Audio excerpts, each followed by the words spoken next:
Okay. That's why we did. Yeah. Yeah. A little bit, I just think I did.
Everybody hear me? Welcome here to Coeur d'Alene. I want to extend my appreciation for the hospitality shown by the department and the Panhandle region. You guys, you've done an excellent job and you take really good care of us and we appreciate it.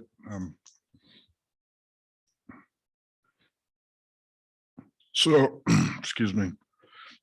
We'll start with item number 2, agenda changes. There was a couple minor changes to the agenda. We reposted those, and so we need to adopt that change. I will entertain a motion to that effect. Mr. Chairman, I have a second. second. It's been moved and seconded to amend the agenda as requested, reposted by staff prior to the meeting. Further discussion? Hearing none, all those in favor say aye. Chair votes aye, motion carries. First, I got to back up a little bit. We got to do our roll call. So I'll start with Region 1. Abe Bobbitt, Panhandle Region. John Ebert, Clearwater Region. Tim Murphy, Region 3, Southwest. Greg Cameron, Region 4, Magic Valley. Charette, Region 5, Southeast Region. Derek Atterbury, Region 6, Upper Snake. Ron Davies, Region 7, Salmon Region. All right, we're all present and accounted for. So we'll move on to review of public comments by Director Fredericks. Thank you, Chairman. So last night we had about 10 members of the public by my estimated count. 3 of those folks provided oral comment. We also had 1 written testimony that's in your inbox. I'll review those comments, starting with those related to action items. First, we had representatives from the Idaho Wild Sheep Foundation that were supporting the release of the Bighorn sheep lottery tag, which is agenda item E1. They also wanted to express appreciation for the work that staff has done with them and the relationship that's been developed between our staff and Wild Sheep Foundation volunteers. So appreciated those comments. We had a written comment from the Idaho Outfitters and Guides Association related to agenda item 5F, which is outfitter set aside and allocation. Again, complimentary of staff for the presentation of the information and working with the outfitting industry on allocation. And they appreciated the switch in the timing of allocation so that they have ample time to market those tags to clients. So by allocating in July, they're appreciative of that. So we had a comment from Idaho Farm Bureau representative in North Idaho, comment about grizzly bear depredations and conflict management, primarily up in Boundary County. They were very supportive of Fish and Game's role and appreciation of our efforts in the community to prevent depredations and manage conflicts. They also urged the state to complete a conservation plan to demonstrate our ability to manage grizzly bears when they're delisted. That is something that is underway. Not related to the agenda, we had a representative from the Lake Pend Oreille Anglers Club concerned about the number of rainbows that are being taken inadvertently during the walleye suppression efforts. He was requesting to be out on the gillnet boat and understand that request. And we are absolutely committed to transparency, but we have limits in our ability to take the public out on some of these types of activities. So essentially, welcome him to review our data. And if somebody wants to be near the boat when nets are being lifted, if they can stay out of the way, that's entirely acceptable, but we really don't have the ability to take all the people out on those work boats that would like to do that. So we had another angler from Pend Oreille that was advocating for management for walleyes on the lake. That's been an ongoing topic of discussion. He spoke to the recreational and economic value of the walleye fishery if it were left unchecked, and was just asking the commission to reconsider the policy on walleye management. And Mr. Chairman, that concludes public comment. Jim. Move on to the consent calendar, which has under it financial report. And I would entertain a motion to adopt the consent calendar. Chairman, I'll make that motion. I'll second that. Region 3. Moved and seconded to adopt the consent calendar. Further discussion? Hearing none, all those in favor say aye. Aye. Chair votes aye, motion carries. Action items, budget approval, John Oswald, financial manager. John. Good morning, Mr. Chairman. I'm here to present the proposed fiscal year 2025 budget. This will start July 1 of next year. Before you should have a handout there. And so as a reminder, this is spending authority. Even though we have cash in the bank, this is the permission for us to actually spend the money. And so the timeline is we have this proposal before you. The motion's made. We'll proceed with submitting this to the Division of Financial Management and Legislative Services on September 1. And then from there, the governor makes a recommendation in December around then, and then the Joint Finance Appropriations Committee will pick that up in January or February. And then it goes to the House and Senate and then the governor's desk. So that's the overall process. At the top of your handout there in the orange section is the current year budget of $149,932,500. The green section, that starting base appropriation of $136,884,000. That's by base appropriation, that's what covers the base operations of the department. So enforcement operations, employee salaries, fish hatcheries, all of the routine things that we do. From there, we have some replacement capital that could be radios, firearms, computers, things of that nature, replacement fleet items, vehicles. And then we have an employee raise placeholder of 1%. This is something the legislature Division of Financial Management asks us to put in here, gives them an easy multiplier. So it's not indicative of raises. Those are set by the legislature, but it gives an easy calculation. And then employee medical insurance is expected to increase. So there's an estimate there. So after the base appropriation and routine kind of increases, 143,650,200. From there, we have what are line items, and these are things that we present to the Joint Finance Appropriation Committee. So these are above and beyond what's in that kind of routine budget. And some of these have asterisks next to them. That means they're a one-time ask. If there's no asterisk there, that means it's something we're asking for ongoing. The first one is temp employee salary inflation. Our federal employees have a minimum of $15 an hour that we have to pay them if they're working on a federal contract. And so this is to make our non-federal employees whole. So if we have, say, a hatchery that is run by Idaho Power, we want to be competitive with those salaries, that are next to, say, a federal hatchery. So MDF, Mule Deer Foundation Technical Assistance Services. This is a full-time position that the Mule Deer Foundation would hold, that would be for technical assistance services for our Technical Assistance Bureau to help us with as a liaison with Idaho Transportation Department. Next is Brant contract cost increase. This is our license sales system, and we anticipate there'll be an increase in the cost of that. This 600,000 is a placeholder right now. We're supposed to get a number from their CEO, an estimate, hopefully early next week. I anticipate that number will probably go lower, but we wanted to get that in there. Pocatello Regional Office improvements. This is a one-time ask for $3 million. This would be a complete remodel as well as an addition, help them meet the capacity for the staff they have. Enforcement operating costs. This is an ongoing ask of 300,000. Enforcement has not had an increase to their operating budget for many years.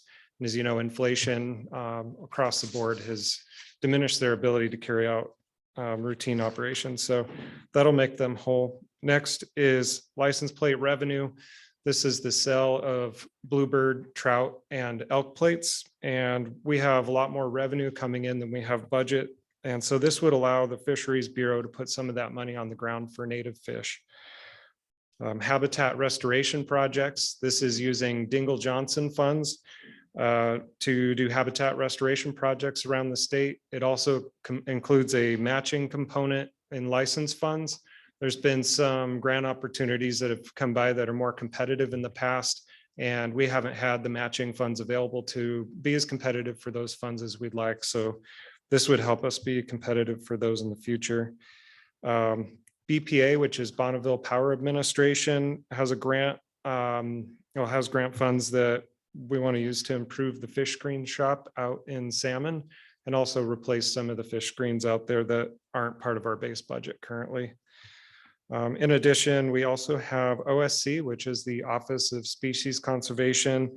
They pass through some Pacific coastal salmon recovery funds to us for projects in the salmon region for endangered species listed fish. And so we anticipate a big bump in funding in fiscal year 25. So we're asking for a one-time bump to our budget of just shy of 1.8 million for that. There's also an easement for habitat mitigation. This is actually a $2.4 million easement. We have $800,000 in our base budget. So this 1.6 million is the additional funds. This is in Region 4, I believe, and it has some winter range and wildlife movement area that's pretty important. We also have 2 landowner coordinator positions. This is for depredation issues in Region 5 and 6. And this would help, as those issues have increased over the years, this would help us meet that capacity to respond to those. We have grizzly conflict management. That is to help us here in the Panhandle, especially get our grizzly conflict management program off the ground. And that's with Fish and Wildlife Service funds that we'd be doing that. Wildlife overpass projects. We have one here in North Idaho, the Osborne Wildlife Overpass, as well as another grant coming for $250,000 from America the Beautiful grant that's coming to us from the National Fish and Wildlife Foundation for another $250,000. And then last on here is modernizing the Fish and Game website. This is a one-time effort. This is a major overhaul of our website and long overdue. And so with that, our total budget ask is $154,048,000. This is a 2.7% increase over the fiscal year 24 budget. If we were to take out the one-time line items in there, it'd actually be a 2.5% decrease over the prior year. And so the suggested motion there allows for some minor administrative items. So if we get, say, the Brandt contract increase comes in less, we can adjust that downward and such. And so, Mr. Chairman, I'm glad to answer any questions you have. Questions from the commission? I don't know if it's as much a question as a comment. $457,000 increase in medical insurance, and our insurance is through the state, or how does that work? This is, Mr. Chairman, this medical insurance increase is there's a base premium the state pays for full-time and part-time employees.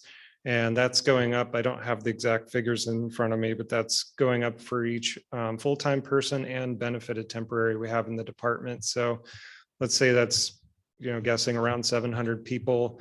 Doing the math, that's roughly $800 increase, a little less than that. Does that answer your question? Yeah, just like everybody else in the world, I wish there was a way around that. But insurance goes up.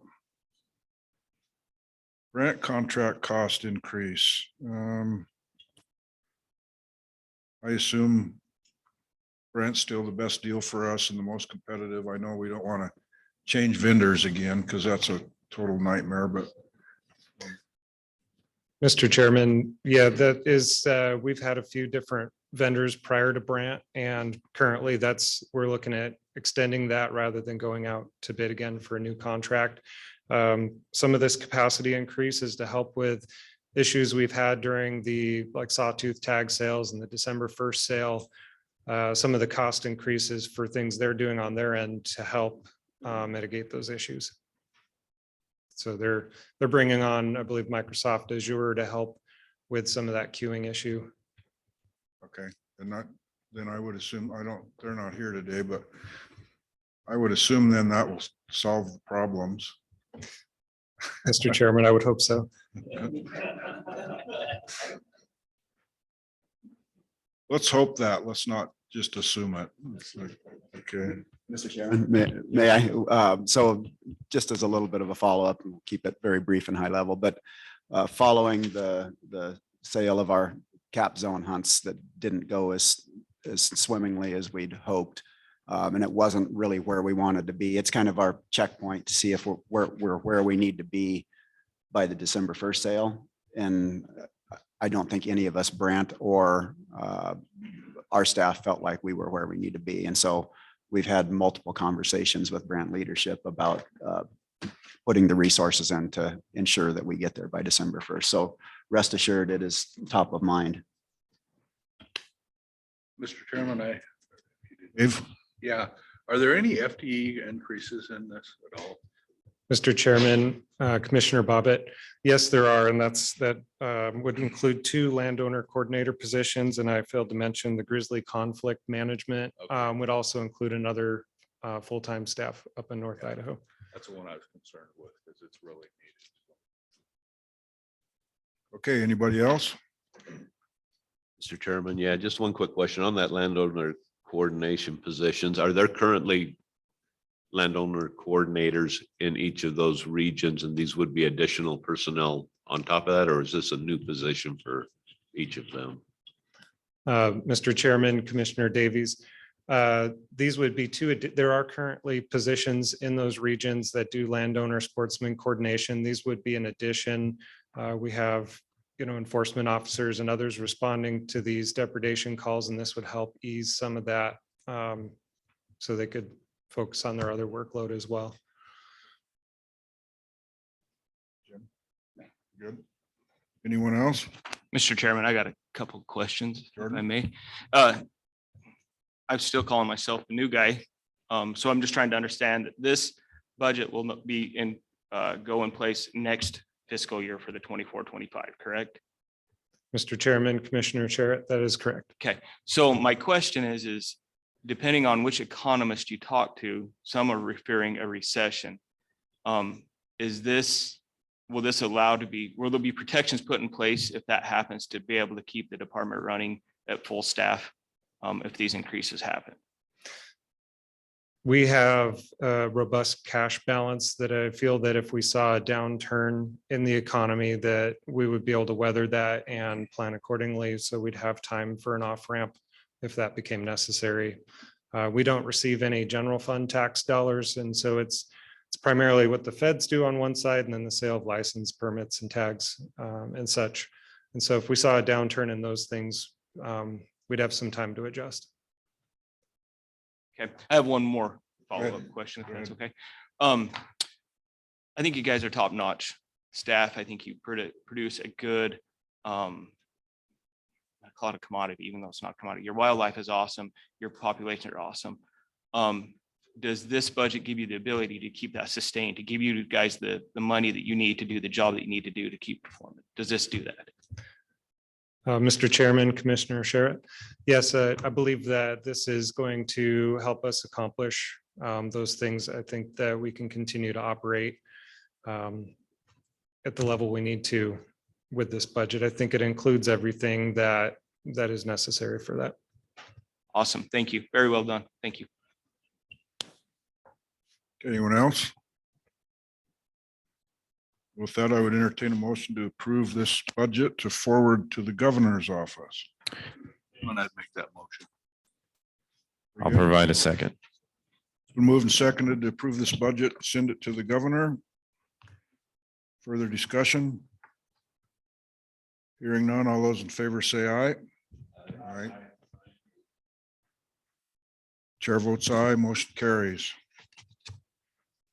Thank you very much. Thank you. Sage-Grouse. Hi.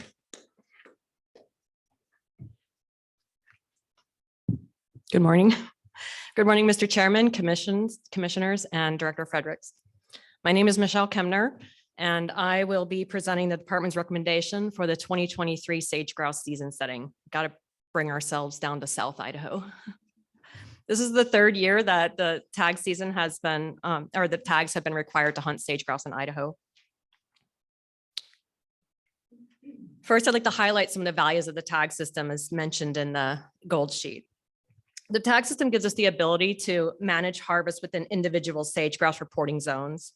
According to peer-reviewed literature, harvesting less than 10% of the fall population is considered acceptable in most cases and will not be additive to natural mortality.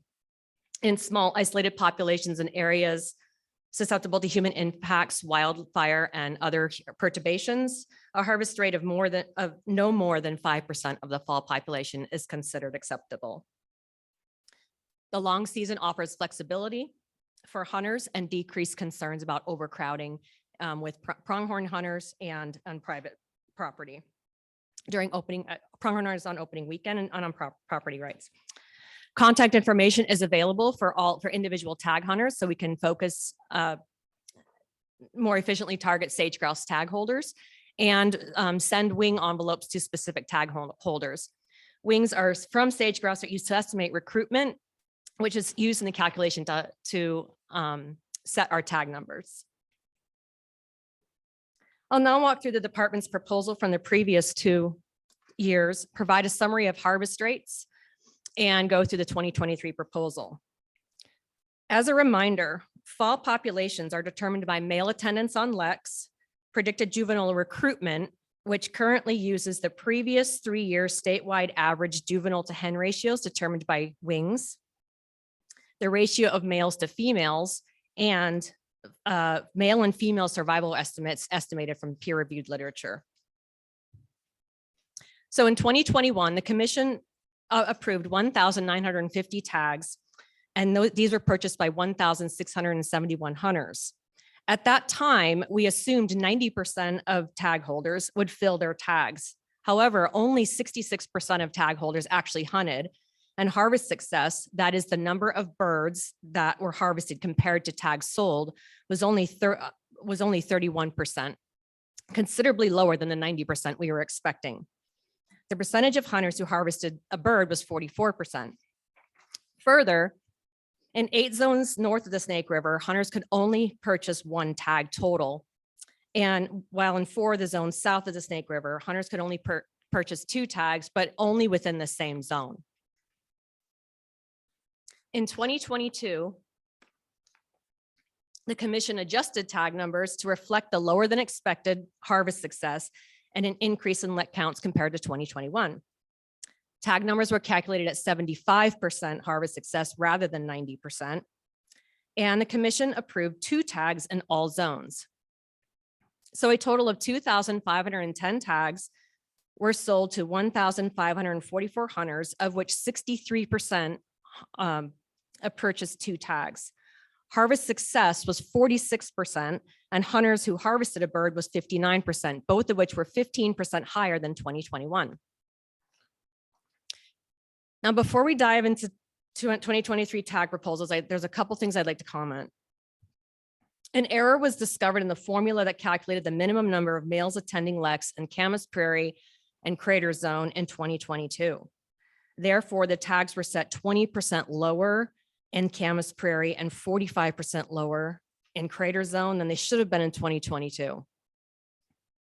In 2023, let counts were very challenging during March and April due to excessive snowfall and late spring conditions.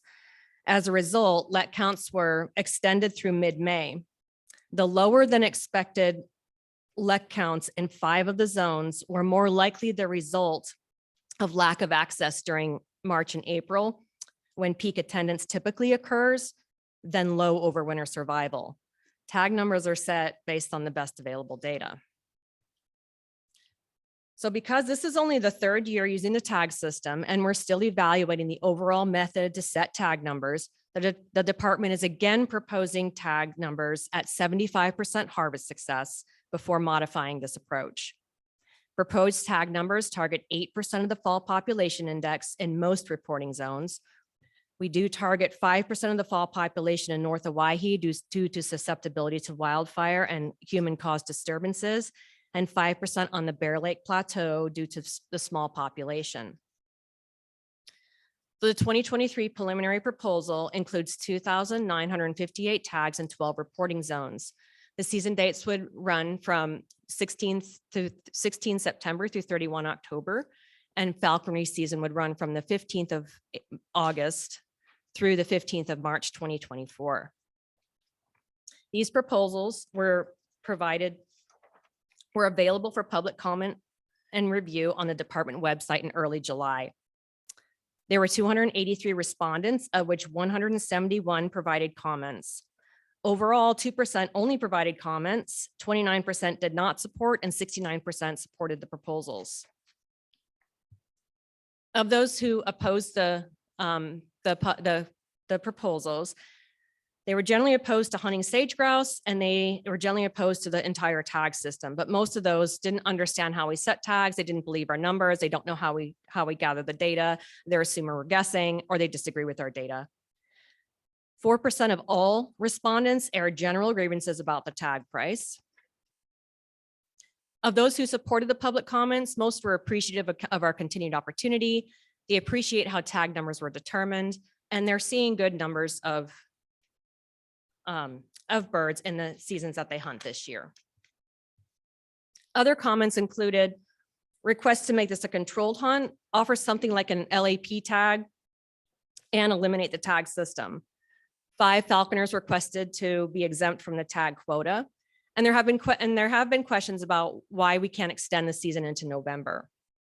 And to answer that one, peer-reviewed literature suggests that harvesting past in late fall may mean we're actually providing additive harvest. We're harvesting what would have survived the winter. So we cut it off at that time when we're not going through additive mortality. 2 final comments I'd like to highlight include a question about why there is no season in the curlew. And this was brought up last year, and I'd like to reiterate this again. As mentioned last year when this came up, this is an isolated population and very fragmented habitat. It is generally unstable with variable population fluctuations. And sort of a follow-up question is, if we don't have one in the curlew, why do we have one on the Bear Lake Plateau? The Bear Lake Plateau is actually connected to a much larger population in Utah and Wyoming. Regional staff suspect they missed peak male attendance due to lack of access rather than low overwinter survival. Sage-grouse are typically not affected by harsh winters like big game animals. However, since we set tag numbers based on the available based on LEC data, we proposed less tags this year due to low LEC attendance by males when biologists could monitor those LECs.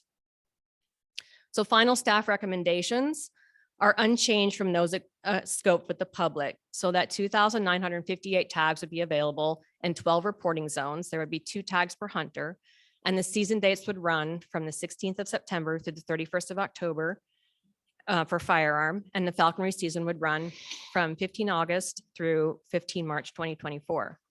As a reminder, all areas not defined within a zone are closed, and tags go on sale August 1st. That's Tuesday at 10 o'clock Mountain Daylight Time.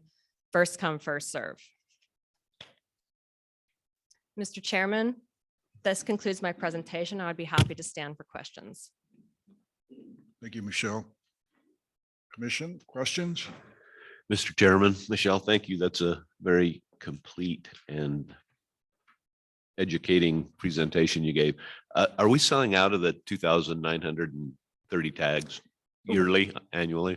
So yeah, so both years we sold out tags. We increased our tags last year, and we did sell out. 6 of the zones were sold out on the 1st. Okay.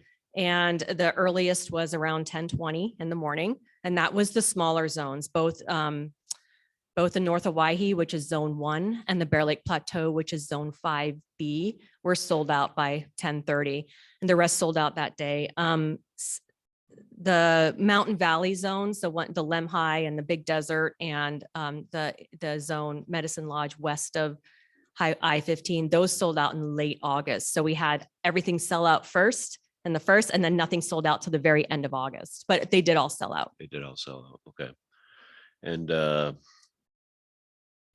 follow up, did the legislature set these tag prices? If I recall, the legislature set the tag prices significantly higher than what we're at right now. And I think through commission action, they were reduced to the 22.75 or whatever Yeah. it is. Is that correct? And what was the legislature's price setting? Mr. Chairman, Commissioner, I'm going to refer that to Director Fredericks. Mr. Chairman, I wish you wouldn't have done that. I was perhaps of the mistaken impression that we are charging what the legislature set for the price.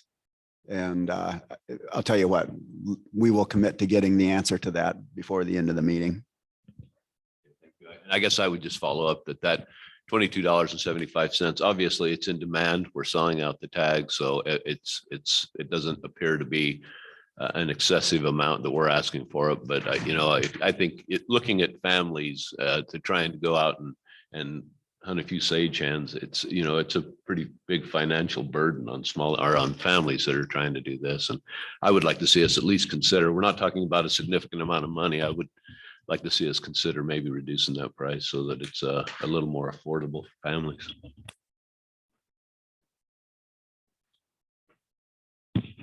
So noted. Anyone else? Chairman, just Tim? a comment and appreciation. Michelle, just the challenge is tremendous between fire and invasives and some of the downturns in the past and rebounds and so forth. And I just want to extend appreciation for the diligence of field research, data collection. I know what that entails out there in the middle of the night, headlamps, some mornings cold and tough. And now we're able to continue, hopefully with the vote coming up here, to provide opportunities. And that's huge because over the last 20 years, it's been a bumpy ride. And we're in a pretty good place. And I know it's tenuous, but thank you.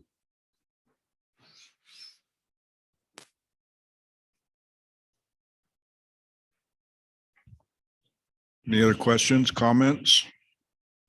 No comments, Mr. Chairman, but if a motion is appropriate, I present that. I'd move that the commission adopt staff recommendations for the 2023 Sage-Grouse hunting season and bag limits, including bag and possession limits for take by falconry. Mr. Chairman, I just second that. Very good. It's been moved and seconded to adopt recommendations for 23 Sage-Grouse hunting season and bag limits, including bag and possession limits for take by falconry. Any further discussion?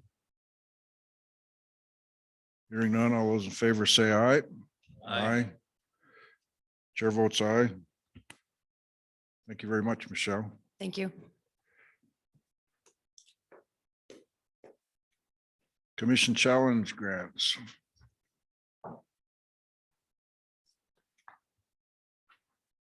Good morning, Mr. Chairman. Can you hear me?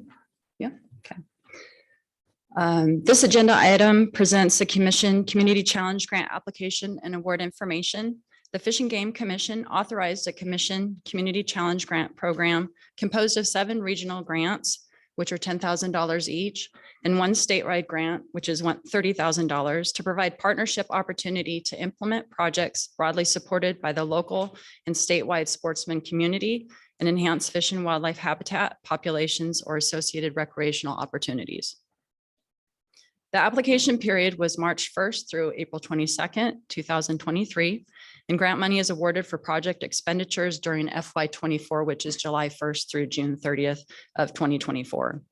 Groups eligible for the Community Challenge Grant monies include any officially recognized nonprofit business having a state or federal tax ID number, a corporation or recognized regional or state or national sporting organization. Private individuals are not eligible for the grant funding.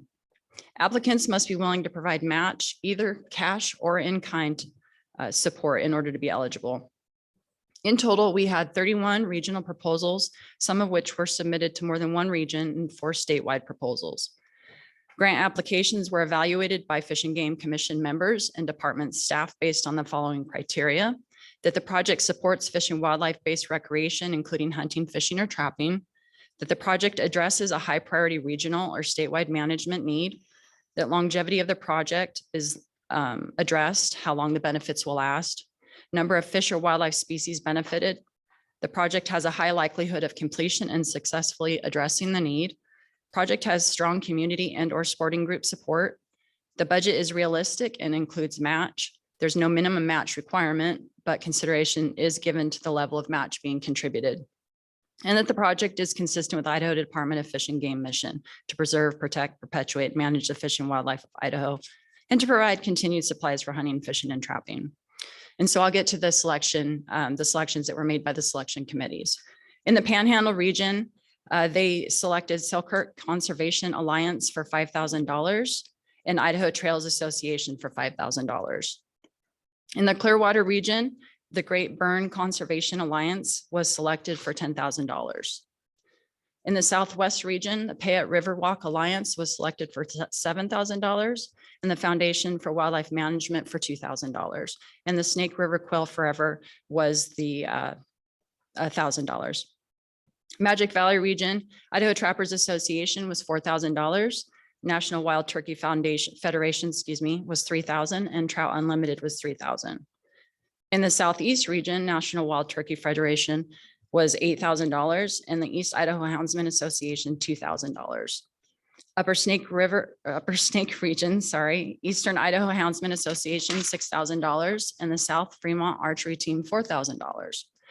In the Salmon region, the Salmon Valley Stewardship was awarded $10,000.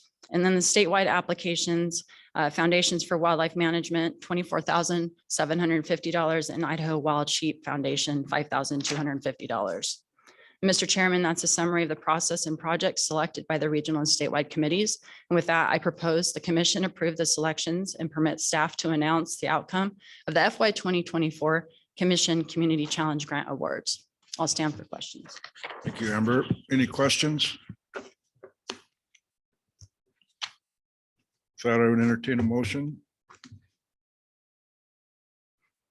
Chairman, I'll make the motion that we accept the recommendations of the committee and staff. Second that motion, Mr. Chairman. Been moved and seconded to accept their recommendations. Further discussion? All those in favor say aye. Aye. Chair votes aye. Motion carries. Thanks, Amber. Oh, it's you again. Me again. Administrative rules, adoption of proposed and temp rules.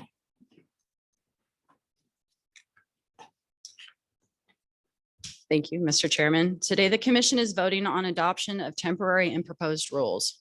As you may recall, temporary rules are authorized by the governor and are made effective as soon as they are voted on by all of you. On the other hand, proposed rules are typically the culmination of staff recommendations and negotiated rulemaking and provide the framework for what is eventually authorized by the legislature, such as the recently approved rule requiring the mandatory test for goat identification. In front of you are the staff recommendations for temporary and proposed rules. The commission voted on 5 of these rules to move forward for rulemaking at the January meeting in Boise. The 6th rule you have in front of you is necessitated by the increase in the outfitter allocated tags base calculated on the 2-year verified historical use, which I'll cover last. For the ZBR chapters 130106, 130111, 130112, and 130115, most of the work done involved technical cleanup and housekeeping, like reorganization, word count reduction, and simplification, and some chapters underwent other modifications through informal public input or the negotiated rulemaking process.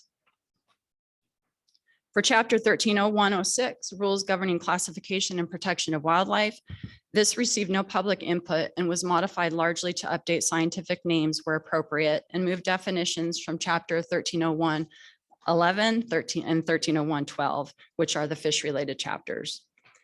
An anadromous game fish category was added, and all anadromous fish were moved from the general game fish category to the new category.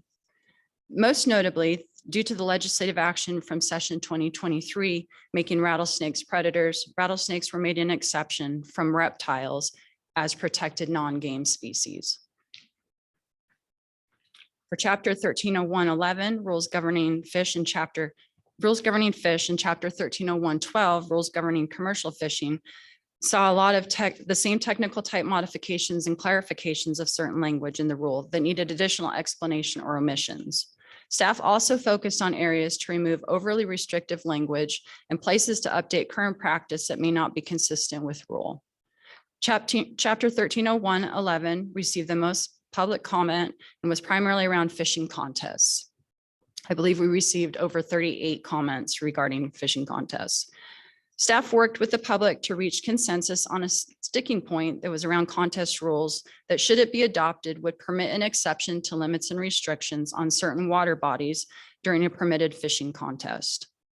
The 2 other notable changes involve chapter 130112, one of which changes the permitting process for commercial fishing license to an application, and the other is consolidating 130112 and 130111. So we'll do away with 0112, and it'll be one combined chapter. The final ZBR chapter 130115, rules governing the use of dogs, also saw very little public comment. And again, staff focused on the technical aspects in the recommendation and did a lot of work around reducing redundancy and word count and streamlining or clarifying intent. One notable change includes referencing bobcat in rule to be consistent with the fur bearer proclamation, and another clarifies the requirement for outfitters and the need for a hound hunter permit. Chapter 130108, section 406, rules governing taking of big game animals, special weapons season, muzzleloader, was commission directed. The staff recommendation removes the word non-jacketed in reference to conical projectile and also the lead references in the type of projectile composition, allowing for any metal or metal alloy. Also, by suggestion of the Enforcement Bureau, staff have added the allowance for accuracy tips or polymer tips and pressure bases due to questions or requests around the already allowable use of power belt bullets. Finally, you have in front of you chapter 130104, section 500. This is rules governing licensing, non-resident deer and elk tags, outfitter set aside. This is to be a temporary rule and also a proposed rule that will not go through negotiated rulemaking, as the language will be the same in both rules. The changes to this rule are supported by the Idaho Outfitters and Guides Association. Your gold sheet indicates that the changes to the rule will remove the set aside limit from rule and create a provision to allow the commission to set the set aside by proclamation. The original red line document was provided to you and represented this. You have since received an updated red line version of the rule, which modifies the original recommendation. The department was awaiting final approval by the governor's office for the temporary rule and consequently had only conditional verbal approval for when the commission packet was sent to you all. The Division of Financial Management, Office of Administrative Rules has since given final authorization with a caveat to remove subsection 01 entirely, citing that the commission has the authority to address the set aside limit by statute already and that having it in rule is unnecessary. As such, subsection 01 has been stricken and entirely in the restrictions section, which it was 02, is now the new subsection 01. This has been modified to address other needs created by the reliance upon statute. And with that, I stand for questions. Very good. Any questions? Help me out once again. So we're gonna put forward temporary rules because we're not in the session. The governor can adopt temporary rules, and then those rules will go to rulemaking during the session. Is that?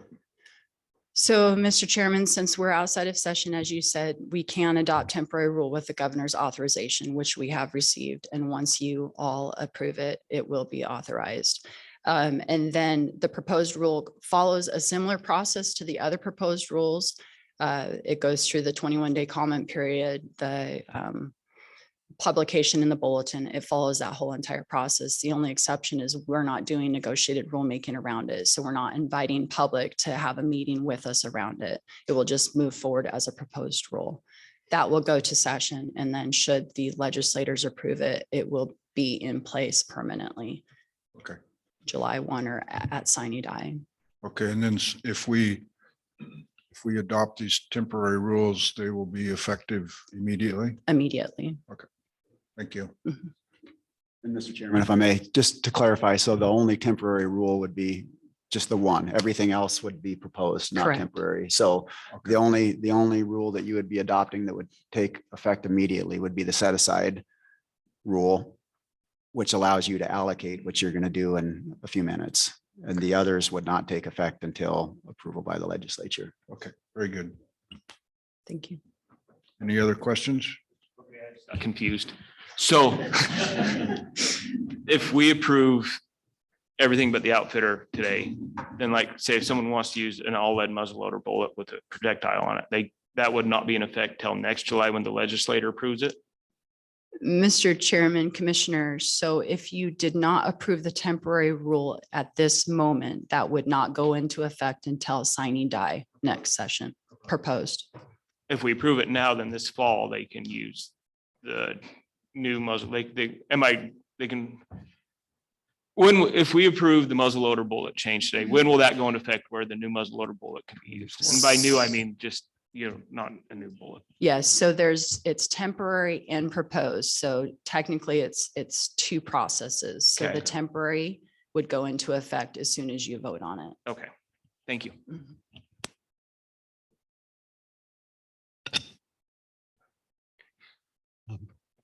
Like to, Just to clarify, Mr. Chairman, Commissioners, just to clarify on that question with specific regard to the muzzle loader, that will not go into effect till July 1st of 2024 if it goes all the way Oh, through the I legislature. apologize.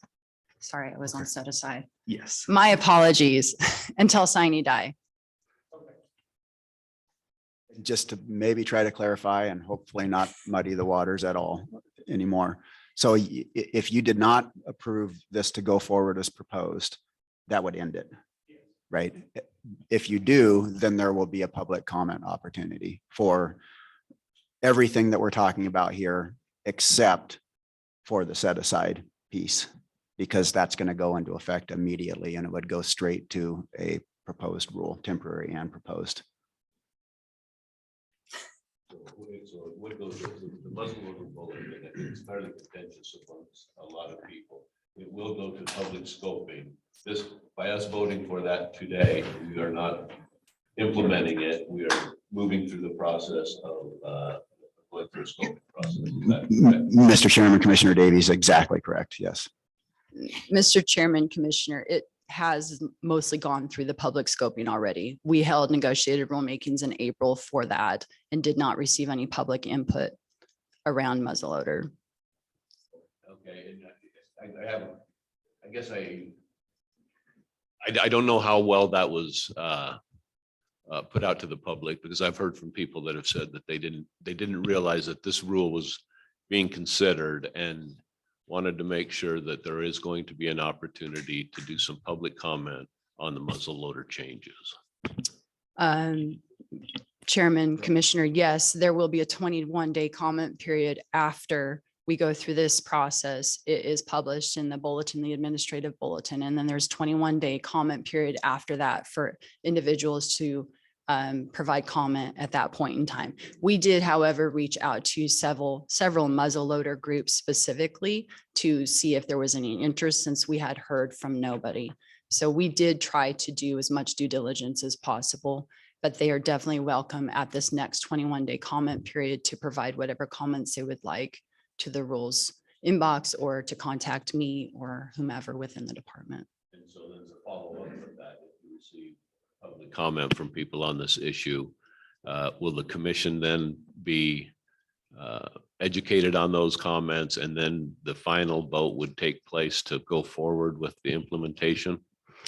Yes, Chairman, Commissioner. So what would happen next is we would get the 21-day comment period over and then establish what was done through that comment period.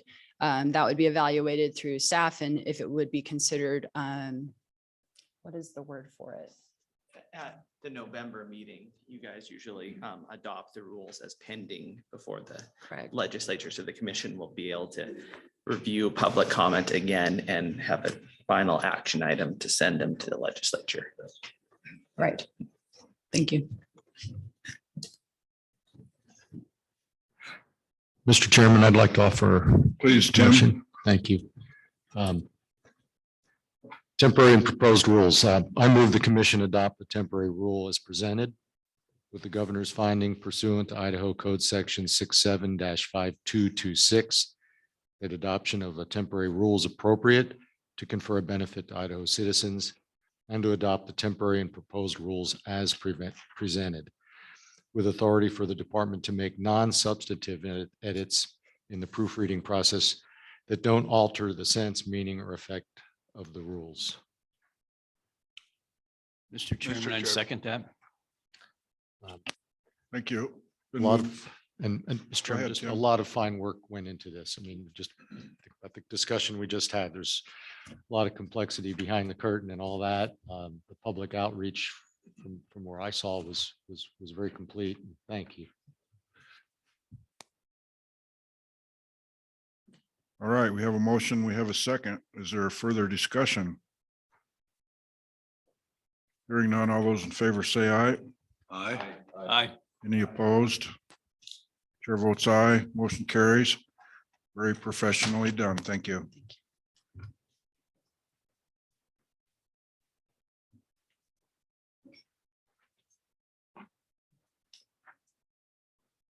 Ms. Hawley. Good morning, Mr. Chairman, Commissioners, Director Fredericks. I'm presenting agenda item 5E1. It's the release of Bighorn sheep auction and lottery tags. So Idaho code authorizes the commission to release a Bighorn sheep tag for auction and a Bighorn sheep tag for lottery every year. I bring this to you every July, so a lot of this probably sounds really familiar. In recent times, only 2 organizations have applied to market the tags. The National Wild Sheep Foundation has applied for the auction tag, and the Idaho chapter of the Wild Sheep Foundation has applied to market the lottery tag.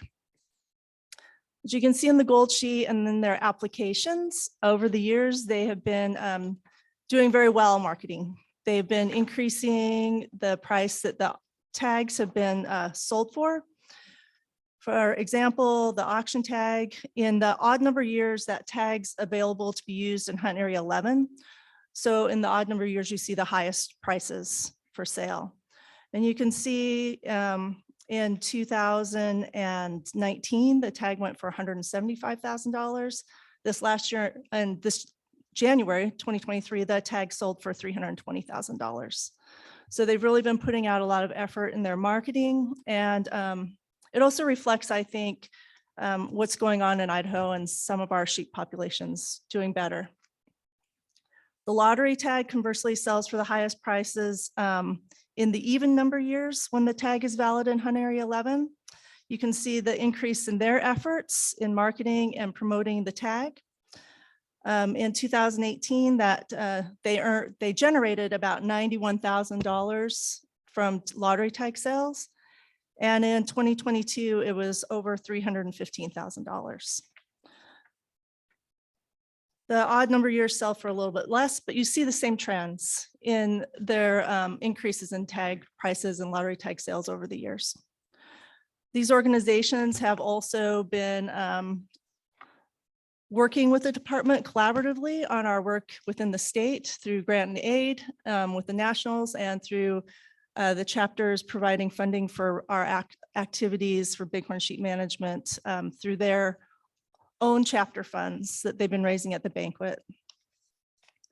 So you can see a list of those activities, some of them on this gold sheet. They include,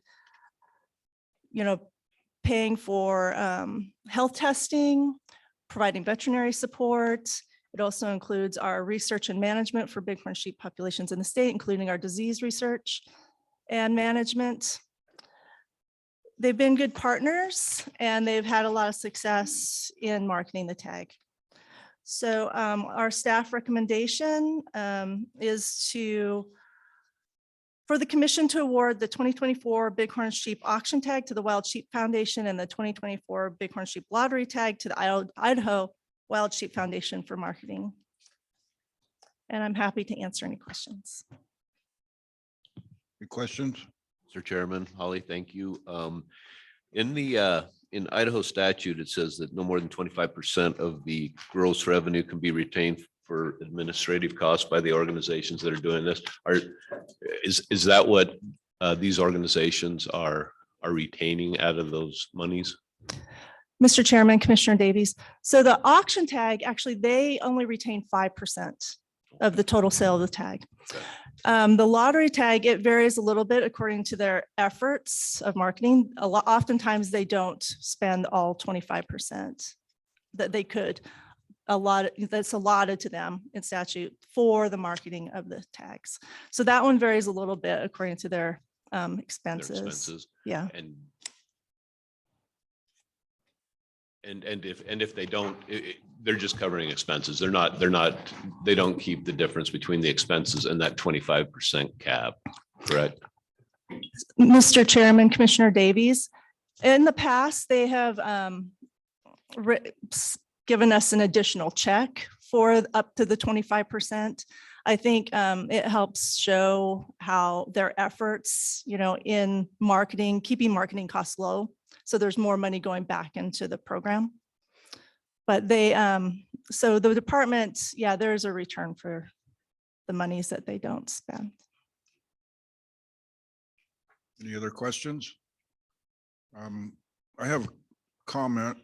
I got the opportunity to go on sheep captures, and I got to tell you, I know Holly was there on the Salmon River, and the day before she was clear up in Salmon, I believe, drove, left late, got to Riggins the next day, up early, ready to go to work.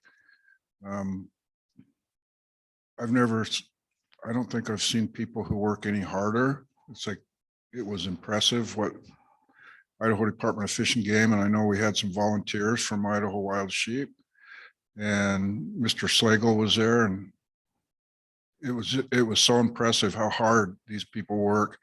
And I got to see it myself, and I couldn't keep up with them, but I wish, I'd like for the public to know and really understand how hard these people work. They love their job, they're passionate about it, and it was impressive. And I'm very thankful for the opportunity to have got to see that myself, and job well done.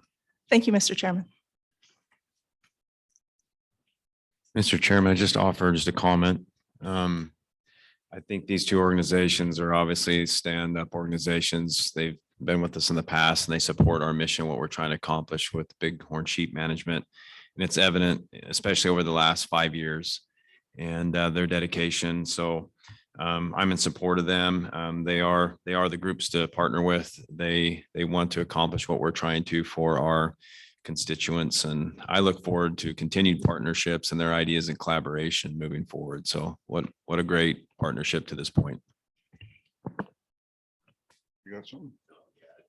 I hope I didn't come across as questioning the legitimacy of these organizations. I completely agree with Chairman Atterbury's comments there. I think that this is the groups that we should be partnering with, and that they do very good work.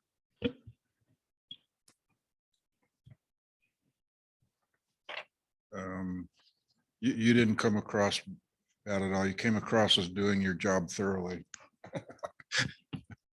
And that's what we're supposed to do. So, all right. Anything else? Motion, Mr. Chairman. Yes, please. I would move that the commission award the 2024 Bighorn Sheep Auction Tag to the Wild Sheep Foundation and the 2024 Bighorn Sheep Lottery Tag to the Idaho Wild Sheep Foundation.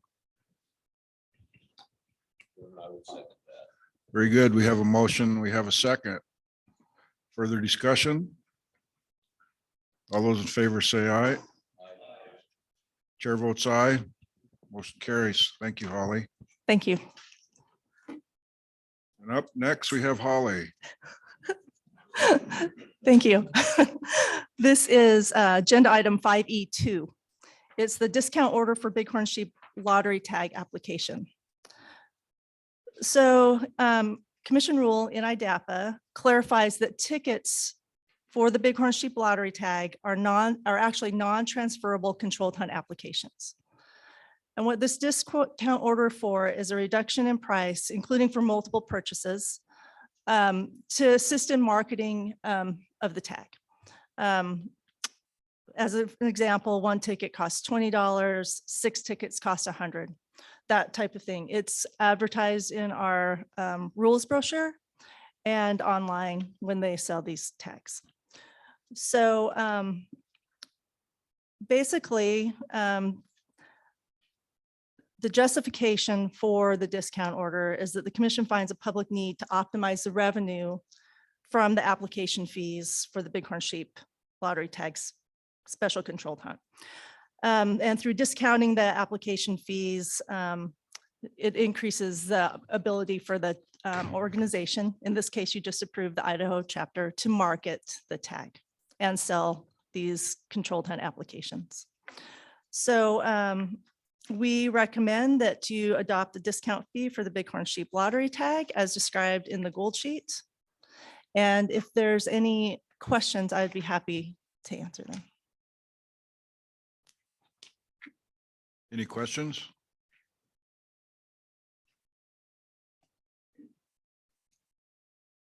Thought I would entertain a motion. Mr. Chairman, I would move that we adopt the discount fees for all Bighorn Sheep Lottery Tag Special Controlled Hunt applications for the July 2024 drawing. I'd second that, Mr. Chairman. Moved and seconded to adopt the discounted fees for all Bighorn Sheep Lottery Tag Special Controlled Hunt applications for the July 2024 drawing. Further discussion? Hearing none, all those in favor say aye. Aye. Chair votes aye, motion carries. Thank you.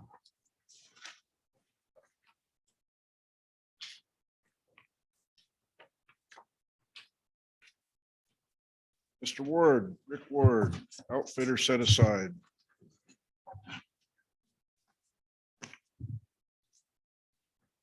Need a bigger podium. Mr. Chairman, Commissioners, Director Fredericks, good morning. This morning, I will be presenting to you agenda item 5F, which is outfitter allocation and non-resident tags. This is a complicated topic, as you know. I will go through the process, explain what I can, show some examples, but please stop me and interrupt with questions. I think it's better if we all are on the same page as we go along. So please stop me. You do have a handout. That handout has a summary table on the front. And then the 6 or 7 pages after that are a breakdown by uncapped elk zone A and B tags, regular deer tags, and white-tailed deer tags. That is what you will actually be deliberating on for allocation and for non-resident tags. Those are set at the zone level for elk or at the unit level for deer. The table on the front is just there to summarize, and I will be going over some of that as we go along. One other thing, the hard copy you have is actually slightly different than the copy you were emailed a few days ago. There was one small number change and then some corrections to the headings of the columns there. So that is the final and official version that you have in front of you, the hard copy.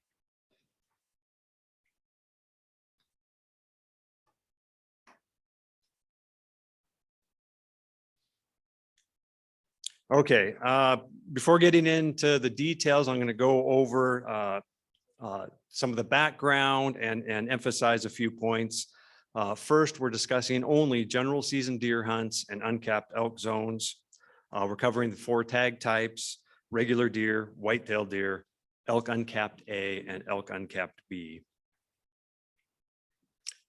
Total non-resident limits are set for 2 years to coincide with big game season setting. Outfitter allocation and non-resident non-outfitted tag numbers are being considered for only 1 year, and that's for 2024.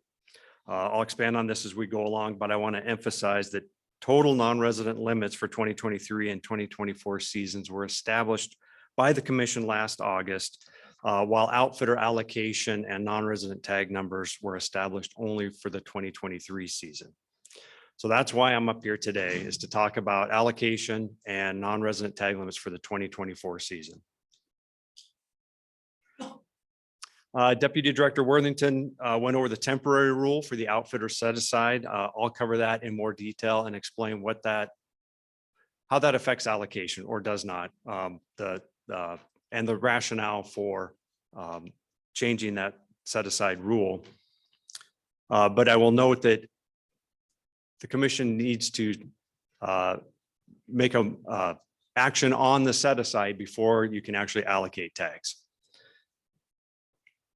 On the rule front, there was also a revised rule that took effect earlier this year that changes the calculation used to allocate tags to outfitted hunters beginning with the 2024 season.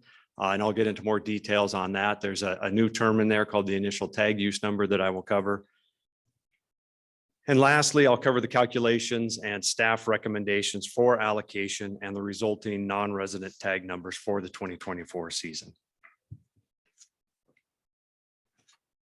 And it came up a little bit earlier, but why do we allocate so early? Why do we go through this so early when we're talking about the 2024 season? Non-resident tags for general seasons go on sale on December 1st of the previous year. So the 2024 non-resident tags will go on sale this December 1st. We want to give outfitters and non-residents plenty of time to plan ahead. And once approved, the staff will work on a publication, this brochure. This is the 2022 brochure on the slide here, but we will put together a brochure similar to this for the 2024 season.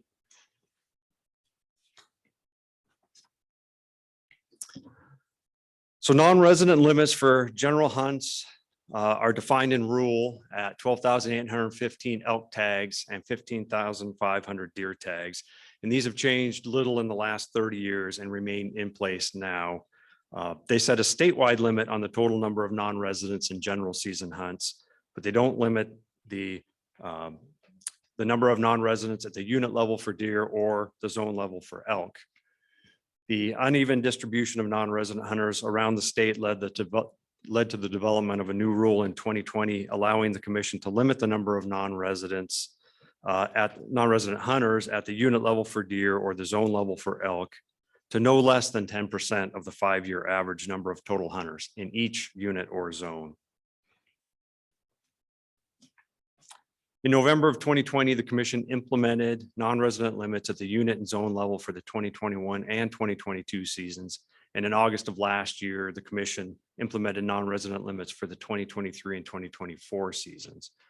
At that time, the commission allocated tags for use for outfitted hunters and established non-resident tag numbers, but only for the 2023 season.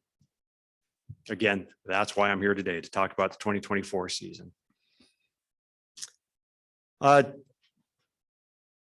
Title 36 of Idaho Code states that, quote, when the commission establishes a limit as to the number of non-resident deer tags and non-resident elk tags, it shall set aside in a statewide pool a maximum of 25% of the non-resident deer tag and non-resident elk tag limit. So that limit that is referenced in statute is the 12,815 statewide elk tags and 15,500 statewide deer tags that are specified in rule. So prior to the adoption of the temporary rule that Amber was up here discussing, the specific set aside numbers were spelled out in that rule at 1,985 deer tags and 2,900 elk tags. So that 2,900 elk tags is important. I'll come back to that in a minute as to why this temporary rule came about. The temporary and proposed rule removes that section spelling out the specific set aside numbers, thereby allowing the commission to establish through proclamation the outfitter set aside as the same number of tags as the allocation, or any number up to 25% of the statewide non-resident limit.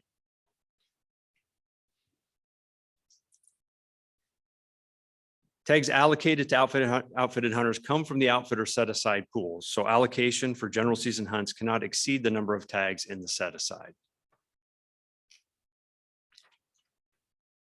The rule for outfitter allocation changed beginning this year. The change in rule stipulates that the commission will allocate outfitter tags prior to setting non-resident tag limits in general hunts, and that the allocation will be equal to the initial tag use number.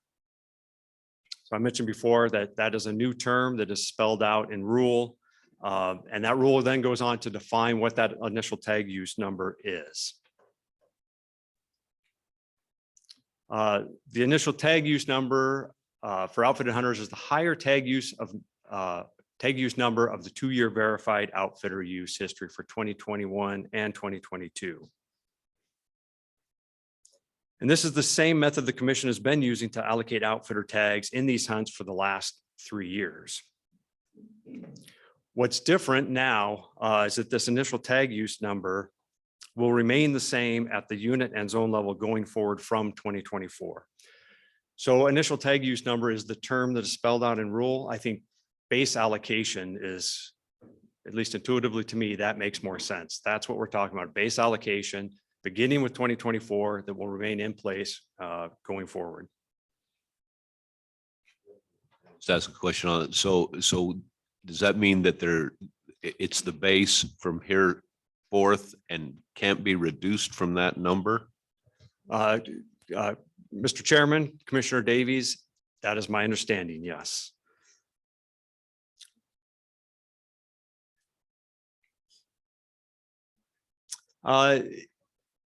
It also states that the commission will allocate an additional number of tags subject to a maximum of 50% of the remaining non-resident tag limit.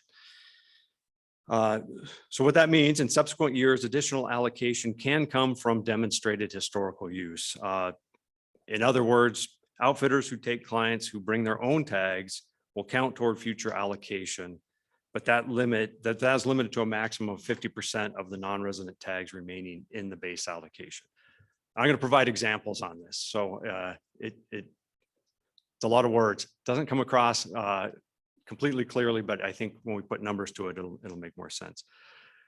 For this cycle, the outfitter allocation for the 2024 season will be the same as the initial tag use number. And that's an important point, I think, to make. So this sets in place the initial tag use number, also sets the 2024 allocation.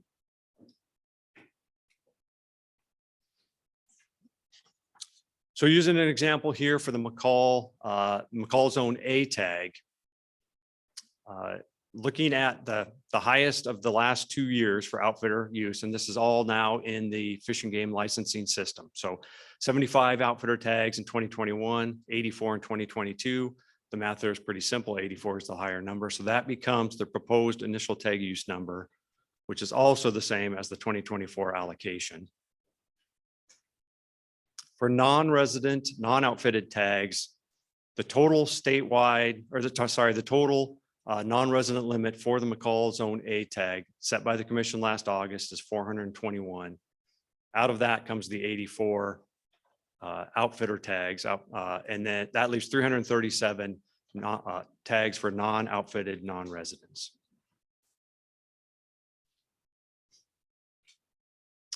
So taking those numbers then and looking at what the potential allocation is in that zone. This is the additional 50% that outfitters can work towards by taking clients who bring their own tags. So 337 non-resident tags, that could potentially be, outfitters could potentially work up to half of that, 50%. So 84 is the initial tag use number, 168 is about 50% of the remaining non-resident limit, or 50% of the 337. 252 is the maximum outfitter allocation that could be that could come from that zone. All right, Rick. No, that's good. So looking at the table 1 on the proposed elk numbers, you use McCall as the example there. The one right below that's the Lemhi, and it talks about 263 total non-resident limit and 173 proposed outfitter initial tag use number, leaving 90 left for the general non-resident. Obviously, that's over 50%. Did I understand correctly that it's is that 50% then, is that off of the statewide number, the zone number, the unit number? What? Mr. Chairman, Commissioner Davies, it is at the zone and unit level, that 50%. So for Lemhi A, the highest of the last 2 years was 173. So that would become the base allocation or the initial tag use number. And then the up to an initial 45 tags, up to 50% of that 90 could be allocated in the future if there is demonstrated use by outfitters, meaning they take clients who bring their own tags. So they're going back 2 years, that outfitter allocation was limited to 50% of the total non-resident limit. So you would not have seen 173. It couldn't have been more than, well, half of what 263 is. That changed beginning last year with the temporary rule. and then became permanent rule after the last legislative session that removed the stipulation that outfitter allocation could not exceed 50% of the total non-resident limit. Puts into place this base allocation and then allows up to 50% of the non-resident tags that are left of what's left over. Right. Where's that? Where was the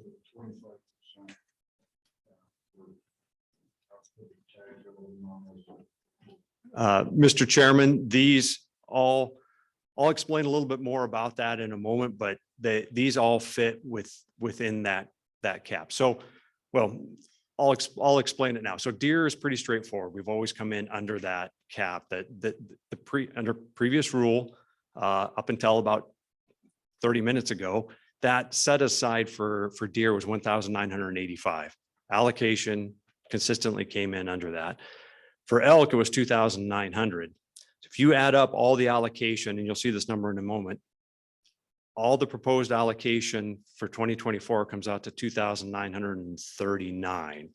39 tags above that set aside limit of 2,900. That's what precipitated the whole approach to this was we were, and you go back a few years and that set aside for elk was 2,400. Changing all these general units and uncapped elk zones, putting these non-resident limits in place precipitated the need to allocate. So that started pushing the number of allocated tags up. We blew past that 2,400. So through temporary rule, increased that to 2,800 and then again to 2,900. And now this year we're a little bit above that. So that is part of the reasoning behind changing that rule to allow the commission to, through proclamation, to do the set aside as the same number as the allocation. So no more messing around with this cap that we're either trying to come in under, or we need to change the rule to address that cap. So this will allow the commission to just put that set aside right at the exact same number as the allocation. So 25%. Is that a statewide limit or? Mr. Chairman, yes, it is a statewide limit. And so 25% of the 12,815 elk tags is 3,203. So that is the ceiling for elk allocation. I don't remember the numbers for deer off the top of my head, but we're a long ways from that. I think that 1,985 was right around 12.5 or 13% of the 25%. So. Okay. Chairman, and not to belabor it, but so when you look at on table 1, the right-hand column, that ultimate cap, the 3,200 and whatever you just said, three, but would prevent outfitters from being able to have all that 50% of that remaining allocated to them. Yes, and Mr. Chairman, Director, yeah, that's an excellent point. So the hypothetical example well, it's not a hypothetical example. That 3,203 is statewide. So theoretically, the McCullough A zone or A tag could go to 252 outfitted tags, but that eats into that max of that towards that, or contributes towards that 25%, that 3,203. So every zone could not go to the maximum outfitter allocation. It would be limited at that ceiling of 3,203. Chairman, just want to make sure I understand this. So if we go to the Snake River zone, the proposed non-outfitted tags is 86. So the most they can ever get would be 43 for outfitter allocation because there's only 50% remaining. Mr. Chairman, Commissioner Charette, yes, that is correct. So there's no outfitting in there on the A tag. I use that one for a reason. Yeah, so yeah, there is no base allocation. Because there's no outfitting now, and this is more of the Outfitters and Guides Licensing Board, but there has to be established outfitting in a unit or zone for the licensing board to designate tags. Right now, there isn't, at least there's no historical use for it, which is what that 0 indicates. So yes, in theory, it could be 43 tags that could be allocated in the future, but there has to be an outfitter there to do it. And there has to be some historical use for the licensing board to designate tags to that outfitter. Is there a list anywhere of the outfitters that are in each zones? Mr. Chairman, Commissioner Charette, the licensing board website has a pretty good breakdown. And yeah, we can get that for you if that's something you're Okay, looking thank you. for. This train of thought, so 3203 is the maximum we can hit.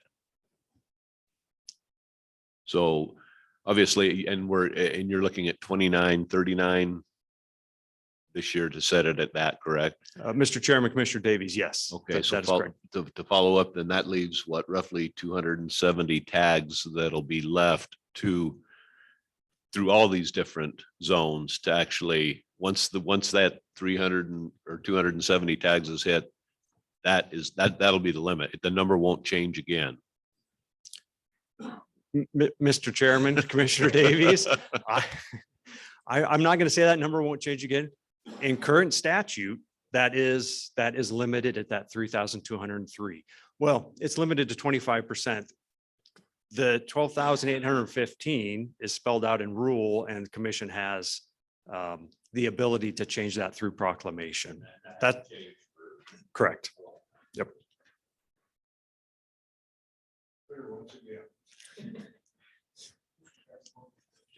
Just curious, what's protecting the DYI non-resident guys to be able to get a tag?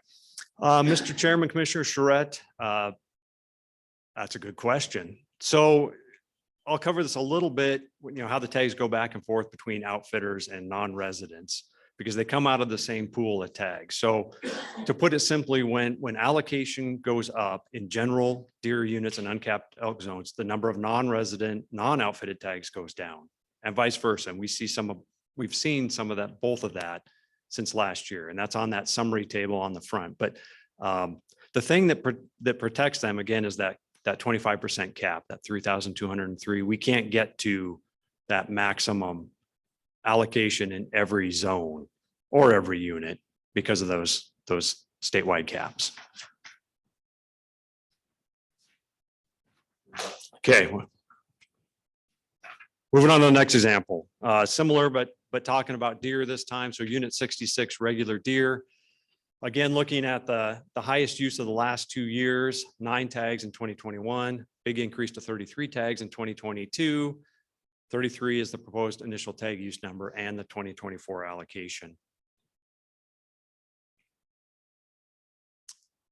The statewide or the unit non-resident limit for unit 66 regular deer is 158, again set by the commission last August. Take out the non-resident or the outfitter allocation of 33, and you have 125 tags for 2024 non-resident, non-outfitted hunters. Taking those numbers forward, looking at potential maximum allocation, take that 33 for outfitter allocation. 62 is about half of the 125 non-resident, non-outfitted tags remaining. Potential maximum outfitter allocation is 95. Again, so if the number of resident hunters goes down in any of these units, do those numbers correlate to the non-residents so that we're maintaining that 10 or 15% cap? And does some of that come out of the outfitter set aside then? Mr. Chairman, Commissioner Davies, yes to the first part, no to the second part. So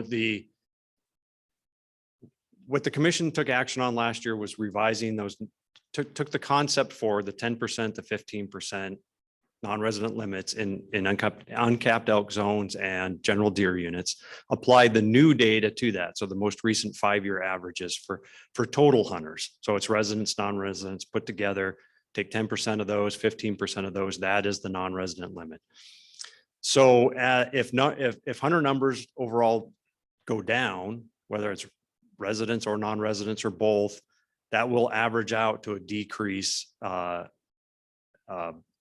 a decrease in the number of non-resident tags or the non-resident limit in those units and zones, which would potentially be reflected in the allocation and the number of non-resident tags. Except for now we have the base allocation. So that will set the starting point for allocation.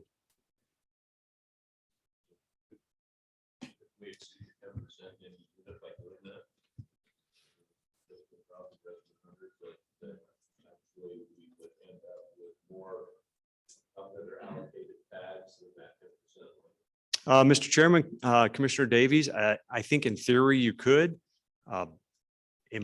It's hard to see how that would actually happen, given the numbers that we see for outfitter allocation in those units now.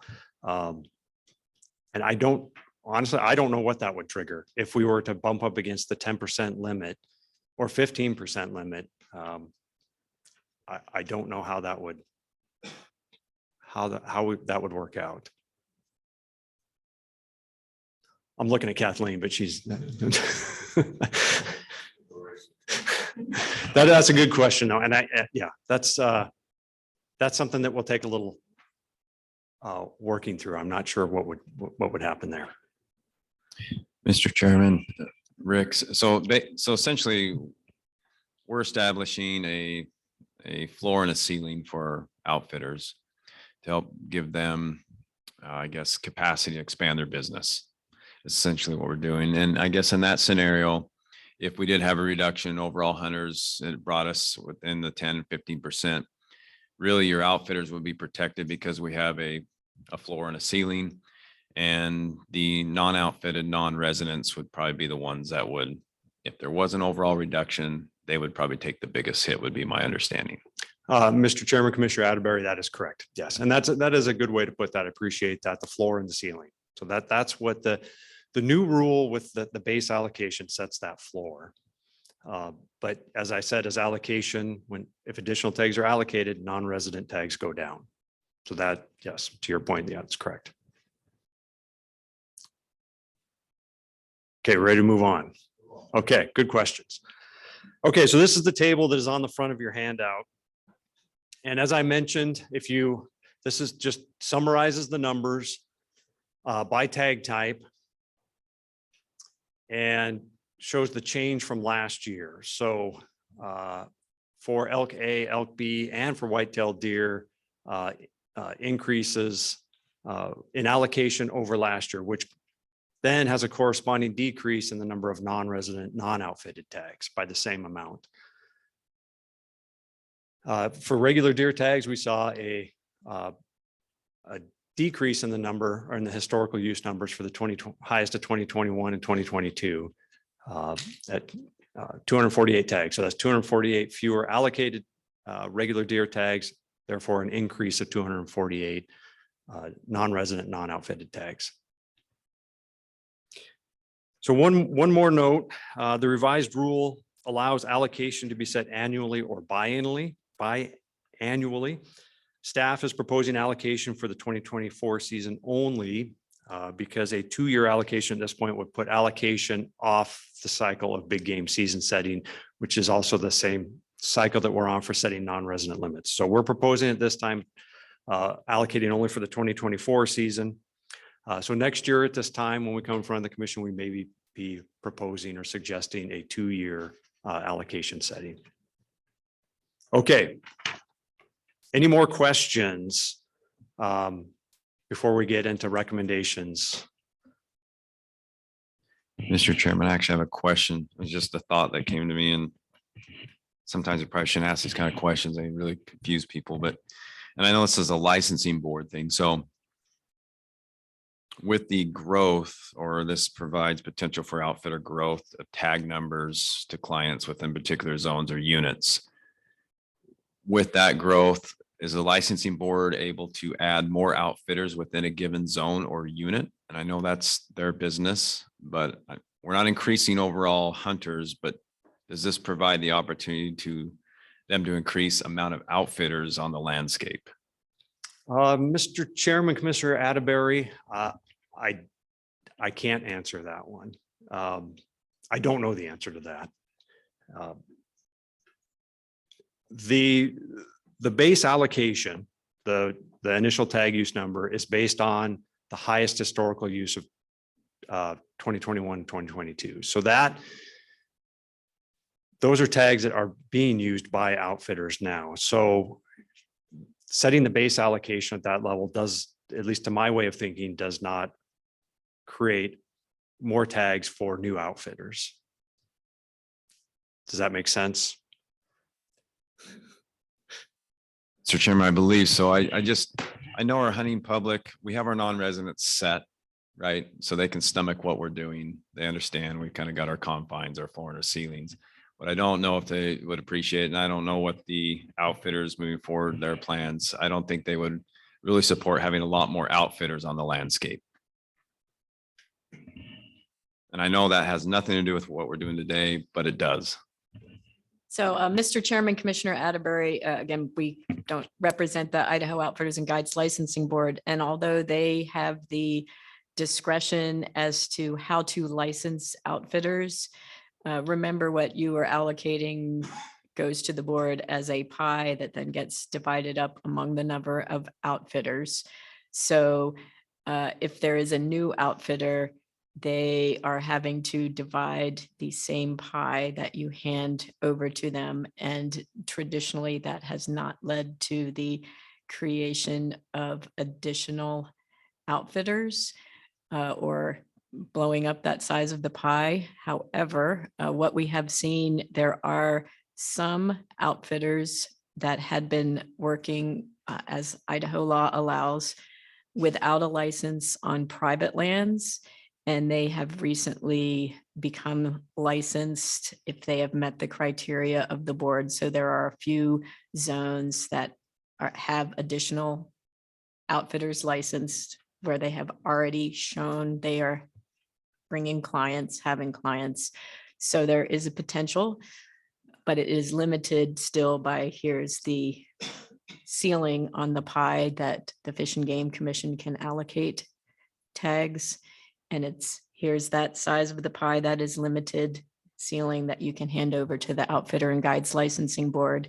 And because they then make their points as to why they get which share of the pie through their complex formulas, it still has, there might be an incremental increase in some zones, but it is not an unlimited growth potential for outfitters. So some possibility for increase, but it still has an overall ceiling that you all have set and also has a statutory limit. Mr. Chairman, Commissioner Atterbury, I went through the process of opening up an area, and you have to have a land use manager, which is the state or federal Forest Service. And then that has to be done first, or private ground. And that involved, in my case, a 3-year environmental impact study. And it was on federal ground and it wasn't currently licensed. If it was currently licensed, they wouldn't even consider it. Then you need to get the Outfitter and Guides Board approval. And this goes back 20, 25 years. But under the current system, in fact, I got a letter, I think maybe you did too, from an outfitter that they did open up to, and he wanted to know from us, how do I get an allocation? Well, the only way he gets an allocation now is his hunters have to put in for the tags. And if they draw, then he can outfit them to establish that use. So to me, it would take a long time based upon the odds of getting those and how quick we're selling out for them to establish a base. They would do that, but economically it would be a nightmare to try to get allocated tags because you have to go through the process of getting regular tags or the non-resident allocation first to establish that use. So good question, but I think it'd be extremely difficult going through all those steps to make it economically feasible. Okay, Mr. Chairman, Commissioners, I have broken this up into 3 sets of staff recommendations and 3 suggested motions. First staff recommendation is that the commission set aside 2,939 general season elk tags. and 1,732 general season deer tags from the 2024 statewide non-resident limits for sale to persons that have entered into an agreement to use the services of a licensed outfitter. And your gold sheet did have 1,733. I found one error in there, so that should be 1,732. So again, this is only the set aside. So because we have that temporary rule now in place, that does require some commission action to actually do the set aside.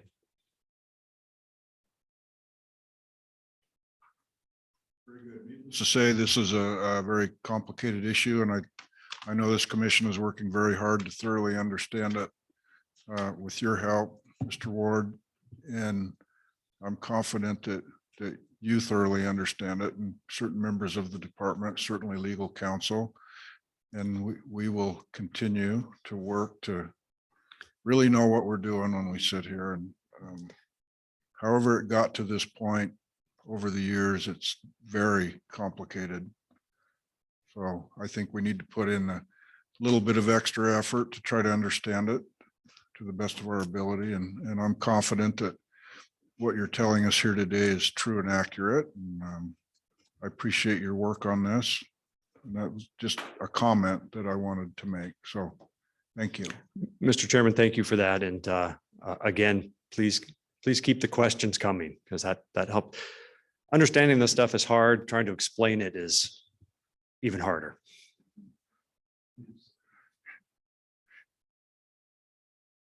With that, any more questions, comments? Someone care to make that motion?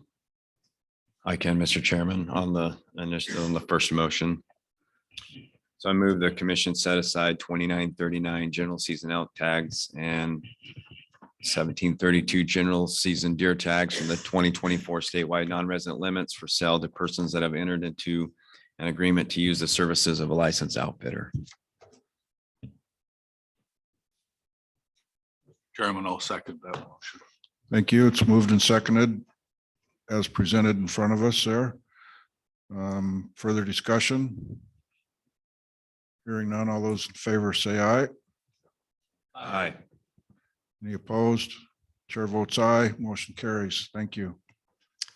Mr. Chairman, Commissioners, next staff recommendation is to establish the initial tag use numbers as the higher tag use number of 2021 and 2022 for each uncapped elk zone.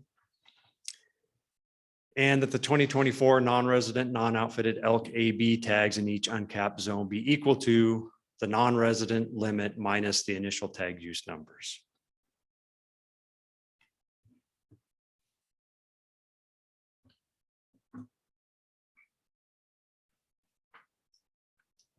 Okay. Any questions on that?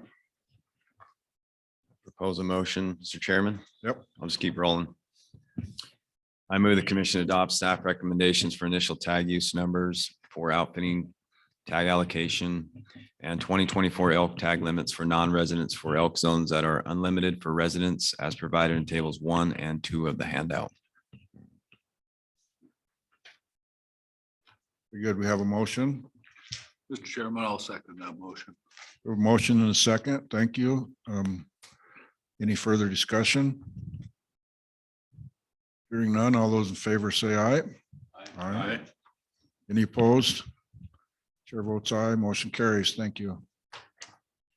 Mr. Chairman, Commissioners, one more similar for general season deer tags. Staff recommends that the commission establish the initial tag use number is the higher tag use number of 2021 and 22 for each general deer unit. And that the 2024 non-resident, non-outfitted regular and whitetail deer tags in each game management unit equal the non-resident limit minus the initial tag use numbers.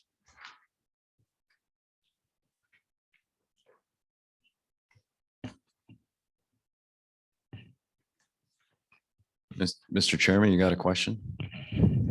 Questions? No? Motion? Go ahead. We'll finish this up. I move the commission adopt staff recommendations for initial tag use numbers for outfitter tag allocation and 2024 deer tag limits for non-residents or general deer units as provided in tables 3 and 4 of the handout. Very good. Do we have a second? I'll second that, Mr. Chairman. Been moved and seconded as before us on the sample motion and read aloud. Further discussion? Hearing none, all those in favor say aye. Aye. Any opposed? Chair votes aye, motion carries. Thank you very much for covering a very complex topic. Thank you. We're running a little ahead. Does anybody need a break or should we keep on rolling for a minute?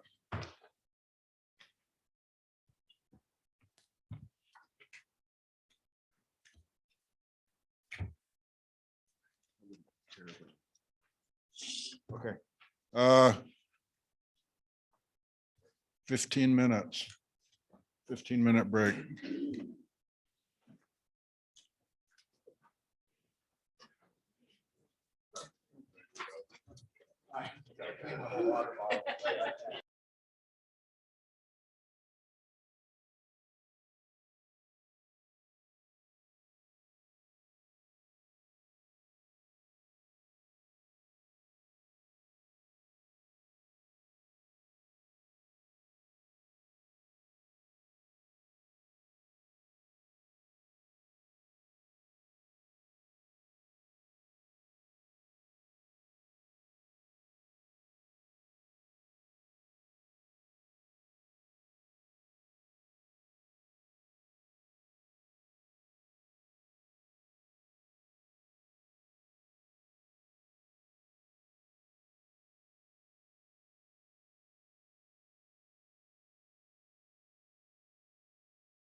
I think the rest of the commission. Like, where the hell you let been? The guy that might be 15 minutes? retiring.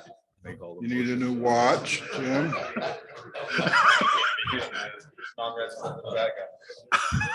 Tell those guys to saddle up.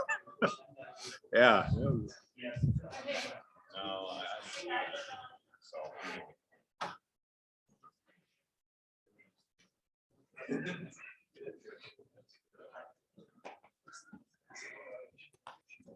The potential they created for themselves could be their downfall. Yeah, just as use increases, harvest increases, success goes down. Yeah, somewhere there. Yeah.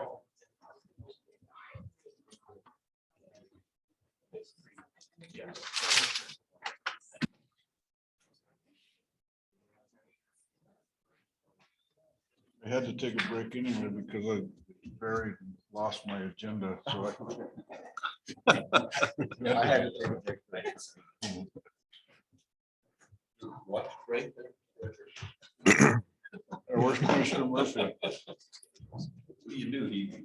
When he was chairman, he expected promptness.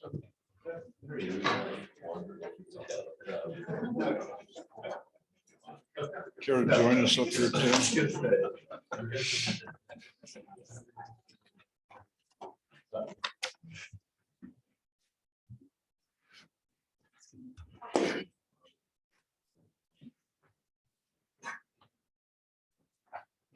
All right, looks like we're on the Big Game Movements and Migration Action Plan, version 5 from Jacob Gray.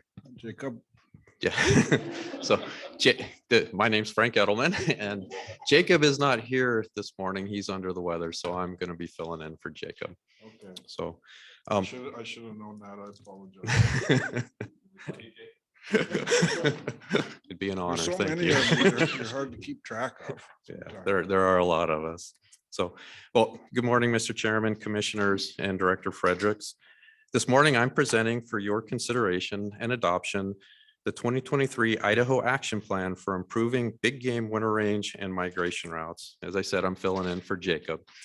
At the January Commission meeting, Jacob did present the action plan to you and received approval to release it to the public for comment. And so I'm here today to present to you the results of that public comment period and the input that we received and how we incorporated that comment into an updated 2023 action plan. So what I'd like to do is start off with a recap of the action plan and talk a little bit about its background, principles, goals, and priorities. So first of all, background. The action plan was initiated in 2018 in response to the Department of Interior Secretarial Order 3362. This order's purpose is to emphasize the importance of big game to the culture, heritage, and economies of communities in the West, and in particular, rural communities. It focuses on improving habitat for migratory big game based on state wildlife agency priorities as documented in action plans such as ours. To aid plan implementation, the Department of Interior, the National Fish and Wildlife Foundation, and funding partners established a competitive grant funding program called the Western Big Game Seasonal Habitat and Migration Fund. The DOI also recognized the importance of private property and implemented implemented funding for a program through their Partners for Wildlife.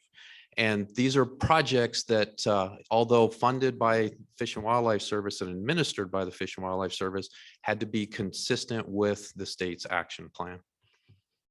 So we've had 4 previous versions of the action plan, and we have version 5 before you today.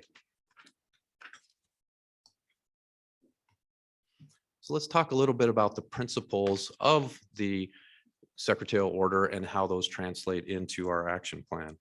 And what I like to say is that the order's overarching principles is to emphasize voluntary and collaborative conservation. And of particular importance, it recognizes the outsized and key role that private landowners and working lands play in sustaining our migratory big game herds. It also recognizes that conserving migratory big game hinges on conserving the large landscapes that these herds need across jurisdictions, including well-connected and productive seasonal ranges and migration routes. So for goals, the order's principles inform the action plan's goals, which are to focus priority efforts to conserve priority big game in collaboration with diverse voluntary partnerships, including local communities and landowners. So speaking of priorities, the action plan has 5 priority areas with 4 categories of priority actions. Jacob presented the 5 priority areas to you back at the January commission. So I'll focus on the 4 categories of priority actions, and this will also come into play as we talk through how we address some of the public input. So our 4 categories of actions fall under technical assistance, habitat conservation and management, transportation projects, and research. And I'd like to just take a moment to talk a little bit about the research effort and acknowledge our wildlife research team. They've been analyzing just a mountain of GPS radio collar data over the last several years and have produced 51 big game migration maps from around the state. And last I heard, we were kind of in the lead. We had the most migrations mapped at least earlier this year of all the states participating. So that's quite an accomplishment. And of those migrations, we have 22 mule deer, 28 elk, and 6 pronghorn. And I also want to note that these migration maps have far-reaching benefit beyond just the action plan. They've also proven to be a really important tool for technical assistance work that we're doing and also for habitat planning work. So really hats off to the wildlife research team for all of the work that they've done on our migration maps. Okay, well, that brings us to our public outreach. And big thanks to the Communication Bureau for facilitating that outreach. The draft action plan was available for comment on the website for 3 weeks during April. To get the word out, we sent 250 notices as a press release to news outlets and interested parties.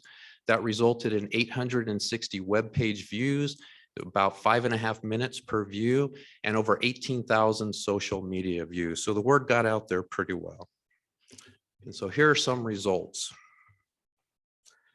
We received input from 57 respondents. 46 of those also included written comment, in some cases letters, and 100% of the respondents we identified as Idaho residents. And we had a high level of support for the action plan.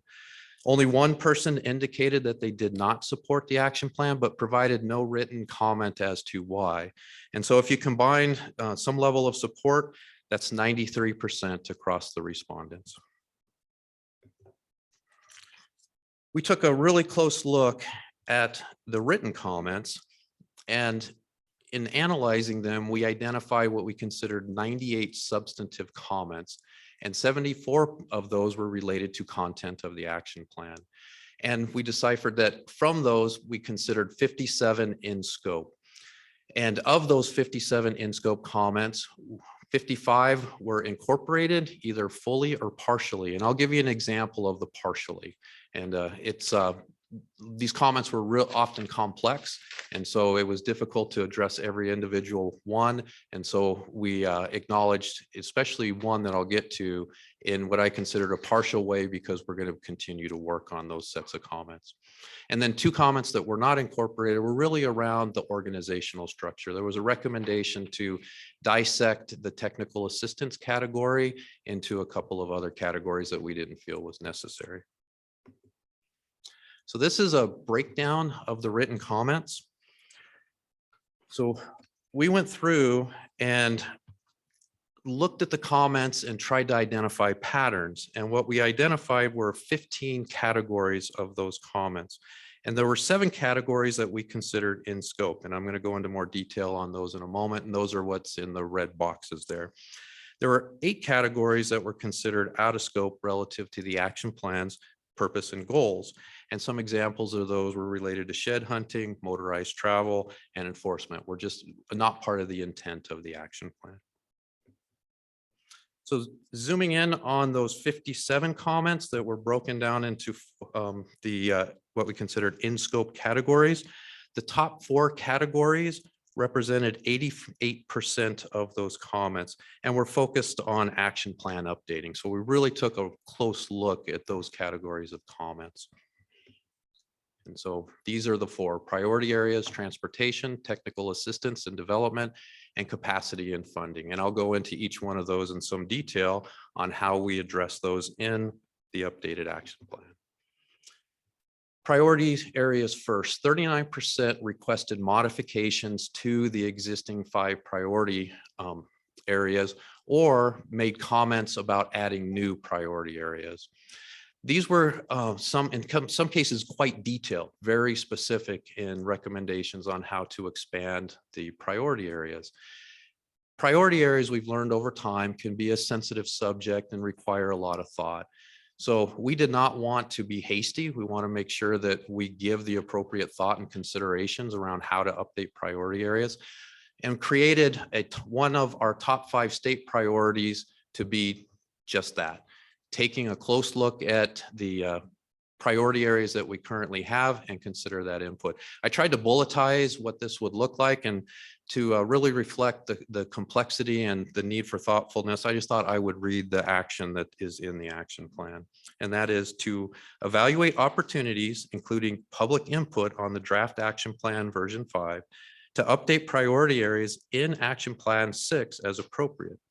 The evaluation and potential priority area updates will be intended to better align with new data, local knowledge, current understandings of risks and challenges, and near-term actionable opportunities to implement strategic management efforts with relatively high probabilities of broad public support and success. And I emphasize public support.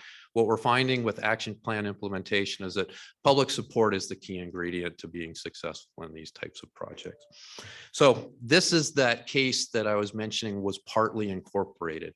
So we didn't necessarily modify priority areas based on the specific comments. As I said, in some cases were quite detailed, but we partially are addressing those number of comments by taking a closer look at it during the next cycle of the action plan.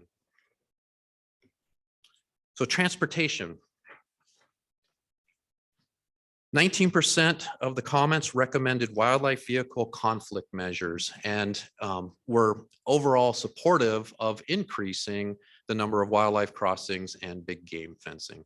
So transportation is a big part of our action plan. It has been in the past. It's one of our categories. And in the process of updating our statewide priorities, 4 of those are related to these types of comments.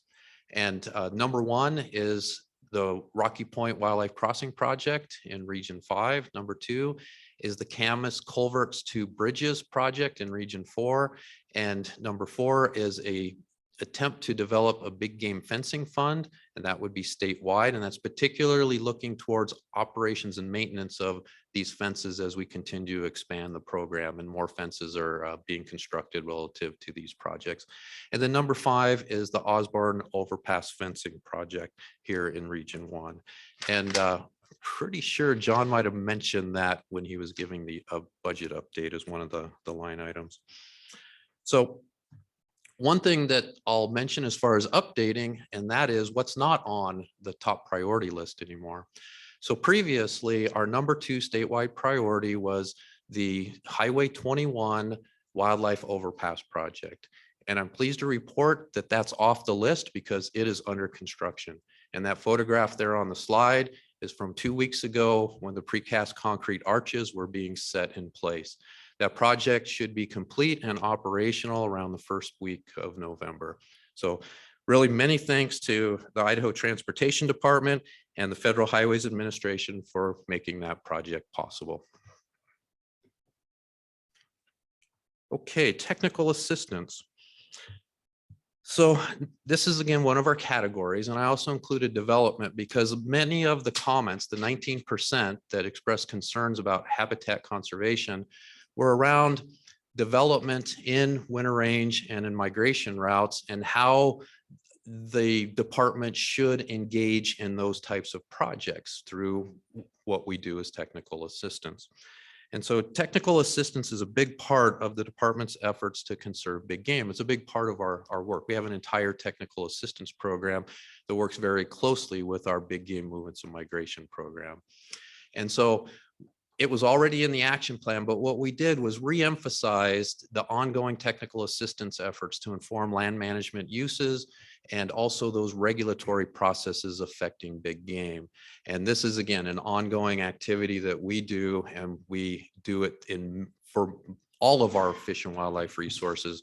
But through this action plan, we try to emphasize that technical assistance around big game movements and migration and winter range is of highest importance. And as I mentioned a moment ago, those migration maps are really important tools that we use for technical assistance and communicating to the decision makers around these types of projects that are listed there, and hopefully influence and inform the decision makers about ways to conserve big game as projects are being contemplated. And the last one is around capacity and funding, and these go hand in hand. 11% of the comments express concerns about having sufficient funding and staffing. And I'm really pleased to report here that there's been a lot happening in the capacity and funding side. And actually, John mentioned one of the capacity items here this morning also. So this is the good news part of the presentation. So first of all, I'd like to acknowledge the Idaho Transportation Department and Mule Deer Foundation as principal partners in implementing the action plan. And so the capacity portion of the slide there, those bullets, are identifying positions that the Mule Deer Foundation and we're hoping ITD will bring to help increase our capacity for the big game movements and migration program. So the first one is a renewed Mule Deer Foundation partner biologist. We have had a relationship with the Mule Deer Foundation where they've contributed a full-time partner biologist to implementing the action plan. It was on a 3-year grant from the National Fish and Wildlife Foundation. The good news is that grant was extended for 3 years, so that position is going to continue. The Mule Deer Foundation will continue that position for the action plan. The next position is what we're calling an ITD liaison biologist. We were approached by ITD and asked us to provide increased capacity around technical assistance and that they would fund the position. And that was one of the line items in the budget, is that actually the first year would be funded through Fish and Game and then subsequent years by ITD. So increased capacity there around technical assistance that, as we saw, has a nexus to the action plan around the transportation portion and implementing the projects for transportation. This is a new position, the third bullet, part-time Mule Deer Foundation partner biologist. So the previous person in that partner biologist full-time position has decided to go part-time. And the Mule Deer Foundation is committed to keeping that position still functioning for Idaho and administering the action plan on a project by project basis. So specifically helping to implement action plan projects. So really good news that we're seeing increased capacity there. So the next section is funding, and more good news here. So on the funding side, the 2021 bipartisan infrastructure law is investing over $9 billion in infrastructure in communities nationwide, including funding several transportation programs that benefit migratory big game. And we're really working hard to try and leverage these funds and these programs. And so here are a few examples of how we're doing that. So one of them is associated with our top priority, and that's the Region 5 Rocky Point Crossing Project. And this is an ITD lead project. And on Monday, in a few days, ITD will be submitting a grant application to one of these transportation programs called the Wildlife Crossing Pilot Program. And so we're looking for substantial funding to implement that crossing project. The next one is, we heard about this earlier again through the budget, and that is the Osborne Overpass Fencing Project here in Region 1. And this project is looking for bill funding, and it was submitted earlier this week. it actually went through the first level of screening for funding, and it's now moving into the second. So fingers crossed, we're going to see funding for that project. And this is a really high profile project here locally because it has overwhelming public support with the Osborne community and also with local elected officials. So we're very hopeful that this is going to come through. I also want to mention that, again, through transportation programs, the Highway 21 overpass project is also being funded by the federal, the Federal Lands Access Program. So another one of those federal transportation programs bringing significant funding to the state of Idaho to construct that project. So the last bullet there, working lands for wildlife. This is more good news. This is an effort that the department has been working with the U.S. Department of Agriculture on for about the last 3 years. And it is an effort where the Department of Agriculture wants to bring funding to benefit migratory big game. So last month, they announced the expansion of funding for Farm Bill programs for select states to benefit migratory big game on private working lands through the Working Lands for Wildlife program. So this program expansion is only currently for a select number of states. Idaho was selected as one of those states this year for the expansion of the project. And what we're looking at is potentially $5 to $10 million per year coming to Farm Bill programs with an emphasis on migratory big game, helping producers conserve those working landscapes. And those programs that are receiving funding, for example, are the Environmental Quality Incentives Program, the Agricultural Conservation Easement Program, and the Conservation Reserve Program. So many thanks to the Department of Agriculture folks and our Habitat team who's been working on bringing this to Idaho. This should be a really good benefit for wildlife and the people of Idaho. So just to wrap things up, what I'd like to add is that the Movements and Migration Program and the action plan have been evolving and adapting over time as we learn more information and as new funding sources come available, such as those that we've just discussed. And that one of the outcomes that is being built upon the Secretarial Orders Foundation is that the action plan provides a handy roadmap for landscape scale conservation. And it really helps us start to look forward towards being more strategic and proactive to help guide that landscape conservation needs that we talked about for big game. And so I just want you to know that we're going to continue to evolve the program and the action plan to be responsive to emerging opportunities, to be strategic and proactive, particularly for those keywords around the program. And that is voluntary and incentivized landscape scale conservation for big game in collaboration with communities and partners. And with that, I would be pleased to stand for questions. Thank you. Any questions? I have a couple comments. This is very exciting stuff to me. I particularly like the part where you said incorporating local knowledge of migration, and I think that's fantastic because I think the public sometimes does have pretty valid local knowledge, and to the extent we can utilize that, I think we're better off. I appreciate that. And another thing that stuck out for me is ITD's on board and wants to help us fund. We would consult to them on projects, basically. We work, Mr. Chairman, thank you for those comments. And to your question, we work very closely with ITD and to the point where we help draft grant applications and we exchange information. And that relationship is actually growing. The ITD Fish and Game relationship is strong, and what we're looking to do now is actually try and incorporate other state agency partners into that discussion. And so that we're rounding it out with the Office of Species Conservation, for example, Idaho Department of Lands, local highway districts. And so, yeah, we work very closely, and having that ITD liaison position, providing dedicated technical assistance, will only make that relationship better. Yeah, I can't say enough good things. They're really the heroes around these transportation projects. Yeah, that's wonderful. And, to to the extent that we can be involved when they do a reconstruction or a new construction, that's, obviously the cheapest time to do what we need. And I think that's just absolutely wonderful. Thank you, Mr. Chairman. Anyone else? Just Jim? a comment or observation and a great big thank you, Frank, and also pass our thanks to Jacob as well. Obstacles to movement and wildlife and loss of winter range is part of a growing population. We're not the only state that's dealing with this, but this state's leaning way forward. I really appreciate it.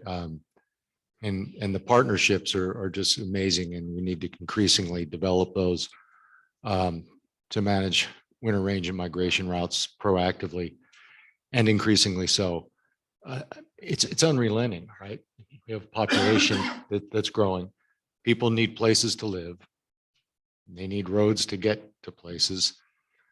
And we need to find a balance. And your presentation is showing there's a real heavy lift available, but you're also accomplishing it with partnerships. I just jotted down a few, and it's just amazing. And we need more partnerships, but OSC, IDL, including fire. I mean, the fragmentation we have in habitat in southern Idaho is pretty amazing, or the potential for with fire.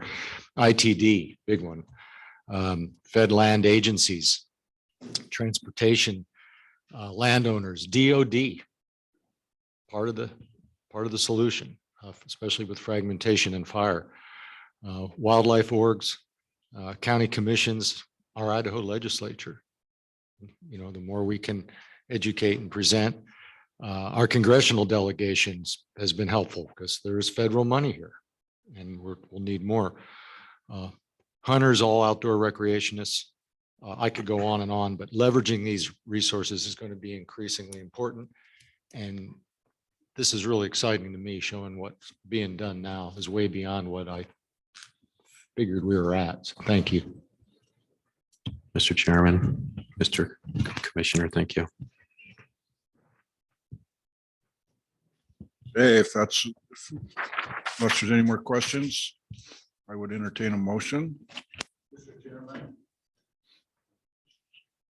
I make a motion to the commission to adopt the 2020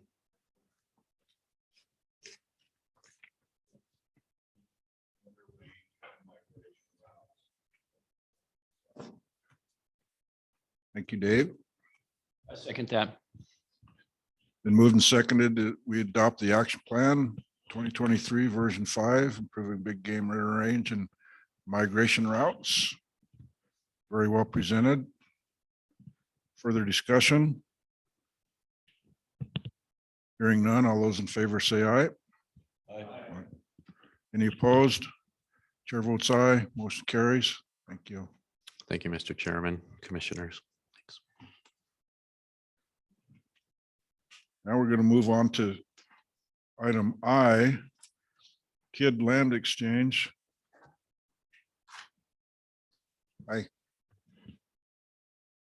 You say your last name for me, Casey. Yeah, good morning, Mr. Chairman. My name is Casey Pazangra, Commissioners Director. While the presentation's coming up here, we are moving to agenda item 5. This is an action item for your consideration related to a proposed land exchange that is needed due to an encroachment on Fish and Game property. This proposal, the Kid Land Exchange, as it's called, was previously and recently presented to the commissioners at the May executive session. So hopefully this is somewhat familiar to y'all and looks familiar. The properties in question that we're talking about today are located in Region 5 on the southern boundary of the Montpelier Wildlife Management Area. Department staff in the region were recently informed that a neighboring landowner had unknowingly built a portion of their home and their garage on Fish and Game land. The landowners contacted the department and are looking for opportunities to resolve this issue, make the situation right. They have been very cooperative in working with us toward a solution. They've moved forward and had a survey conducted on their property in order to kind of evaluate the amount of acreage that they've encroached upon and look for solutions on how to compensate the department for those damages. This image shows you an overview of the site. So the parcel that's identified there as August Kid is the private parcel. And you can see that the house and all the garage and a large portion of the driveway are actually built on Fish and Game property, which is a little tough to see on the screen, but the blue translucent land all to the north of the slide here, that's all Fish and Game property. So a large majority of the home site has actually been built on Fish and Game land. The proposal from the landowners and is what has now been agreeable by regional staff is that rather than uprooting the entire home site and relocating the home, which would cause a lot of disturbance at this point, they would like to try and do an exchange of property for a like piece in the area. And they've actually identified such a parcel just to the west of the home site. So the image here, you see the encroachment and the Kid home site on the right of the screen. And the rectangle on the left side, that is a large red rectangular block there identified as Michael Whitby. This is a parcel that the Kid family has identified as a potential exchange parcel. The current landowner, Mr. Michael Whitby, is willing to sell this parcel to the Kid family. In turn, the Kids would take that newly acquired parcel and exchange it with the commission for the parcel that their home site currently sits on. The parcel that we would be acquiring is shown here. It's in the middle of the screen, labeled again, Michael Whitby. You can see it immediately abuts the WMA Fish and Game property, which is identified in the blue. We'd have a continuous boundary on the south side of the WMA, just like we do now. We wouldn't be losing anything in terms of access opportunities. So looking at the two sites in comparison, making sure they're close to apples. The home site encroachment area is approximately 1.8 acres. The Whitby parcel that Fish and Game would ultimately be acquiring is 1.4 acres. We have done a broker's opinion on both parcels, and they were both valued right at $30,000. Department staff really feels like these are of equal habitat quality, and neither of them are very significant in terms of public access opportunities to the WMA. So we don't really feel like there's any loss here. For those reasons, and the fact that the Kid family is going to be covering all the costs associated with the exchange, the recommendation from staff is to move forward with this exchange as presented here. And with that, I'm happy to take any questions. Any questions? Jordan? Please. I move to approve the Montpelier WMA Kid land exchange. Second that. It's moved and seconded to approve this land exchange. Further discussion? Hearing none, all those in favor say aye. Aye.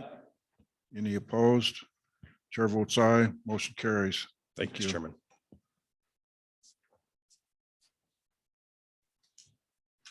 Item J, Commission Direction for Wolf Depredation Control Board Funds. Tricia. Good morning, Chairman Ebert, Commissioners, Director Fredericks. I am going to present item J, which is Commission Direction for the Wolf Depredation Control Board. This may sound familiar. We discussed this back at the May meeting. The Idaho Wolf Depredation Control Board is responsible for administering the Wolf Control Fund established in Idaho Code. Legislation created the board back in 2014, largely in response to the loss of federal funding for wolf depredation control. The board does not have management authority for wolves, but it is responsible for allocating funding for the wolf depredation control actions authorized by the Idaho Fish and Game and the Commission. To maintain the eligibility for Idaho's receipt of federal excise tax funds, such as Pittman-Roberts and Dingell-Johnson, the Fish and Game Commission must maintain control of its licensed funds. Idaho Code maintains this control by authorizing the commission to direct the board's use of fish and game funds and require the board to comply with commission direction for funding wolf depredation control activities. As previously discussed at the May Commission meeting, Idaho Code directs the annual transfer, and the commission approved the annual transfer of $300,000 of fish and game funds to the board for response to control of wolf depredation. If these fish and game license funds are not fully expended in the calendar year, those funds will continue to grow and accumulate in the subaccount, the fish and game, basically fish and game subaccount that the Wolf Depredation Control Board holds. In the table that's on the screen, last year, we had $31,000 that rolled over from the previous year. We transferred in $300,000, and there's interest on this account. So our beginning balance last year was $331,000. This year, we used about $199,000 of that in control activities. So right now, we have $131,000 in the account before we transfer in the $300,000. So at present, as I said, we have over $100,000. Previous commission direction has been to use these funds to prioritize management and control of wolves where ungulate management objectives are not being achieved and in chronic livestock depredation areas. Staff is recommending directing the expenditure of the $100,000 of unused or carry forward fish and game funds previously transferred to the Wolf Depredation Control Board, which are held in the fish and game subaccount, to be used for management and control of wolves, for the protection of ungulates and management units and zones with predation management plans, or where management objectives are not otherwise being achieved, and in units where wolf depredations on livestock or other domestic animals are chronic. If approved, the staff will have a letter for the chairman's signature reflecting the commission's direction to the Wolf Depredation Control Board. I will stand for any questions.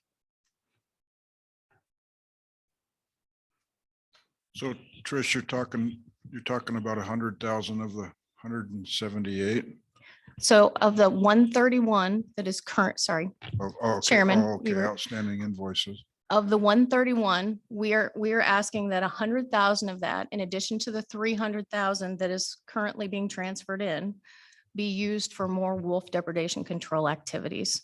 So this account doesn't continue to grow and that we actually use the funds as you've designated. For a total of 400,000? Yes. Yeah, okay. Any other questions?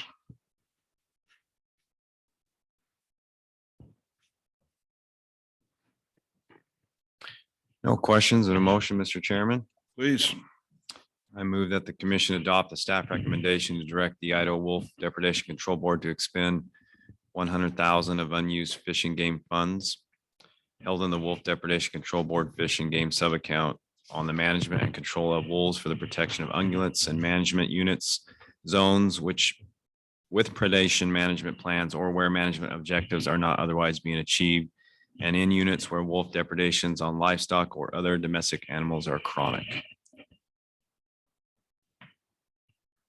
Good. Do you have a second? Second that, Mr. Chairman. Moved and seconded to approve staff recommendations. Further discussion? Hearing none, all those in favor say aye. Any opposed? Chair votes aye, motion carries. Thank you. Thank you.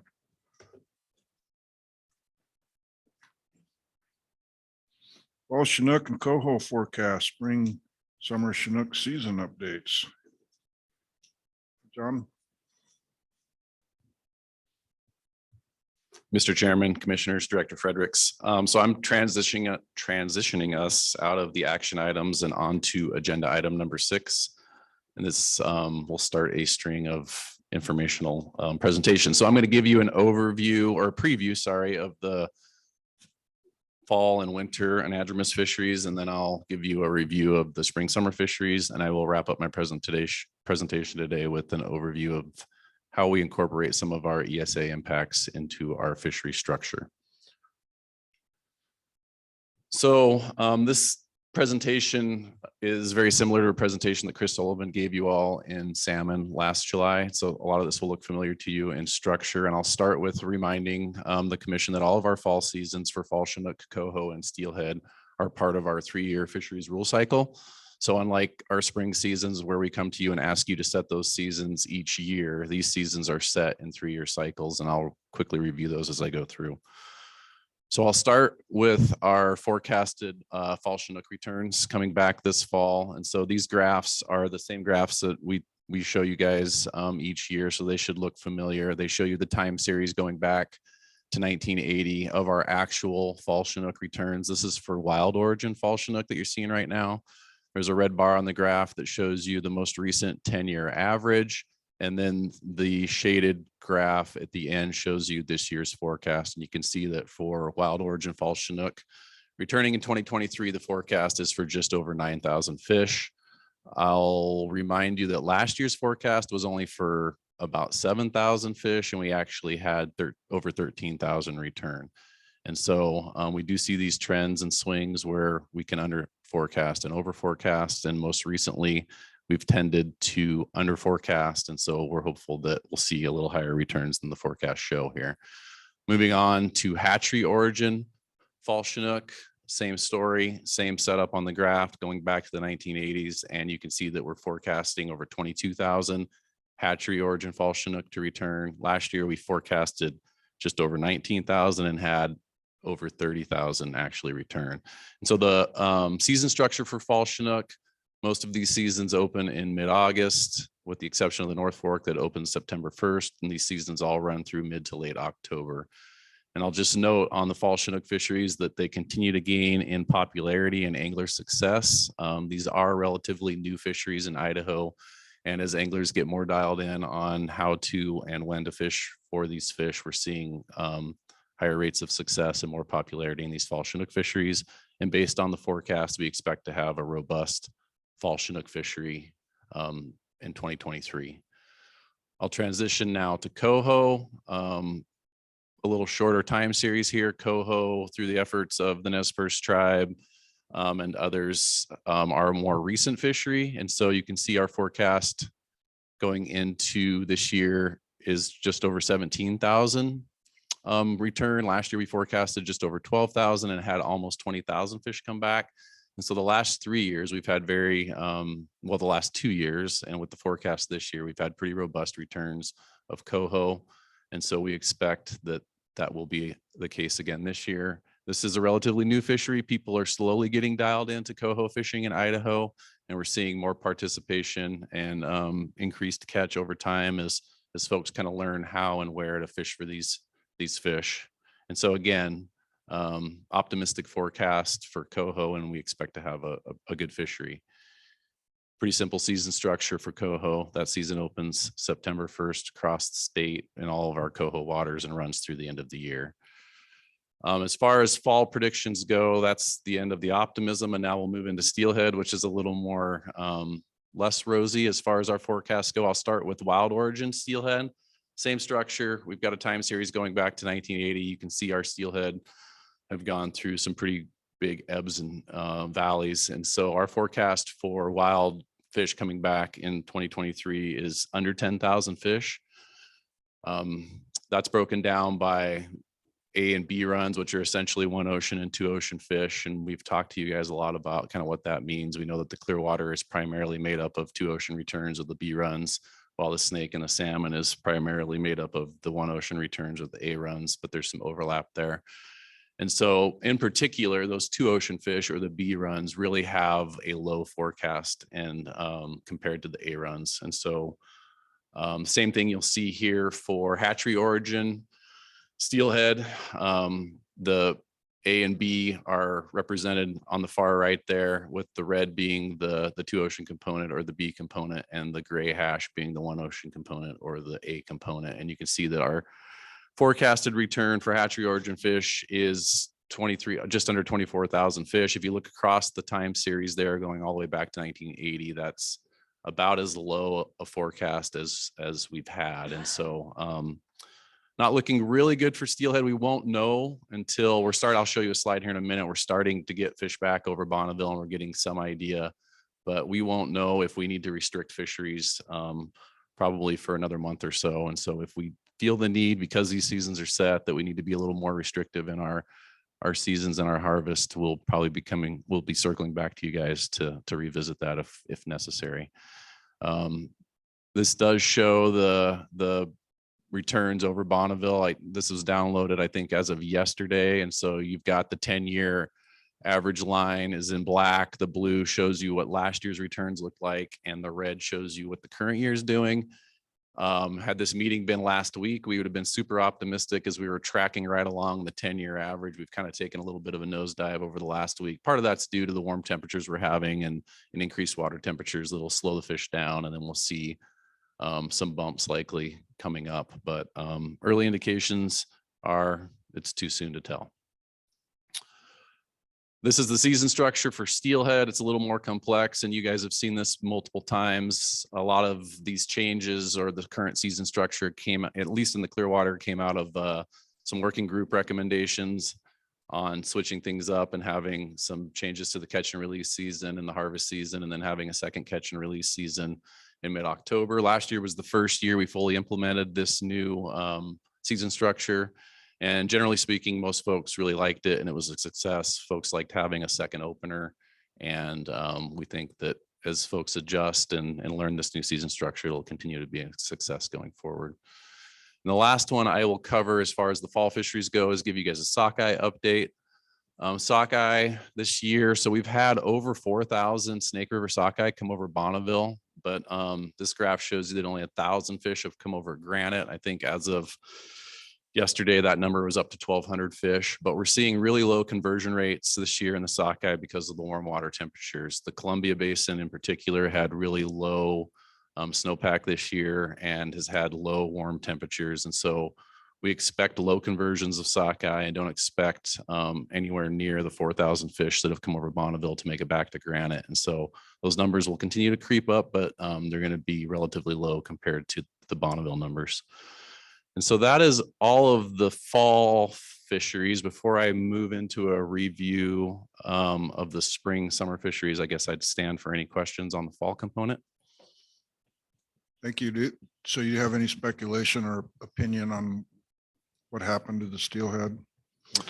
So steelhead, and we've talked about this, and I think I maybe covered it at the November meeting in Lewiston. We're seeing some pretty significant every other year cycles in steelhead, specifically in our two ocean component, but we're also seeing it in our one ocean component. And so for that two ocean piece, we're in the off year where those fish tend to drop. And there's all sorts of theories floating around. The biggest one that you'll hear about and read about, and you're seeing more mention of it now, is the impact from pink salmon, because they're an every other year fish and they're overly abundant in odd years. And so there's some theories floating around that they could potentially be having some impacts on early survival of steelhead when they go into the ocean. And we might be seeing some of that reflected in the two ocean piece. And so lots of folks in the basin are looking at that across the Northwest, and what can be done about it, I don't know, because that's a big nut to crack, but that's one of the pieces that people are investigating. And so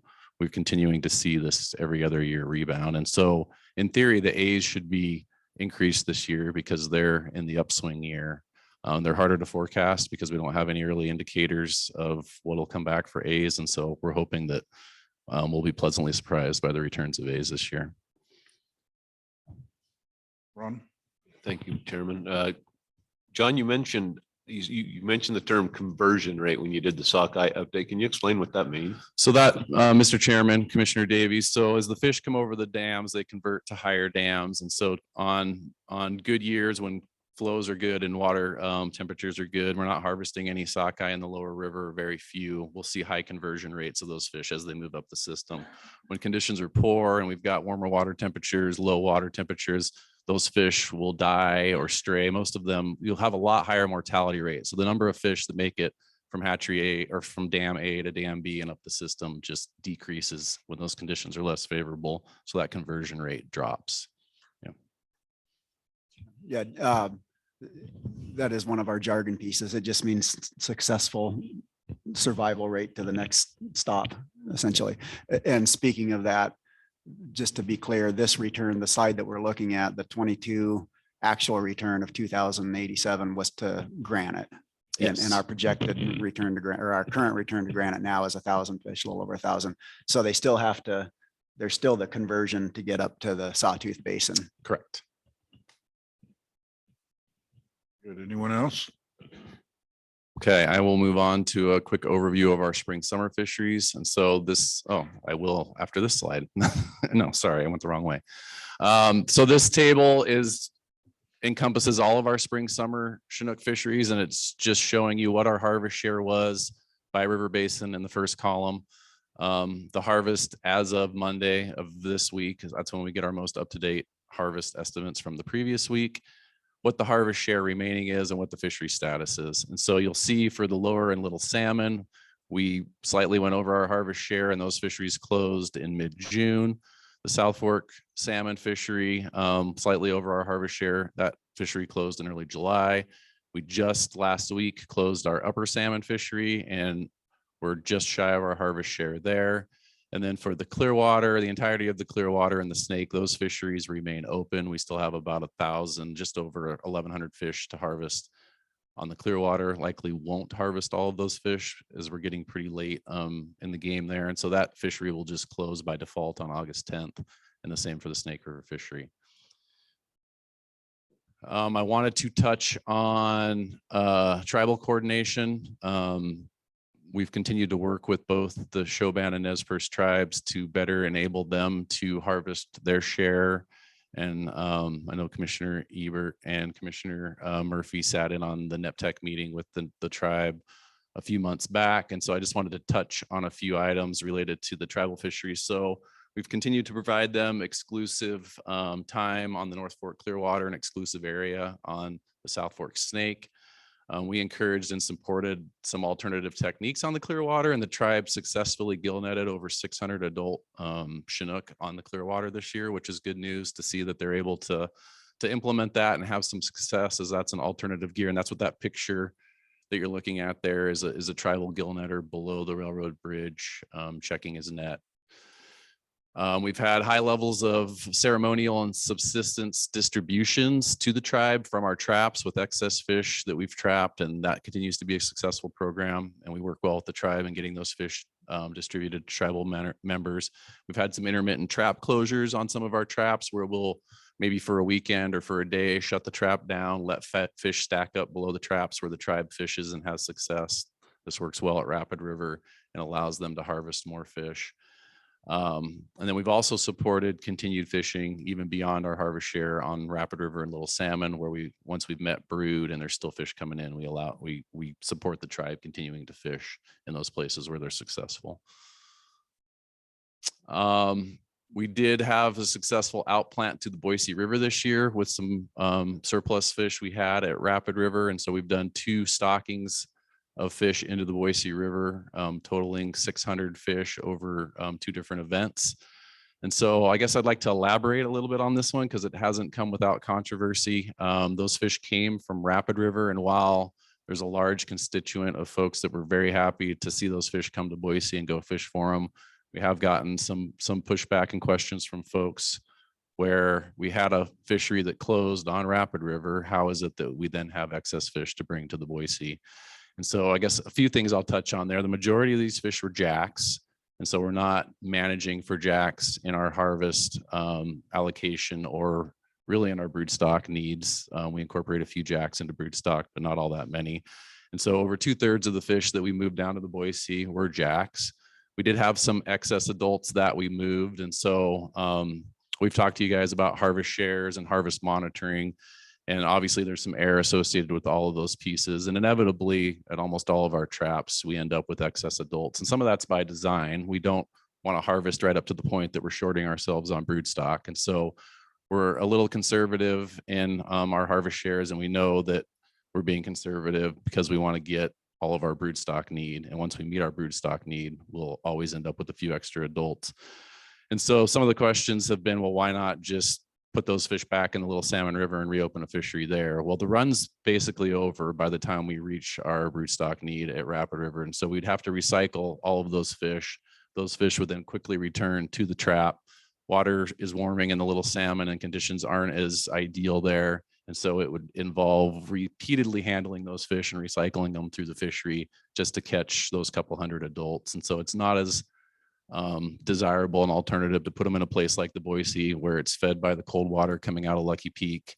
Those fish can stay in the system, survive longer, stay better quality, and provide opportunity to a subset of anglers that may otherwise not be able to salmon fish if they don't have the means to travel to the Clearwater or to the salmon. And then finally, these fish came from an Idaho Power mitigation facility in Rapid River. That mitigation facility is mitigating for the Hells Canyon Dam complex. And without the Hells Canyon dams being in Hells Canyon, fish could still return to the Boise River where they returned historically. So those are pieces I wanted to touch on because I know we've been getting a lot of questions. And so I'm going to move into the last part of my talk, which is talking a little bit about ESA take and how it contributes to our fishery structure. But before I do that, I'd ask if there's any questions on the spring summer overview piece. Questions? Go ahead. So do you have any idea how successful the anglers were at Boise, or is it? Yeah, Chairman, Commissioner Cameron, that's a great question. And so we put floi tags into 25% of the fish that we released in the first release. And so those are the tag your it tags that have the phone number and the unique number on them. And so we're evaluating how successful anglers will be in returning those fish this year. We have done that one time before.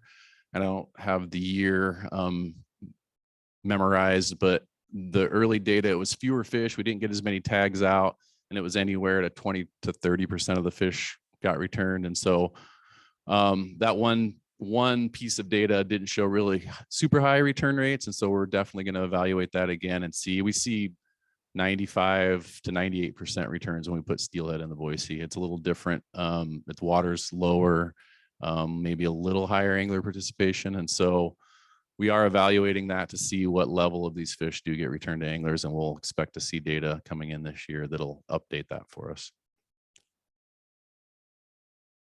Else? Okay, and so the final piece I will cover today is I want to talk about ESA considerations when we set our spring summer Chinook fisheries. And so most of the time we close sport fisheries for salmon due to reaching our harvest share, and that's what you'll hear us talk about a lot. But we can be restrained by impacts to ESA listed wild fish in the Snake and Salmon rivers. So just know that wild fish returning to the salmon and snake are listed as threatened under the Endangered Species Act. And so we assume that 10% of the wild fish that are caught and encountered by anglers will eventually die or have mortality. So for every 10 fish that an angler encounters, we assume through our permitting that one of those fish will die. And so that's how the whole permitting process works. And I'm going to step you through some tables, and I'm going to key in on the upper salmon this year because it was a place where ESA had influence on where we fished and how that fishery was structured. And I think that's important. And so this is all outlined in our fisheries plan that's approved by NOAA Fisheries. And so when I put this together, I was a little worried that I was going to be getting too far down into the weeds and it might be a little complicated, but after hearing Rick talk, this is going to be a cakewalk. So you guys will be just fine. So this is a table from our NOAA Fisheries plan that just shows the level of incidental mortality that we're allowed to have in our fisheries. And I'll leave this table up here as I step through the process. But for all of our wild populations, and since I'm going to key in on the upper salmon, I'll focus on those, whether it's the Cimarroy, whether it's the Lemhi, whether it's the North Fork, any of those tributaries, they all have a minimum abundance threshold that's defined through NOAA, and that's the minimum number of fish that need to return to those systems over time to have like a 95% viability that they're going to persist and not go extinct. And so they have these set numbers, and you'll hear that referred to as MAT, which is just minimum abundance threshold. And so then you'll see within that table, there's a percentage of MAT that's coming back, a percentage of that minimum abundance to these tributaries that we pool based on where we're going to fish. And where we fall in that percentage outlines the number of impacts that both us and the tribe are allowed to have on the wild population. So this is just a map of the upper salmon. I don't have a pointer, but you can orient yourself. The green line is the Salmon River, and the bottom left is the Sawtooth Weir where that black line is. And then you head down river, you've got Valley Creek, Yankee Fork, East Fork. You'll see Pacimiroy, Lemhi. You make the turn at North Fork, you go past Panther Creek, and then that big blue line that's coming in where the green ends is the Middle Fork. And so that red line continues off the screen down to Riggins. That's the continuation of the Salmon River. So the green that you're seeing here in this initial graph shows you what a fishery would look like from the mouth of the Middle Fork all the way up to the Sawtooth Weir. And the table here that I'm going to kind of build on and walk you through shows each tributary major wild population that exists in that zone where the green line is. It shows you what the minimum abundance threshold is for those populations. And then the last column you see there, that's the estimate of wild fish that are coming back to those tributaries based on previous year's red surveys applied to the aggregate of the wild return estimate to Granite. And so you'll see there, you add those up, it comes out to just over 1,800 fish. You divide that 1,847 by the 7,500, you get 24.6% of your minimum abundance. And so if you look up in the graph, you're below the 30% threshold. That means we are not allowed to have a fishery based on those criteria in that section, entirety of that section of river. And so what we do then is we start stair stepping up the river and we start removing tributaries and we continue to do this math. And so you'll see the green line in the map now shifted above Panther Creek. And so we've removed the Panther Creek population. You can add those up to the 1,796. You divide by 7,000 now because you've removed that 500 from Panther Creek. We're at 25%. I'm not going to keep circling these every time, but I did it one more time to show you that we're still under the 30. We're not allowed to have a fishery. And so you'll see now as I progress, that green line is going to continue to move up the system. Now we're above the North Fork. We do the same math. We're at 26%. We move that green line above the Lemhi. We're working our way down. We're still at 26%. We move up to the Pacimoroi. We've actually lost a little ground. Now we're under 26%. And so not able to have a fishery yet.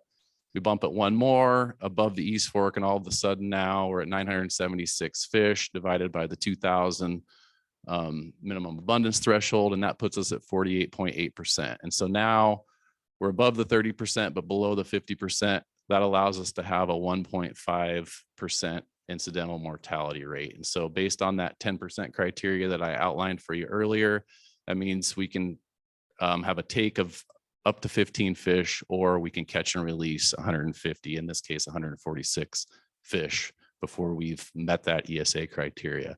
And so we did that. And you may recall the middle of last week, we had to restrict that fishery because we still had harvest share on the table. We still had a couple hundred adults to harvest, but we met that 146 impact rate. And so we could have moved the fishery up above Yankee Fork and got us an additional 9 fish to impact, or taking us up to 240. Because we wanted to give ourselves the most buffer for the last part of that fishery, we went ahead and moved it up above Valley Creek. That gave us an 82.6%, which moved us up to this 108 line and gave us a 4% impact rate. That bought us an additional basically 180 fish that we could catch and release. And so got us well into a zone where we weren't worried about impact rates anymore. We focused our anglers for the last 4 days of the season on that stretch from Valley Creek to the Weir. We're able to catch our last 200 adults before we shut the fishery down. And so just wanted to step you through kind of the things we need to think about when we set these fisheries and some of the limitations. And with that, I'd be happy to take questions related to anything I've talked about. Thank you. Any questions? Mr. Chairman. Good. Great presentation, John. I really appreciate that. And if I could get a copy of that PowerPoint, that'd be awesome. The biggest thing that I heard in talking to fishermen up there was why did they close it down to just the section that they did? You know, because obviously congestion was a problem. There was a lot of people fishing, and I think you did a great job pointing out exactly why it happened that way. I really don't understand why Rick couldn't maybe do something similar to that and make it a whole lot easier, but thank you.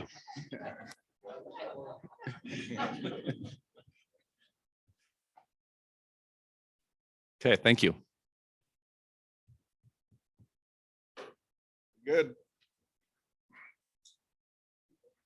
White sturgeon. Joe.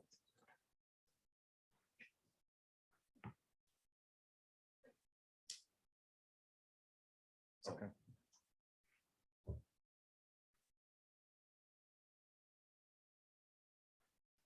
Chairman, Commissioners, Director Fredericks. My name is Joe Kazafka. I'm the State Fisheries Manager. I oversee the management programs. And today I'm going to talk about the Snake River White Sturgeon Management Plan update. This is an update to our 2008 plan.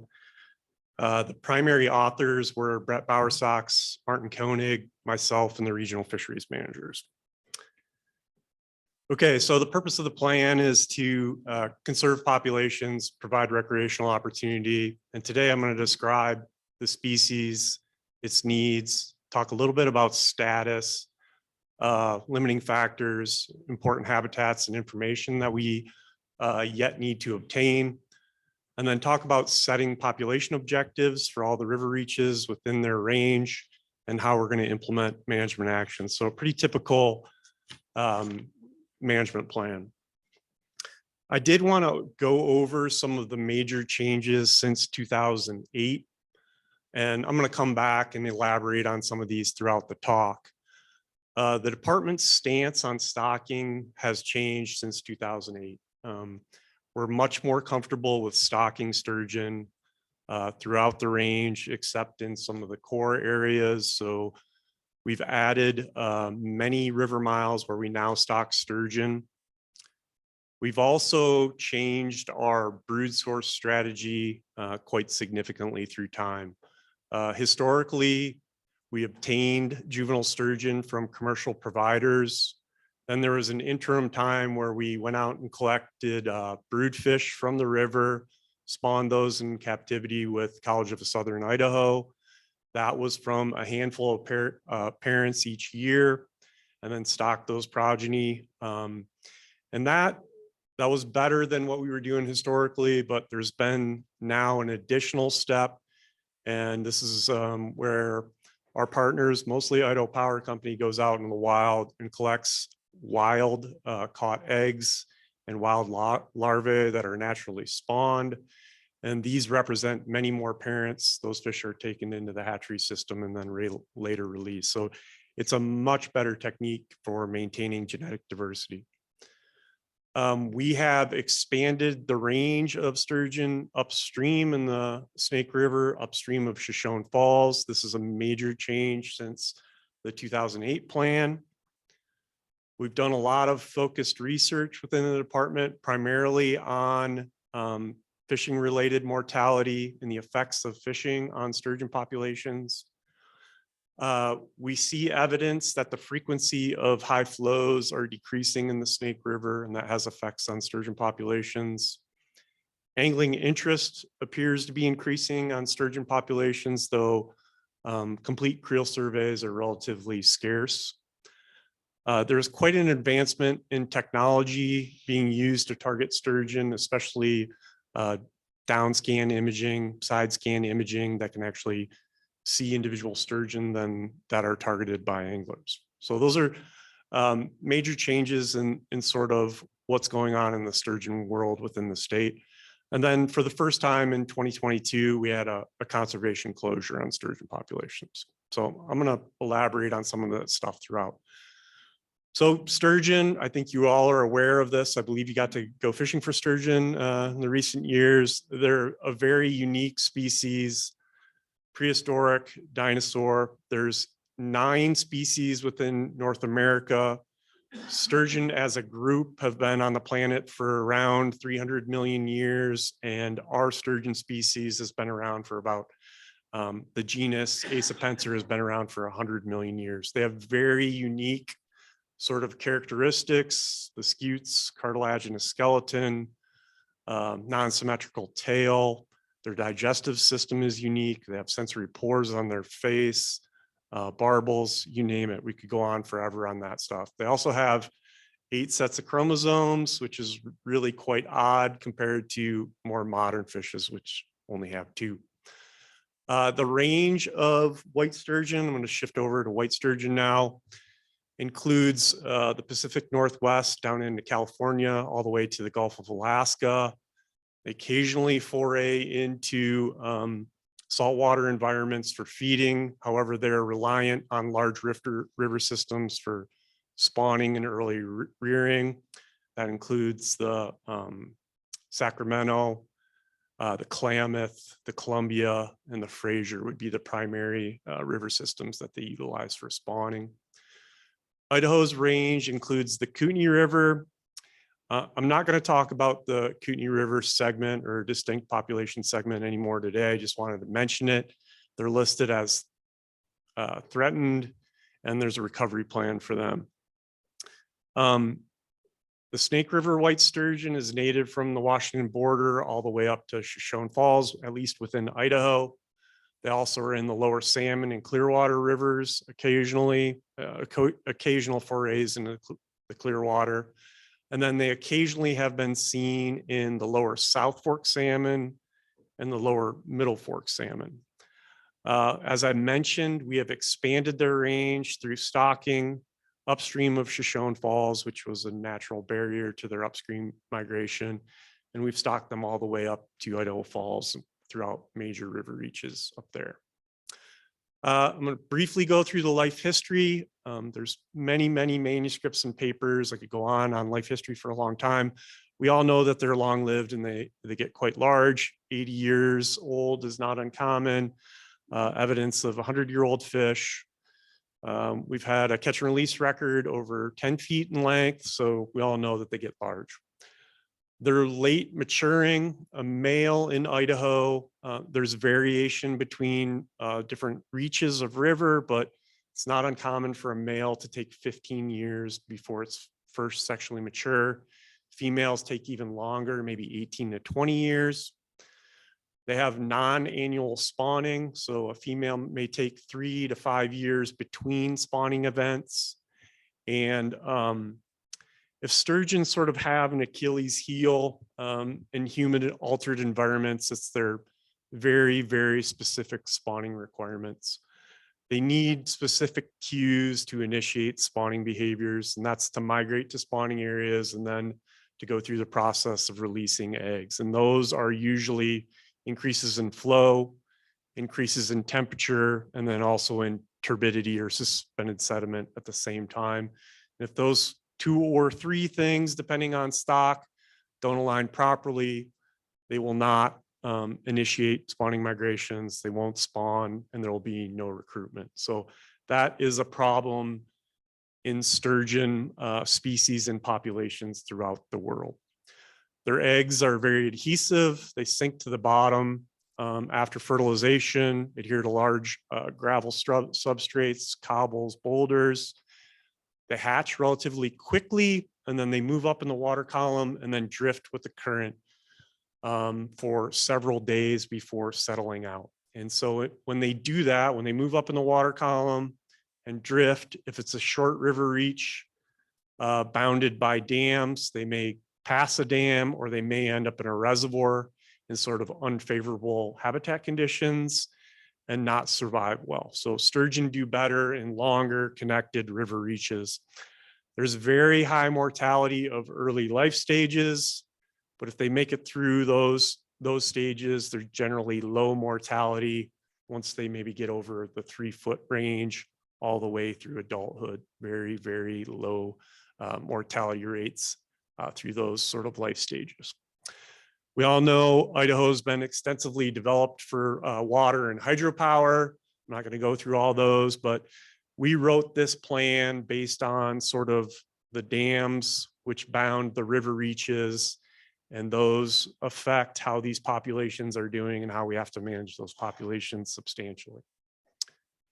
The historical status of white sturgeon in Idaho, it's unknown. There weren't very many sampling efforts back then, of course. We know there was higher abundances from some of the historical accounts. We think that they were more migratory, but we also know from genetic structuring that they didn't frequently interact with the lower Columbia. There was some interchange there, but it wasn't very frequent. They think that they were segregated between the lower Columbia and the mid Snake. They were over harvested through the early to mid 1900s. And then the earliest population estimates by department biologists were in the 1970s. Sturgeon regulations, rules and regulations have evolved through time. 1943 went to no commercial harvest. 1956, a season limit of 2. Entirely catch and release in 1971. By 96, it was barbless. Fish could not be removed from the water. There was actually a free permit for a while. Sturgeon anglers had to register for this permit. And they also had to supply a report to the department. And this was a good way of tracking angling effort and catch and sort of population status without using department staff resources to go out and sample them. So that wasn't effective for a while. It was rescinded. And then later on, we went to a sliding sinker. And then in 2019, we went to the lighter dropper test, and the notion that sturgeon had to be released at the time and location that they were captured. So gradually through time, it's become much more restrictive on how people were able to interact with sturgeon in Idaho. Okay, so I'm going to move on to population monitoring. Population monitoring, a lot of it, the vast majority of it is completed by Idaho Power Company through the, I guess, the dam relicensing process with FERC. They were required to monitor sturgeon populations extensively and also develop some aquaculture programs. This is a sort of a resource savings for the department. We have a very good working relationship with Idaho Power. They do systematic set line surveys. And I'll show you some pictures of that. Hook and line surveys in addition, while they're doing set line surveys. Within a certain river reach, they do multiple passes with these survey techniques. From that, you can estimate population size, structure of the population, estimate mortality rates, and then depending on river reach, these are done at 5 or 10-year intervals. Do I have a pointer here? No, that's the mouse. So the set line, if you look at this adult fish in the upper right-hand corner, it's just a large, maybe a 1/2-inch diameter rope. There's a quick release snap right there, a metal snap, a short length of cotton line, and then a large circle hook. Those are baited. You run maybe 150 or 200 feet of rope between anchors and buoys, put bait on it, set them overnight. You go back and check them the next day. Sometimes you end up with a bunch of small fish on those because various size circle hooks are used. And then the fish are loaded onto a cradle. And if you're on the right boat, there's actually a boom lift that gets it in there. If not, you've got to get 3 or 4 people on it and lift it into the boat. And then from there, juvenile indexing is also a very important component of sturgeon biology. Understanding when and where these fish are successfully recruiting is very, very important. These are most often done with these cotton mesh gill nets, very short sets of maybe an hour. You go disentangle these juvenile sturgeon and estimate their age, tag them, and so forth. That's what that looks like. We quite often remove a scute either on the right or left side, depending on whether or not it's hatchery origin and being stocked, or left is usually indicative of a wild fish. They are pit tagged in front of the dorsal fin, and oftentimes we'll even insert radio tags or sonic tags to learn about their migration behaviors, entrainment rates, and so forth. Okay, the current status of sturgeon in Idaho, they occupy about 500 miles. There's about 8,300 sturgeon greater than, slightly less than 3 feet in the state. 46% of those are adults. 87% of those are in 2 reaches. And those 2 reaches are the Bliss reach. So it's from Bliss to CJ. It's a very healthy sort of core population. The Hell's Canyon reach is also another one of our, healthy sort of core populations. We have a range of survival estimates. These are mostly produced by our Idaho Power Company. Again, adult survival generally ranges from about 92% below CJ strike to Swan Falls. That's the low point that we have. And the high point is 98% survival below Bliss to CJ. And I would say that the Bliss population is doing quite well. The population below CJ is not doing well. It's been declining in abundance. So we know that sort of a sustainable I guess survival rate is in that upper 90% range, just from these sorts of pieces of information. Okay, I mentioned that Idaho Power does a lot of the monitoring and also some of their research. The department has also done quite a bit on research on sturgeon in the last decade or so, even longer. One of the first pieces was done by Coeur, and he looked at the responses of populations to catch and release and how they did 10 to 15 years later. And he saw good responses in adult fish numbers and sort of size structure through time, suggesting that catch and release at certain levels is compatible with conservation of these populations. Myself and a former supervisor did an intensive creel survey of the population below CJ Strike. It's a small area where most of those fish live. Relatively small population, high amount of fishing effort. Each sturgeon in that population was landed about 3.5 times per year. An average fish in that population was landed about 3.5 times and lost an additional 4.2 times per year. More recently, we've been looking at hook ingestion. Sturgeon ingest metal quite frequently. Some of that is derived from angling. In the Hell's Canyon Reach, a recent study saw from 25 to 33% of sturgeon had some form of metal in their stomach. Roughly two thirds of that was sturgeon gear. Another 1/3 was smallmouth bass or steelhead gear. Another study was sort of on the same topic about a lot about hooks and hooking mortality. Several years ago, there were some sturgeon anglers that were asking us to make mandatory circle hook regulations. And the department decided to study that topic before we recommended to the commission whether or not those were necessary. From that study, we learned that deep hooking rates were very, very low. Landing success this was primarily a boat-based fishery, was quite high. That differs a lot from what we saw in the CJ Strike Reach, where it was more closer to 50% landing success. Boat-based angling, they land a much higher rate of fish that are hooked. We saw no difference in sort of deep hooking rate on whether it was like a traditional J style hook versus a circle hook. So the department did not recommend mandatory circle hook regulations at that time. Additional studies were done on metal ingestion and sort of shedding. This was also primarily in the Hell's Canyon Reach, but studied other reaches as well. 21% of those sturgeon had metal. They ingested a new piece of metal about every 575 days, but they were processing and passing pieces of metal about every 492 days. And this is from multiple recaptures of individual fish. Those fish with metal in their stomachs had reduced body condition.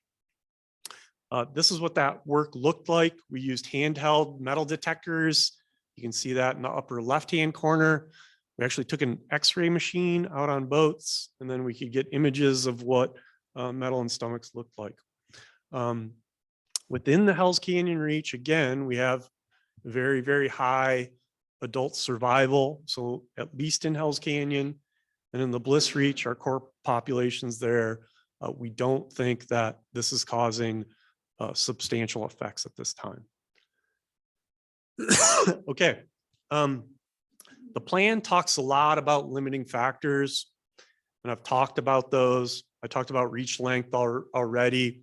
And depending on the reach length, the distance between dams, it affects sort of how the department can manage that population or that fishery. I also talked about river flow during spring.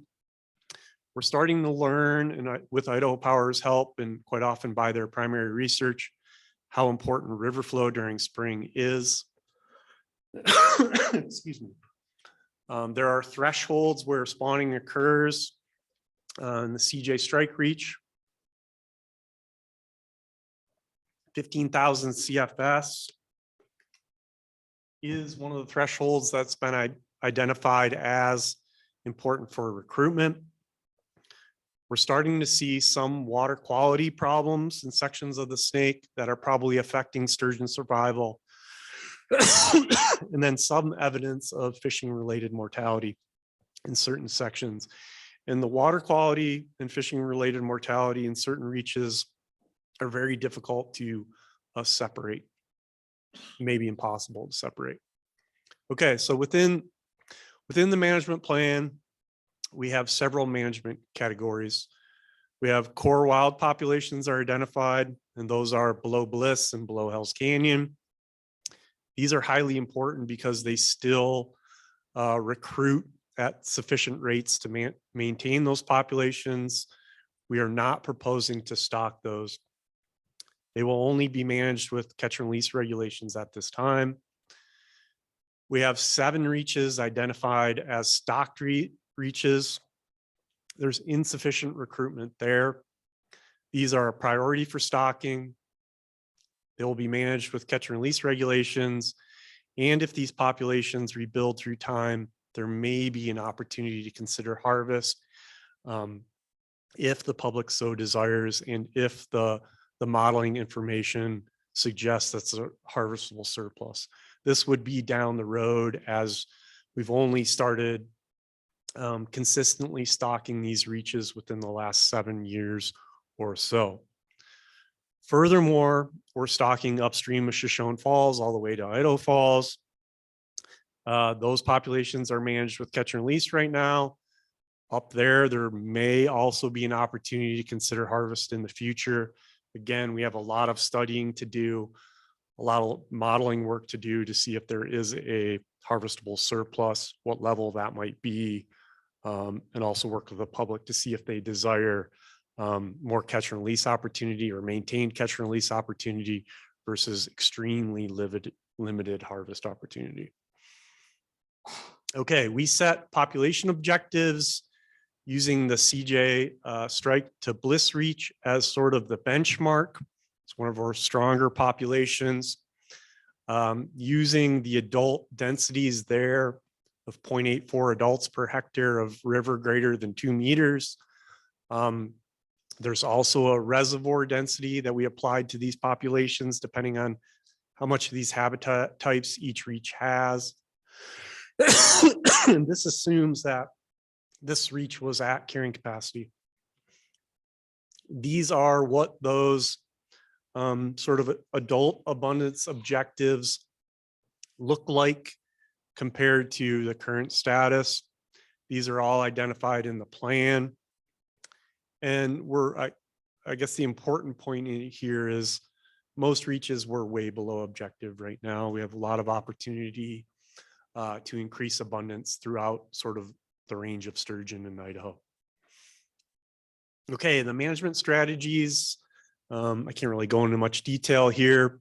Genetic monitoring of sturgeon populations is very important. We have, relatively few individuals. Sort of lack of genetic diversity can cause problem in sturgeons. We really want to maintain the number of alleles.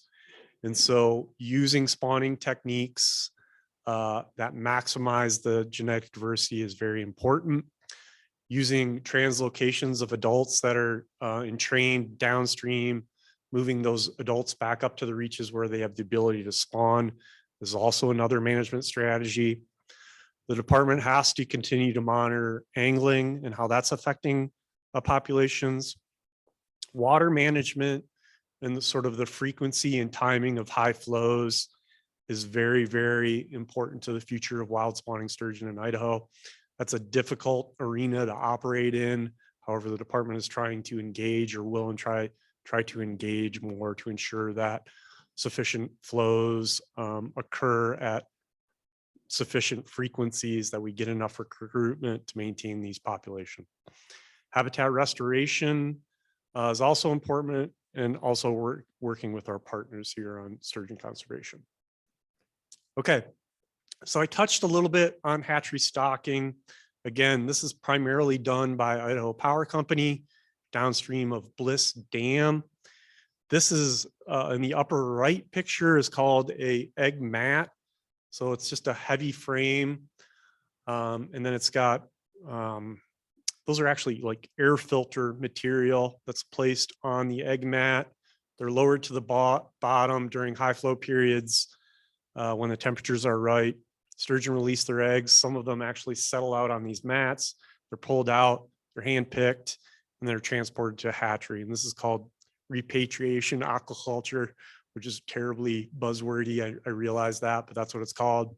And then also the lower picture, the boat there, they're using D-rings to catch the larvae as they're sort of in that drifting phase. After hatching, they drift in the water column, and they can be encountered there, captured as larvae that are, maybe half an inch.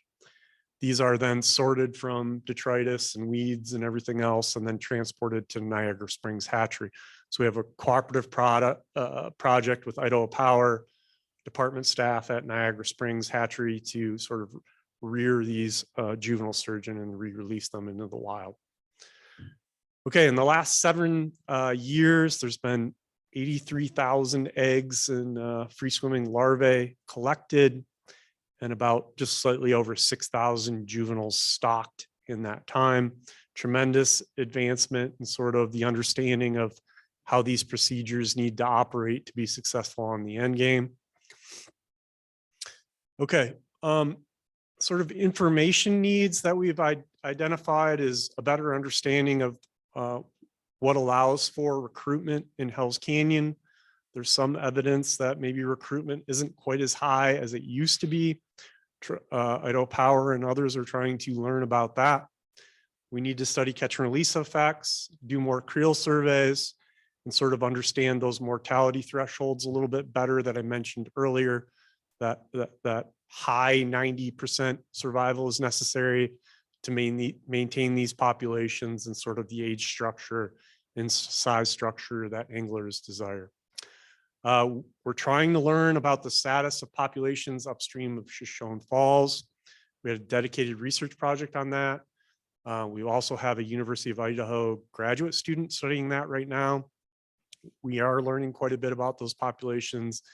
And again, that may allow us to assess whether or not there's a harvestable surplus up there that would maintain that catch and release opportunity and allow some limited harvest. And then rolling all this stuff up, we need to learn about angler opinions and preferences regarding catch and release versus very, very limited harvest opportunity. Okay, I wanted to bring this up. I touched on it early on in last year. I know you're all aware of the conservation closure that occurred via the director. The graphs at the top, the very top one, my eyesight is tricking me there. That's actually the temperature graph. And just draw your eyes to the green layer there. That's about the maximum temperatures that sturgeon prefer to hang out in. And if you look down on the bottom graph, those are oxygen levels plotted there. So the green on the top graph is kind of overlapping the yellow and red oxygen levels on the bottom graph. And this occurred in the top end of CJ Strike Reservoir last year. There's about upper 25 dead adults showed up at that time. We're unsure if this is environmentally caused or exacerbated by angling at the time of those poor environmental conditions. It led to that conservation closure. We are intensively monitoring this area and this topic right now. Phil Brannigan, a regional fisheries biologist out of the Southwest region, is studying that right now. They're doing weekly transect surveys looking for dead sturgeon. This year they've had 4 dead sturgeon, which is totally sustainable, but only one of those is probably associated with that scenario there of sort of suboptimal temperatures and very low oxygen levels. I would say right now that situation is starting to set up right now. It just over the last week or so, the temperatures have crept up and the oxygen levels have declined. So we will monitor that very, very closely and communicate that well with the director's office and with you, the commission. Okay, so let's basically the end of my talk. The next steps here are with your, I guess, head nod approval here. We'd like to release the draft plan to the public and partners. Complete about 30 days of outreach and public comment period, incorporate edits, and then hopefully come back to you at the November commission meeting. Very good, thank you. Any questions, comments? So. Go ahead. Did you slip in there the potential harvest above Shoshone Falls down the road? Yes. I caught that. Chairman Ebert, commissioners, yes, yeah, yep. That's something that we frequently hear from anglers as something that they would like to see.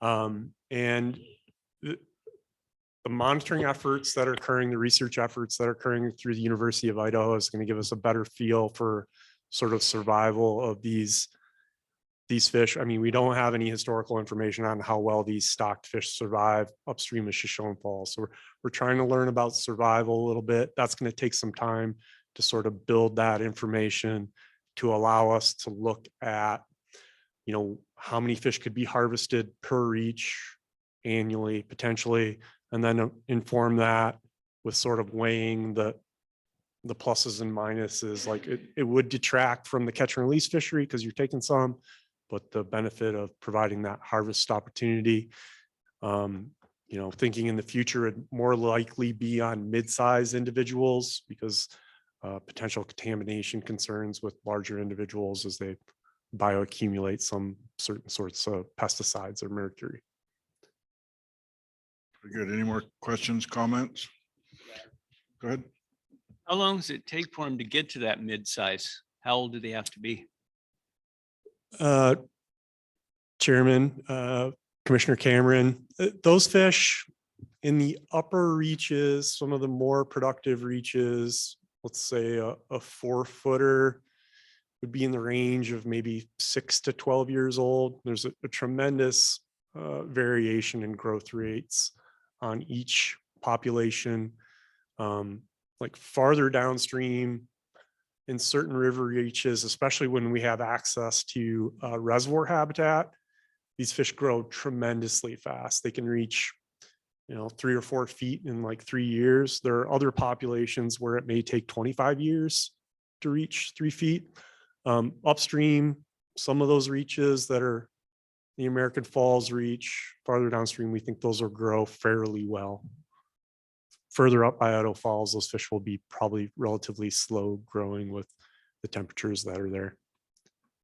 So approximately how many do we release in these separate stretches? Not the full river system, just in one stretch. A couple hundred per reach. Yep. And so we try to prioritize those reaches that are longer, where we tend to have higher survival. But we classified those as those stocked reaches. And then above Shoshone Falls are a slightly lower priority on the stocking scale. And then Idaho Power's ability to collect eggs is really dependent on sort of river flow. If it's a low flow year, those fish really don't migrate to the spawning area and release a lot of eggs. They choose to resorb the eggs instead of releasing them. That way they can prepare for the next spawning quicker. In moderate flow years, they're pretty successful at collecting a lot of eggs. And then with the refinement and the hatchery techniques, we're getting better survival throughout the program. So we're trying to get that up so we can meet all of the sort of stocking requests for sturgeon throughout the snake. Thank you. Anyone else? So they're asking us for head nod to release this draft, and does anyone have any objection or concerns with that? I think you have your head nod. Okay, thank you. I understand lunch is here. Yeah. So how about we break 20 after 12? Is that enough time? Check my watch.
you're not 5 minutes early, you're late.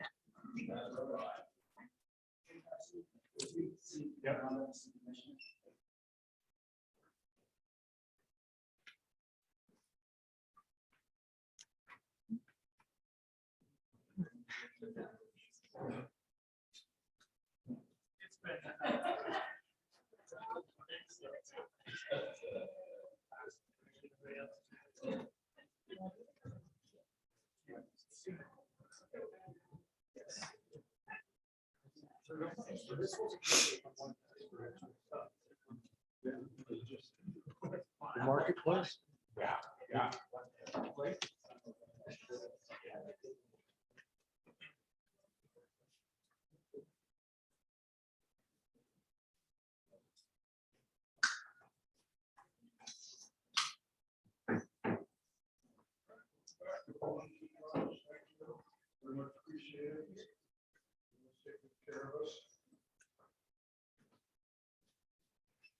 Now, we're going to hear from Katie for the draft mountain lion plan, All right, thank you. which she did in bigger font. We appreciate it. You're welcome. Chairman Ebert, Commissioners, Director Fredericks. My name is Katie Ulrich, Wildlife Staff Biologist for mountain lions, black bears, and gray wolves. This presentation is an overview of the revised draft Idaho Mountain Lion Management Plan. The intent of this revision is to guide mountain lion management activities in Idaho through 2029. We have been working under the direction of the previous management plan, which was adopted by the Commission in 2002. This draft plan incorporates knowledge gained from research, management, and monitoring in Idaho and across the Western US. This draft is an overview of harvest and mortality monitoring, hunting season participation and trends, conflicts related to human safety and livestock depredations, predator-prey relationships, population monitoring efforts and techniques. Like our other species management plans, this draft proposes management objectives, direction, and strategies for the next 6 years. Now, after considering current data, agency resources, and challenges related to lion management, the direction of the plan is to continue to provide a diversity of hunting opportunity, maintain mountain lion populations for harvest, expand monitoring tools to better inform management decisions, be responsive to conflicts related to human safety and depredations, and be responsive to underperforming ungulate populations where predation may be a limiting factor. This draft plan differs slightly from previous plans is that it incorporates predation management direction, provides guidance to improve monitoring and management at a landscape scale, and focuses localized management at a scale where predation, livestock depredations, and human conflicts occur. And before I go into the details on the draft plan, I wanted to touch base on some of the recent work the department has been doing with research and monitoring and public outreach and education. There's been a lot of interest in improving methods to monitor big game like deer, elk, wolves, and that also includes mountain lions. For example, trail camera surveys to estimate abundance and examining predator-prey relationships, and also radio collaring to supplement those efforts. And over the last few years, we've learned a lot about population monitoring, and these techniques are continually being refined and improved by Idaho Fish and Game and their collaborators. Idaho Fish and Game has also increased public outreach efforts through a variety of media outlets, and in addition, increased living with wildlife education into the communities. And as the human population in Idaho expands, Idaho continues to grow and expand, the priority will become more complex. It will be increasingly important to minimize conflicts with humans and livestock while also maintaining public acceptance of mountain lion hunting and mountain lions. Mountain lions are an important big game animal to Idahoans. The support of the direction for providing hunting opportunity and some of the strategies in the plan include utilize a framework of general hunts and allow a variety of methods of take, like hound hunting, predator calls, spot and stalk, and to continue to protect adult females and young. Managers will also continue to analyze data and apply management strategies at varying scales, region, GMU, Bighorn sheep, PMU, to achieve mountain lion management objectives and ungulate population objectives. If mountain lion population data indicates that the population are not self-sustaining, evaluate and reduce opportunity where it's warranted.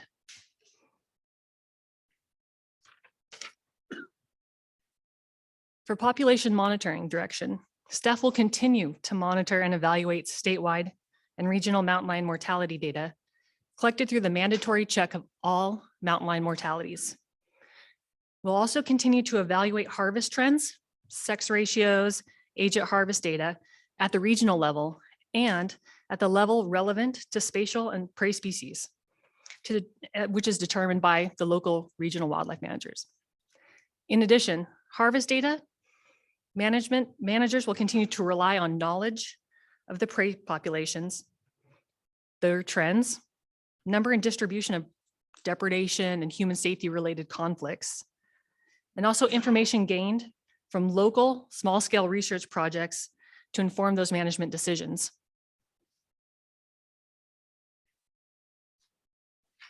Unfortunately, trying to collect population data on mountain lions is difficult because of their low density, their elusiveness, and their solitary behavior. As we know, there's no single perfect tool. This plan prioritizes research that will improve our monitoring techniques and provides repeatable, robust, and cost-effective estimates of abundance and distribution. Recent advancements in wildlife monitoring techniques show promise for species such as mountain lions, which have proved challenging in the past. One example is habitat selection modeling, which examines how mountain lions use the habitat.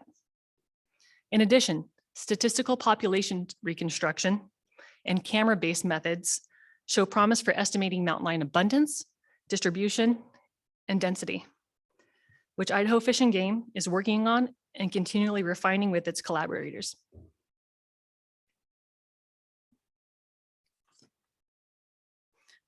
So one of the biggest changes, the previous mountain lion management plan grouped Idaho's 99 game management units into 18 data analysis units. This plan groups the game management units into a larger analysis areas, the regions, for reporting and data analysis.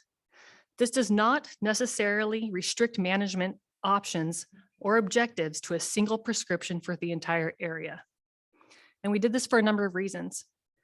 Many DAUs in the previous plan were too small and data limited to adequately interpret harvest and population trends, age structure, or distribution. The previous plan population objectives for individual DAUs revolved around harvest regimes, high, medium, and low, which were set based on harvest data from 30 years ago. Things have changed since then. Mountain lions are often successfully managed at larger scales that reflect mountain lion ecology, while providing smaller management units to distribute hunting pressure, address local population concerns, and reduce human conflicts and predation on ungulates. Also, new population modeling techniques, as we described earlier, developed for estimating populations, will perform better at larger scales over broader areas where there's more data available. Smaller scale areas with limited data can really restrict the applicability of these new techniques. So here is an example of what this may look like. Pertinent information for each data analysis unit or region will include a narrative of the regional priorities, data related to harvest, mortality, and conflicts. Managers can evaluate and monitor mountain lion populations at various scales, particularly related to their prey species status, maybe conflict hotspots, harvest trends, or other management metrics. Also, annual reporting will include information in areas that are a concern for managers. At the same time, Idaho Fish and Game will explore options for leveraging the utility of this data by incorporating them into some of those more sophisticated models that we described earlier. There's also included in this plan at the back of the plan, and this is a portion of that table, is a management considerations table. This table is included in the draft plan to help managers with evaluating mountain lion population information and help with the decision-making process. This table includes examples for interpreting lion population trends, ungulate population status, and also conflict trends. What you see in this table here is a section of it, and it is regarding mountain lion populations and how you interpret the harvest data. And in this table, this shows a declining population. So it would take, what are some of the indices that would indicate a declining mountain population? And also some of the considerations managers can have when how to adjust or change seasons or help them with the management decision process.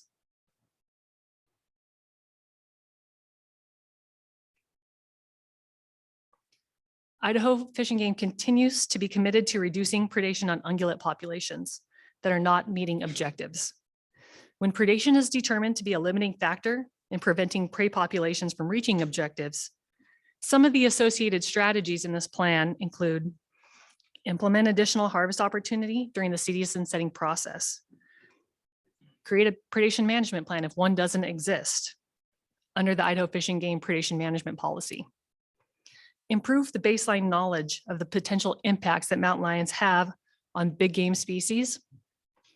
Some of these strategies include use ongoing ungulate mortality monitoring techniques to evaluate population performance where lion predation may be an issue. Investigate cause-specific mortality on radio-collared ungulates where populations are underperforming to assess the potential of predation.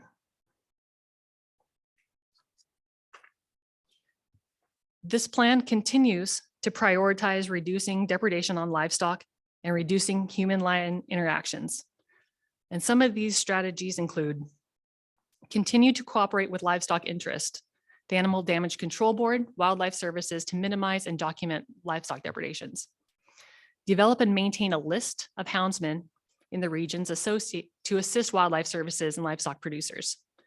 Utilize kill permits in areas where hazing or other methods may not be effective. This plan also identifies some strategies to address and alleviate depredation or nuisance issues. Use existing wildlife conflict reporting guidelines and policy. Refine and improve the conflict reporting system. Continue to work with communications and the enforcement bureaus to notify and address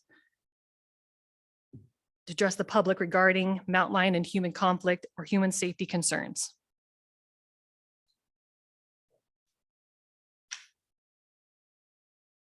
Mr. Chairman, Commissioners, I want to thank you for the opportunity to present this draft Idaho Mountain Lion Management Plan to you today.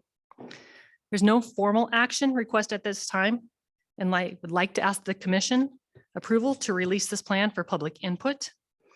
With the Commission consent, the draft will be posted on the department's website for 21 days to provide opportunity to the public to review. Then from there, input from the public and partner agencies will be considered when preparing a final plan with the intent to complete a final plan at the November Commission meeting for approval and adoption. And this concludes my presentation, and I'm open to questions. Thank you, Katie. Very good. Any questions?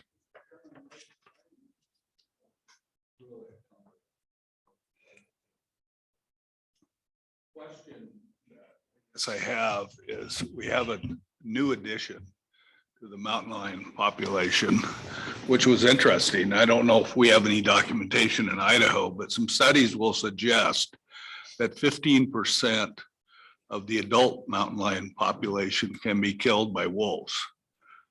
And another 35% of the kittens by wolves or black bears, not considering the wolves and bears and other predators getting into what they've already killed. Yeah.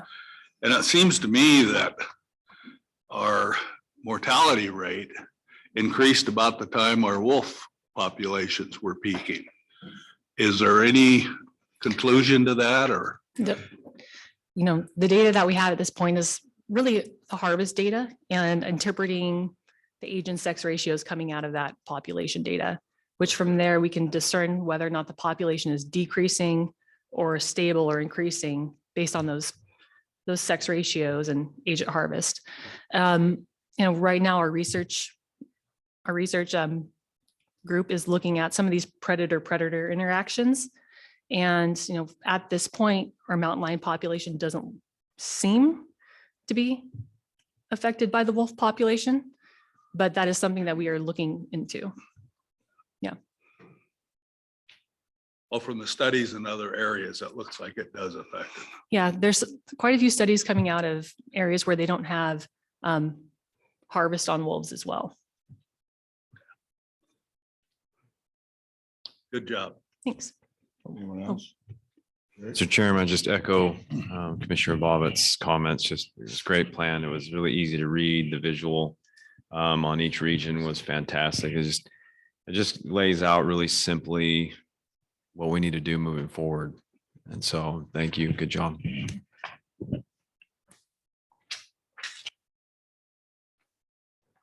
Okay, you're asking for a head nod. And do you have any concerns or objections to moving this forward?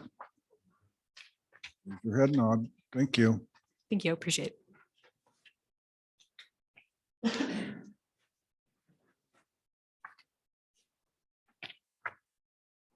Update on mountain goat mandatory sex identification training and testing.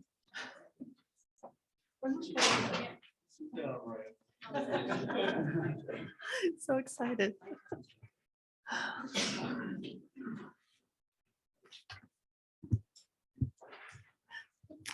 Thank you. Yes, the update on the mountain goat sex identification course. I thought I'd start out with providing a little bit of background about how we ended up here. As identified in our mountain goat management plan, and as we spoke, with the commission about before, the importance of reducing the number of nannies in the harvest. Mountain goat populations are very sensitive to nanny harvest. And in the past, we've had to actually have reductions in opportunity because of high levels of nanny harvest. So in the mountain goat management plan, we discussed this. We talk about our desires to educate the public and our hunters to try to reduce those numbers. And at commission direction, and this also goes along with management objectives in the plan, we started negotiated rulemaking to look at having a mandatory mountain goat sex identification course and test to try to help decrease the number of nannies that we see in the harvest every year. So because this is new, this type of testing, the mandatory testing for the department, we did some extra public input surveys to see how the public felt about that. As it's on the gold sheet, but as you can see, we emailed 2,600 mountain goat people who had applied for mountain goat hunts. And we also opened up a public survey online. Both those surveys ran through April 30th in 2021. So a couple of years ago, but what we found was the public was very supportive of the idea of having mandatory testing. So, 80% of the 777 respondents to the email survey and 90% of the 153 online submissions supported having mandatory testing and training. So we proceeded with rulemaking. That rule became a rule officially at March 30th of this year. So then we switched into high gear to get this test ready to go for this hunting season's tag holders. So that's what I would like to show you today, how we got there, where we're at now. We ended up collaborating with the Rocky Mountain Goat Alliance to create this online testing and training.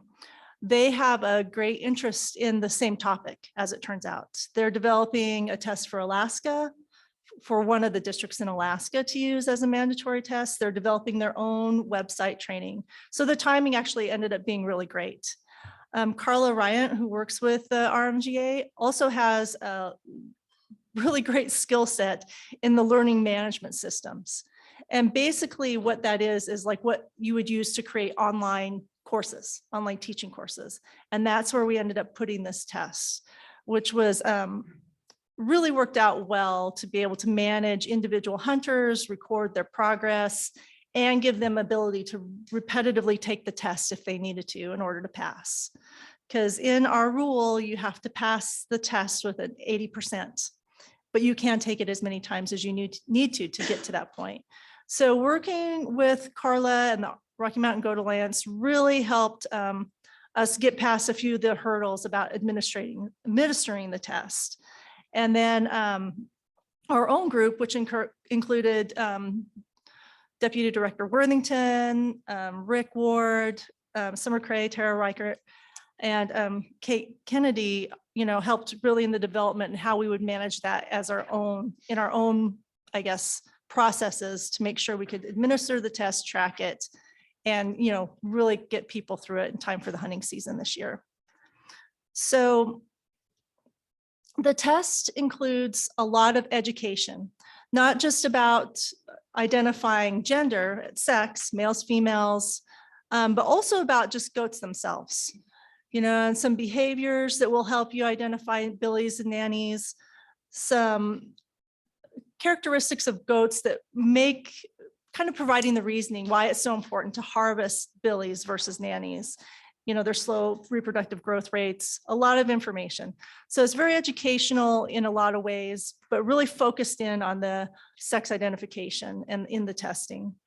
So here's an example of one of the slides in the test. There's 5 modules in the test.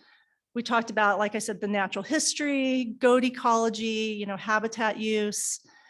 We also talked about the importance, really explaining to people why we would like them and why it's important for them to harvest a billy versus a nanny when they have the opportunity, when they have a tag in the state and have the opportunity to hunt. And this is important everywhere. It's not just in Idaho. This is basic goat ecology and harvest management. So at the end of every module, we had these little quizzes. They're pretty simple, but we really wanted to kind of get people to actually read the modules, to pay attention, to work their way through the entire course, not just like try to find the test and get done as fast as they could. So at the end, we would have these short quizzes to hopefully, that were applicable to the module itself and to keep people moving through the course.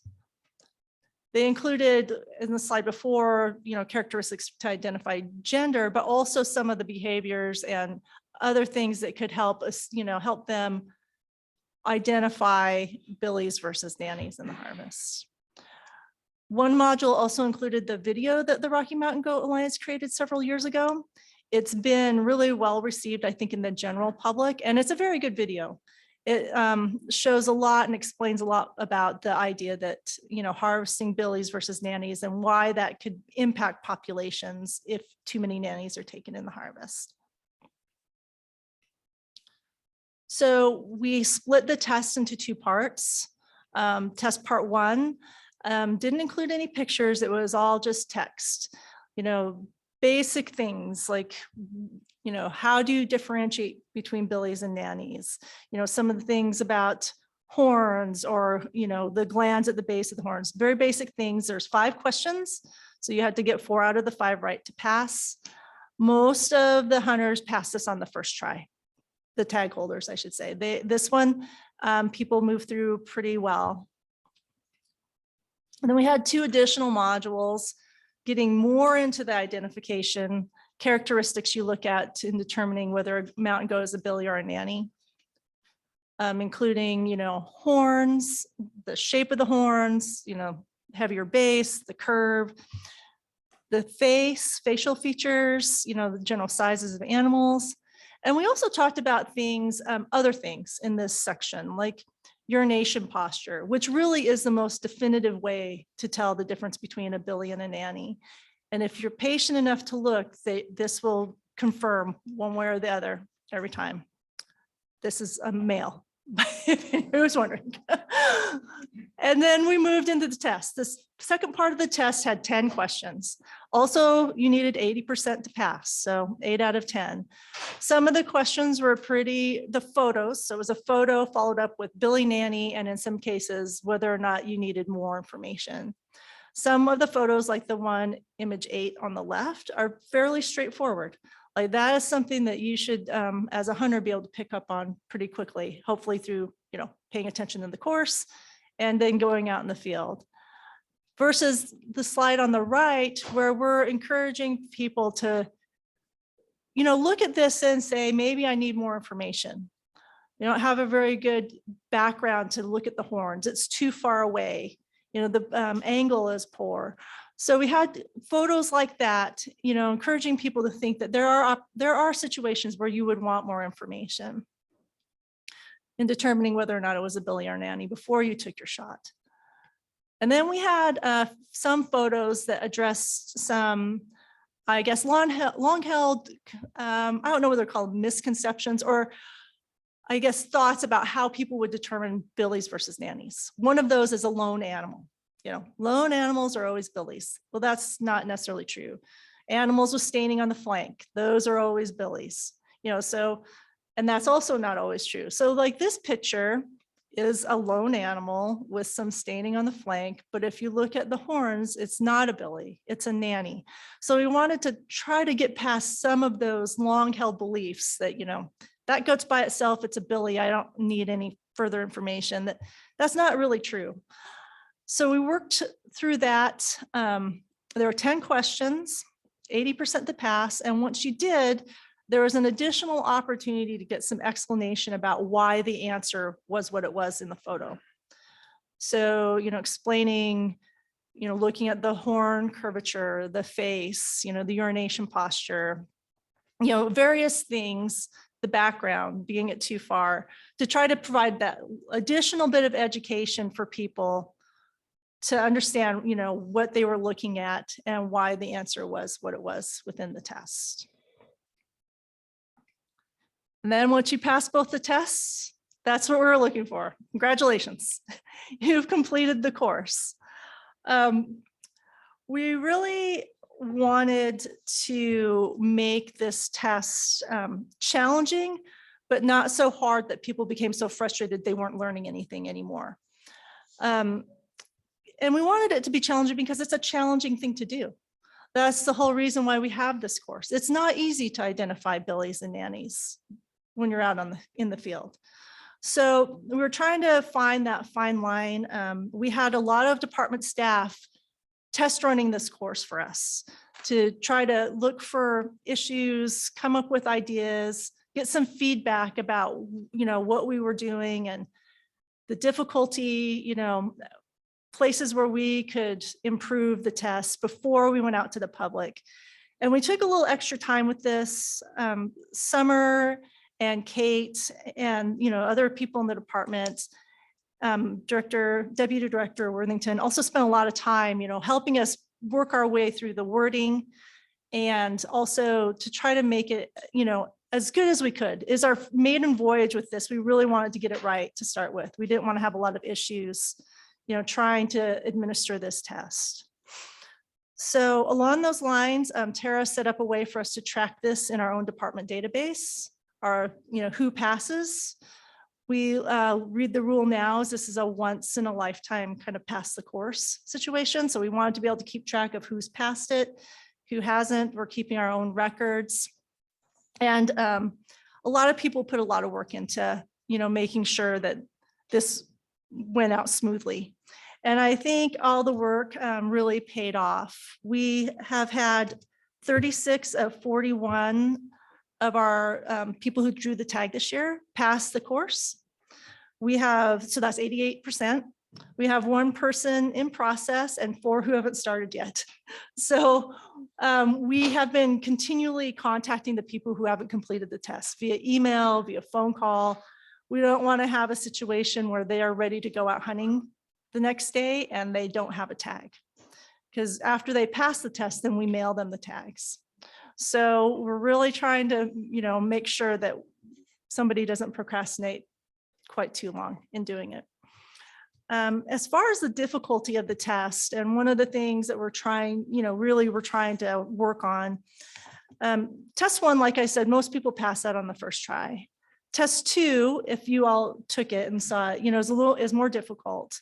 But we had about half the people, 51%, get that test passed on their first try. We have 32% that took 2 to 4 tries to pass the test, and about 5% that are taking 5 or more tries to get through that second test. So, it's a little hard to interpret, but it's doable for sure. And everybody's making it through. A big part of the thing was to educate people, not just to keep them off from hunting in general. So they're making their way through. We haven't had a lot of complaints about the test, none actually that I'm aware of. I think people continue to be supportive of it. And the hunters this year have really, so far, 88% of them really, got the emails, they took the tests, they got their tags, everything's cooking along, which is good to see. So I did want to throw up this slide. Once again, we really work collaboratively with the Rocky Mountain Goat Alliance. They have a great interest in this. They're developing more and more materials. And I think there's great future collaboration there too, as they're putting together educational videos that could be used in a test like this. Pictures are one thing, but getting to see an animal move across the hillside and, exhibit some of these behaviors, I think would be very helpful too in educating our hunters and the public about sex identification for goats. And then these other folks are photographers. They've donated all these pictures, which was also very helpful in creating the test. So that's all I have. I'd be happy to answer any questions anybody has about it. Thank you, Holly. Any questions? Mr. Chairman, I want to tell Harley that I took the test and I was embarrassed. I'm not the sharpest knife in the drawer, but I got it done in 2 times. I think that's very good. And so does that go on my permanent record? I'll make sure, Mr. Chairman, Commissioner Bob, I'll make sure that you're in our records. And the part I'm really interested in is I really like the congratulations, but the next text I got, I liked better, and that's that your goat tag is in the mail and you should be receiving it shortly, and I haven't got that yet. Mr. Chairman, Commissioner Bob, we'll have to be careful about that as we push this out to a broader audience. Mr. Chairman. Yep. If I could. So Holly, you mentioned that this is a once in a lifetime test. If somebody passes the test, fails to harvest, do they have to repeat the test if they draw a tag at a later date? Mr. Chairman, Commissioner Davies, how we read the rule now, that would be no. Okay. They would have the opportunity though. I mean, as we move forward, I envision us continuing to improve the test. As we get feedback, I think you provided us with some feedback. We get, feedback from other people. We have better photos or some of this video to add. We'll continue to improve the test. So if that were to happen, they wouldn't have to, but they could. And, the odds of it are pretty low between the high harvest rates and, the draw odds, but yeah, they wouldn't have to. Okay. And follow-up question. So can someone get on and take the test even if they have not drawn a tag? The general hunter, if they just want to, learn to identify them, could they get on there and take the test by themselves? Mr. Chairman, Commissioner Davies, that's not the case yet. I see that in the future. I think this round, we really were focused on getting this year's hunters through in as best we could, as smooth as fashion as we could. And so far that's been working, but I do see ways where we could do that, administer the test and to folks that are just interested. So I think that's coming, but right now we don't have that currently set up. How this works is we pay about $190 a month for 100 slots for like 100 people to be in the course. And we have to assign people specific usernames and passwords. So we know that it's them that took it and we can record it. So we would just have to figure out a system, how to move people through that process. Just, yeah, besides the tag holders. Thank you. Chairman, thank you. So Holly, don't mean to put you on the spot because I've forgotten the numbers, but in general, in terms of the real exciting piece of this, and I echo the commission, commend you on the quality of the test. The real exciting piece will be how does it affect nanny harvest, right? And so remind us, like on average, what were we seeing for nannies in the harvest? And there is, nobody's under the illusion that this is going to result in 0 nannies harvested, but there's considerable room for improvement. Mr. Chairman, Director Fredericks. So nanny harvest varies quite a bit by hunt area. And I think some of that, you know, you could, some of the reasoning for that you could give to the difficulty of the hunt. So some areas we've had, you know, over 30% nanny harvest. And then in some areas we've had 0. And it kind of varies by year. You see some yearly annual fluctuations, but really a lot of those areas, some areas are problematic. And so we've tried to address that by changing, you know, hunt area boundaries, for instance. We've had to address that with the number of permit or tags that we offer, but it's quite variable. So yeah, in some of these areas, it would be really great to see any kind of reduction in nanny harvest, because that 30% is definitely starting to, according to all the information we have, models, survival rates, impact population numbers. Very good. Anyone else? Thank you, Holly. You're welcome.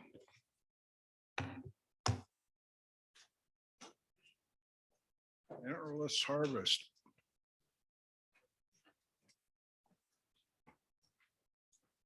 Ryan? Mr. Chairman, Commissioners, Director Fredericks. My name is Ryan Walrath. I'm Regional Wildlife Manager out of our Nampa office in the Southwest region. Today I'll be presenting to you our next segment, basically of the state of deer and elk. And the topic there was antlerless harvest. And that's part of the department's continued effort for that public outreach and engagement with some of our big game management.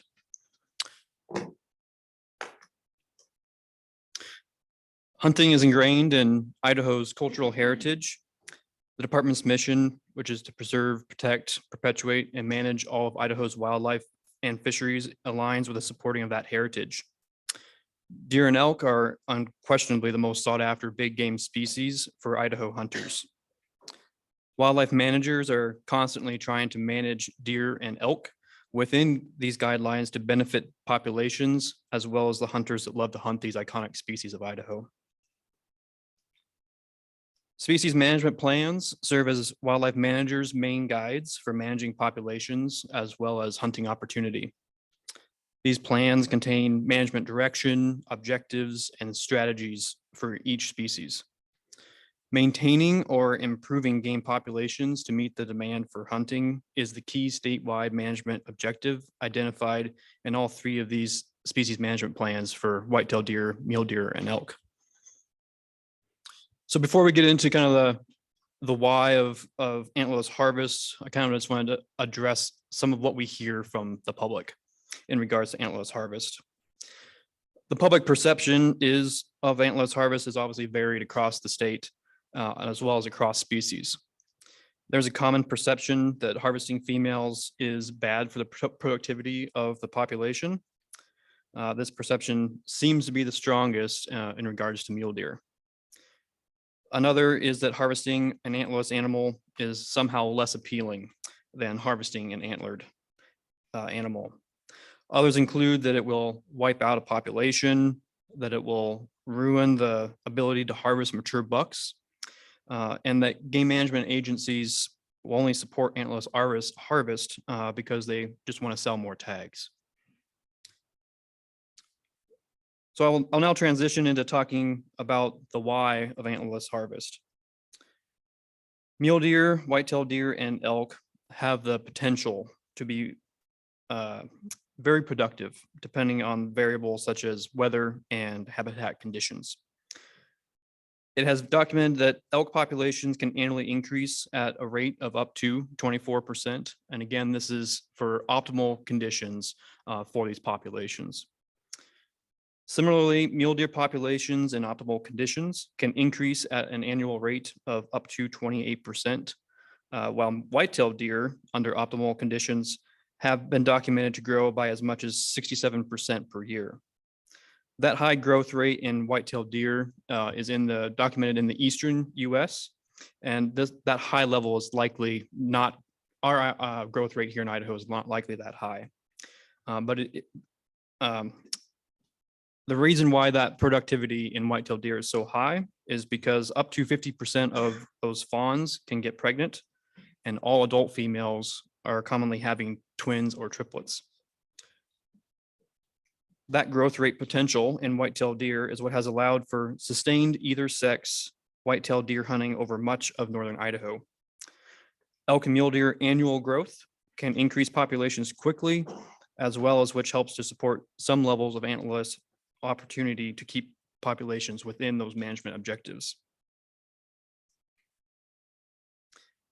Hunters in Idaho tend to prefer bucks and bulls for various reasons, but common reasons include the fact that they have antlers and a larger body size, which correlates to more meat. Adult male deer and elk are the one segment of the population that can always be harvested when populations are above minimum thresholds. That preferred harvest is also targeted at the smallest portion of most ungulate populations. As an example, the Boise River Elk Survey that you see on the screen, the table, that was latest completed in 2021, resulted in only 15% of the total population being bulls, with the majority of that population comprised of adult females at 62%, followed by calves at 23%. You may ask why bucks and bulls can maintain harvest from year to year when they make up a small percent of the population. The simple answer is that some number of males are biological surplus because it only takes a low number of males to successfully breed enough females in the population to maintain that pregnancy. A good example of that is with mule deer, where studies have shown that as few as 6 bucks per 100 does can maintain pregnancy rates for a population. Antlerless harvest of deer and elk can be an effective tool, but it does not have equal applicability across all herds of deer and elk across the state. The driving purpose of having antlerless harvest as a tool for wildlife management is to maintain herd health, maximize productivity, provide hunting opportunity, and in some cases, address social concerns such as agricultural depredations. This is mainly relevant to elk when localized herds need to have their population reduced due to increased conflict. One of the results of antlerless harvest is the reduction or stabilization of a population.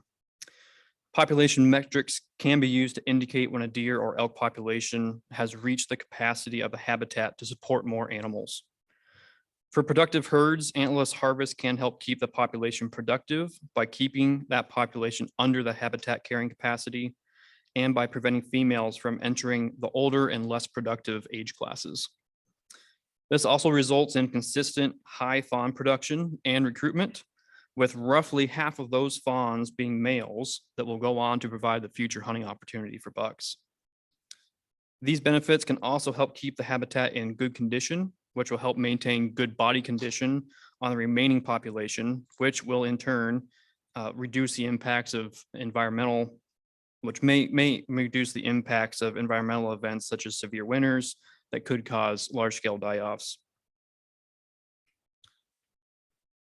As an example, we'll look at mule deer that largely use game management units 39 and 43 for summer, winter, and transitional range that have downward trending December fawn weights, overwinter fawn survival, and December fawn to doe ratios. These trends suggest the deer abundance is approaching what the habitat can support, or otherwise known as carrying capacity. The figure on the bottom right represents a theoretical population where growth rate is on the y-axis and the abundance, or the total number of individuals, is on the x-axis, increasing as you go from the left to the right. Populations represented anywhere to the right of that red hashed line exhibit declining body condition and productivity, similar to the trends that we're seeing for mule deer in units 39 and 43. The goal for this particular area could be that we need to move the population to the left of the graph where productivity would increase.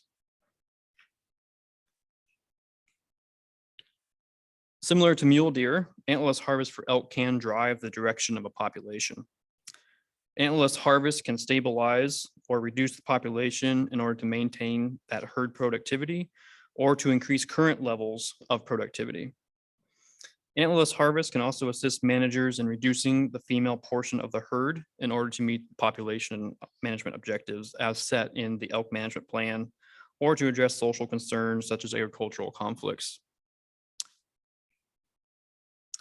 I will use the Weezer River Elk Zone, which are comprised of units 22, 32, and 32A, as an example of how antlerless harvest can reduce the female portion of a population in order to meet an objective. The abundance estimates, which is the graph shown here on the left, are from the years 2007 and 2013 aerial surveys, those 2 years. Those reflected the cow segment population exceeded the upper objective of 5,000 cow elk. Antlerless hunting opportunity and response, or before that point in time, have been offered as controlled hunts with tag numbers, gradually increasing until about 2016, but was changed to general season opportunity in both the A and B tags starting in 2017. When the abundance survey was completed again in 2019, the trajectory of the cow elk abundance was moving toward being within objectives again, that range again in the light red being with what is our goal for objective population on the cow elk. Antlerless harvest needed to be reduced in order to ensure the population remained within those objectives rather than shooting below the minimum objective of 3,300 cows. Antlerless hunting opportunity was reduced in both the A and B tag general seasons, with the exception of the B tag, which kept the antlerless season, but restricted to private land only within Game Management Unit 32 as a tool to address depredation concerns.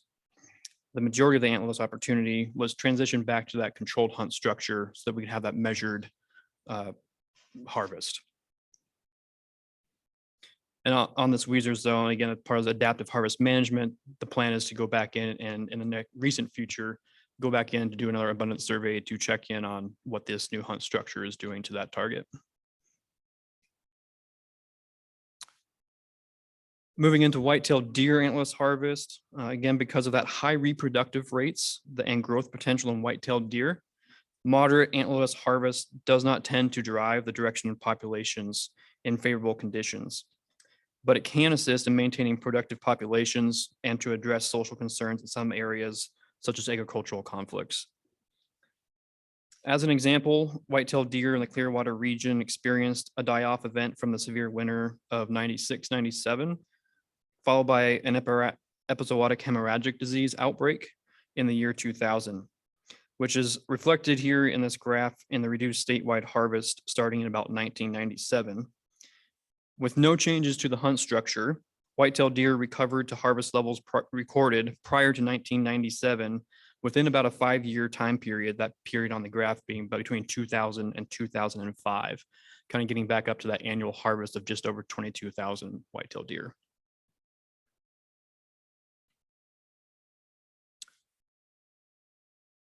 So that's kind of the why, and then we're moving now into more of the how of distributing antlerless opportunity.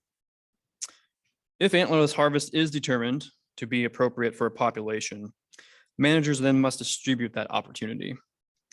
Mule deer opportunity is mainly offered through antlerless only, either sex, and youth only, either sex controlled hunts as a way to maintain a measured removal. Across all either sex mule deer hunts statewide, approximately 56% of the harvest in these tag types is antlerless. For white-tailed deer, opportunity is mainly offered as general season either sex, with antlerless harvest being a portion of the fall season.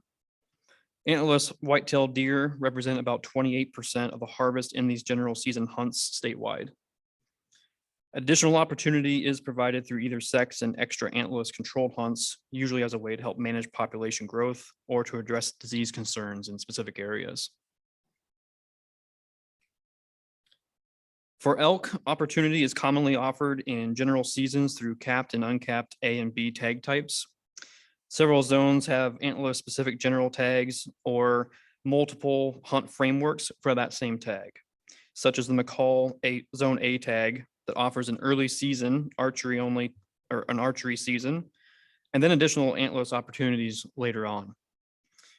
Further opportunity is offered through either sex tags, where antlerless elk is about 15% of the harvest on these tags. Remaining opportunity is offered as antlerless only and extra antlerless only controlled hunts. The department takes a lot of time and energy to basically try to get as much information as we possibly can for all these big game species. And across the state, different herds, different zones, management zones, we know different parts of what's kind of shown here on the screen. There are many factors to consider before antlerless harvest is used for population management. Managers would ideally love to have all of the information shown here and more when it comes to informing setting seasons for deer and elk. But the reality is that managers have to make decisions with the data that's available, which in some areas is only long-term harvest data. In summary, antlerless harvest can be a useful tool for deer and elk population management. Antlerless harvest can decrease populations, and due to this fact, we use adaptive harvest management by monitoring the response to populations and harvest, and then adjust opportunity accordingly. Antlerless harvest can also improve herd productivity, which can create more opportunity for hunters.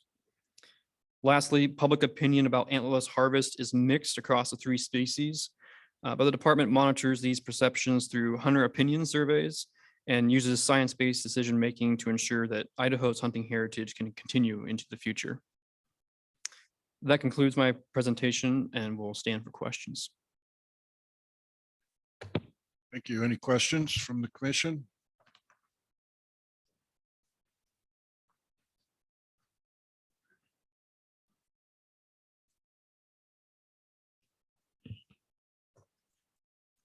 In addition to, thanks, Ryan, it's a controversial subject among some of the constituents I meet.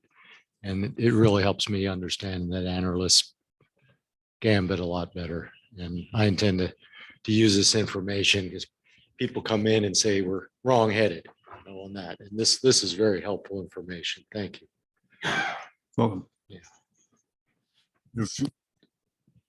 It would be nice if we could get more of this for the public to understand. And you can't make them read stuff, but to the extent we can, I think it would be in our best interest to help people understand this in the public. And Mr. Chairman, just as a follow-up to this too, the next segment of this is that we will also be producing that video that we posted online as part of the State of Deer and Elk. So this will be posted on our website.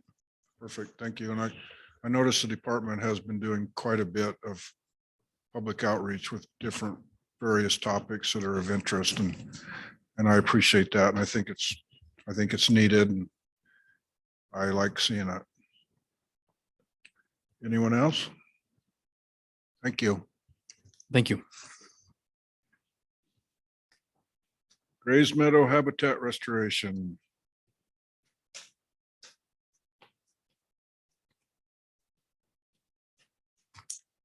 Chairman, Commissioners, Director. My name is Dave Leptic. I'm a regional wildlife habitat biologist here in the Panhandle. I'm the manager of the Coeur River WMA, and I'm here to talk to you about natural resources restoration at Grazed Meadow. Grazed Meadow is a wetland-focused remediation and restoration project that's being implemented by the Environmental Protection Agency, the Coeur Trust, Idaho Fish and Game, and the Restoration Partnership. I want to start by clarifying a couple of terms. When we talk about remediation and restoration, they sound similar, but they're actually different things. Remediation refers to actions that clean up, isolate, or some other way mitigate the exposure of human or ecological receptors to hazardous wastes. In the case of the Coeur d'Alene Basin, those are heavy metals, whereas restoration looks at ecological restoration. It restores lost ecosystem services, usually through habitat development, habitat improvement, or improvement of the basic processes that support that.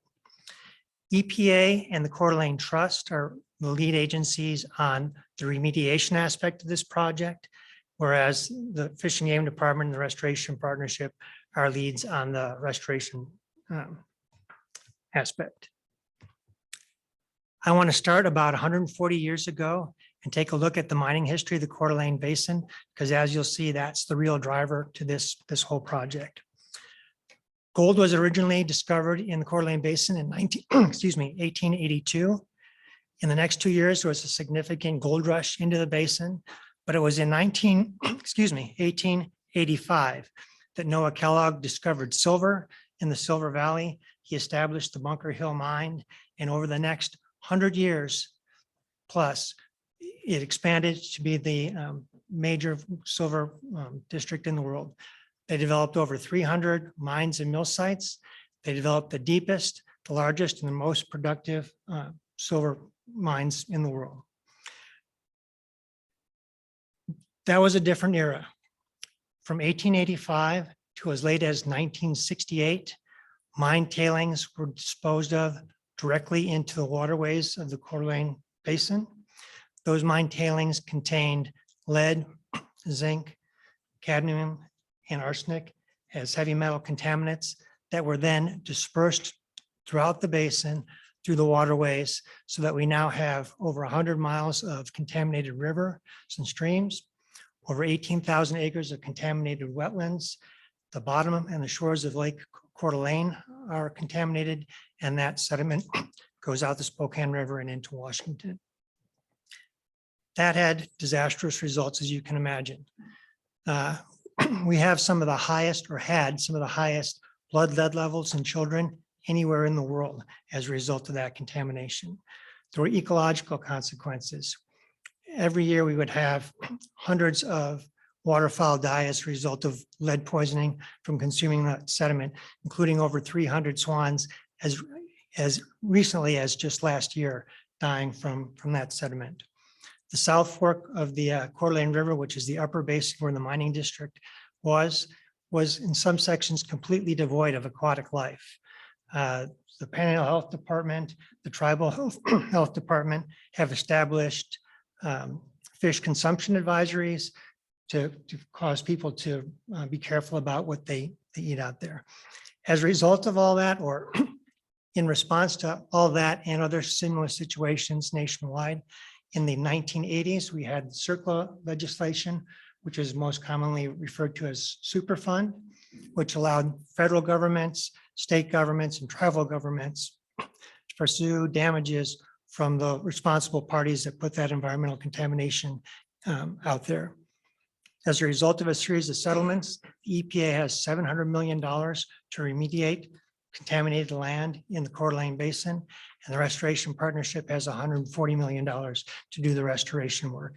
And that kind of moves us to the next step.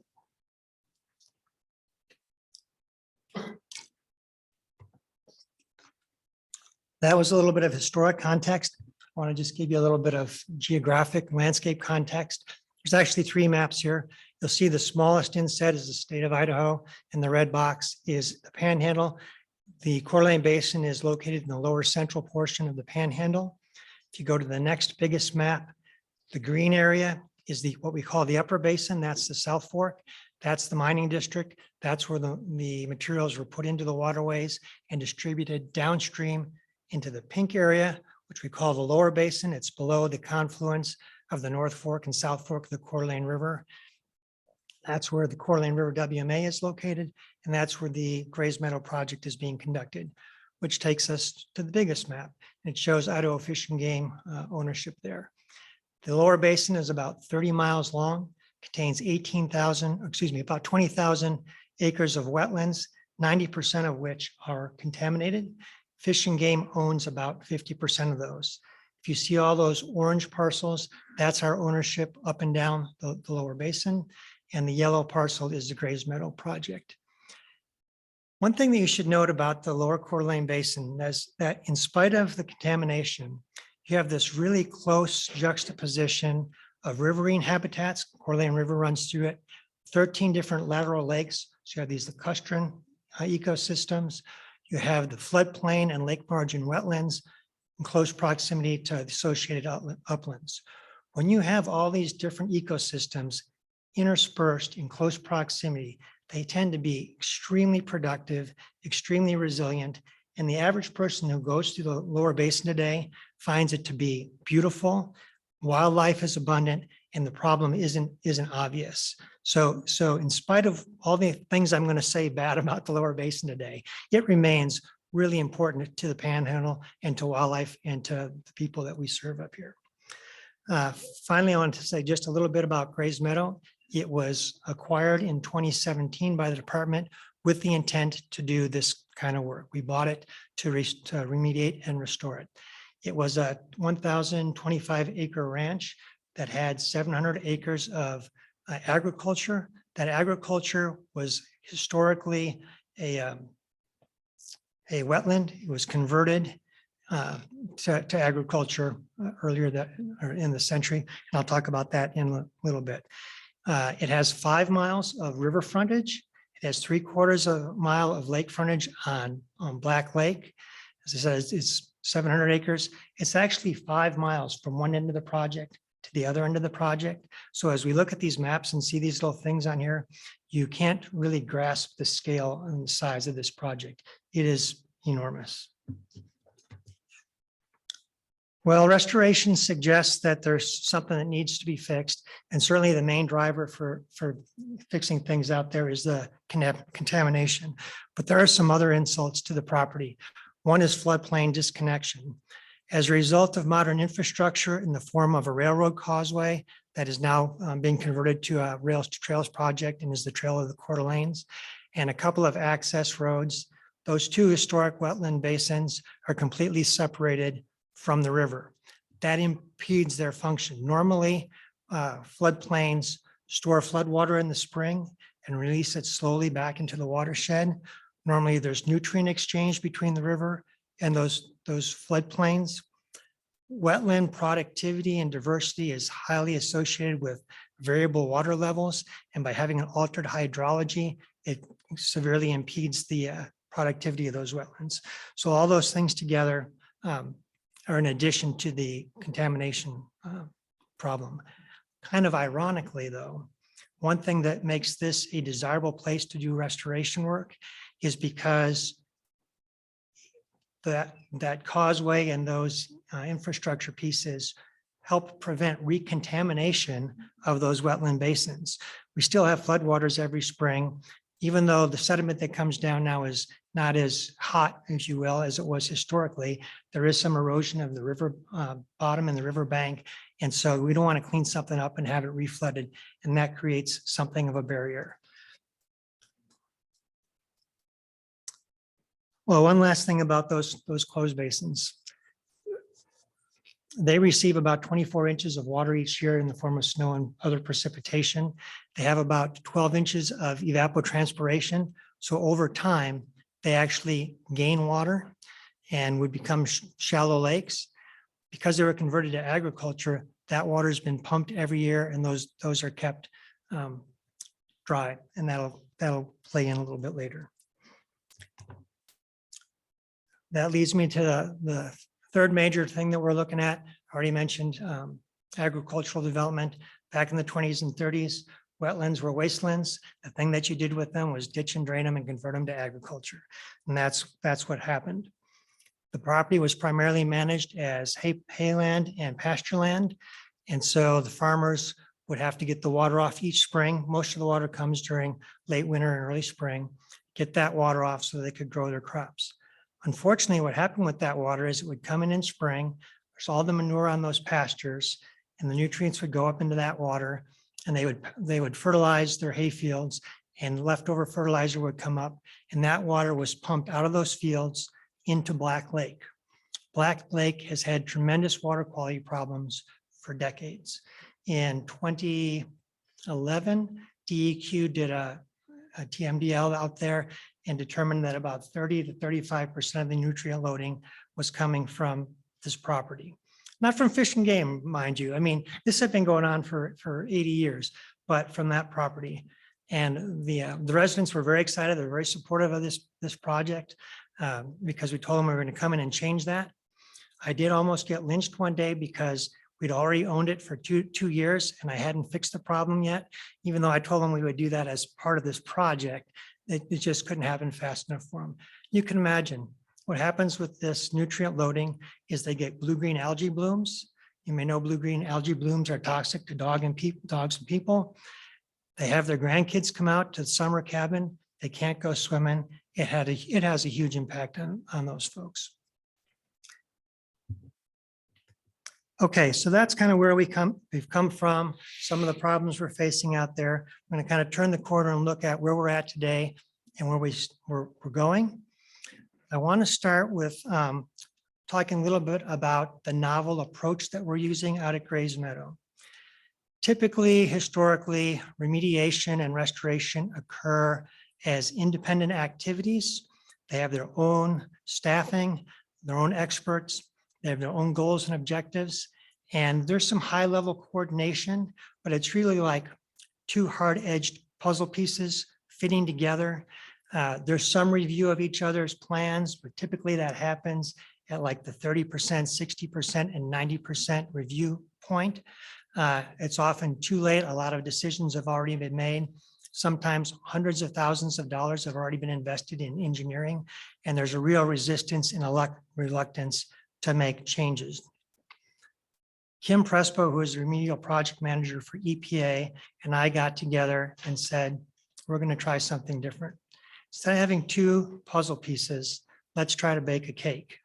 And so we had the idea that we would put together a unified design team and do remediation and restoration together as a single project instead of two different projects.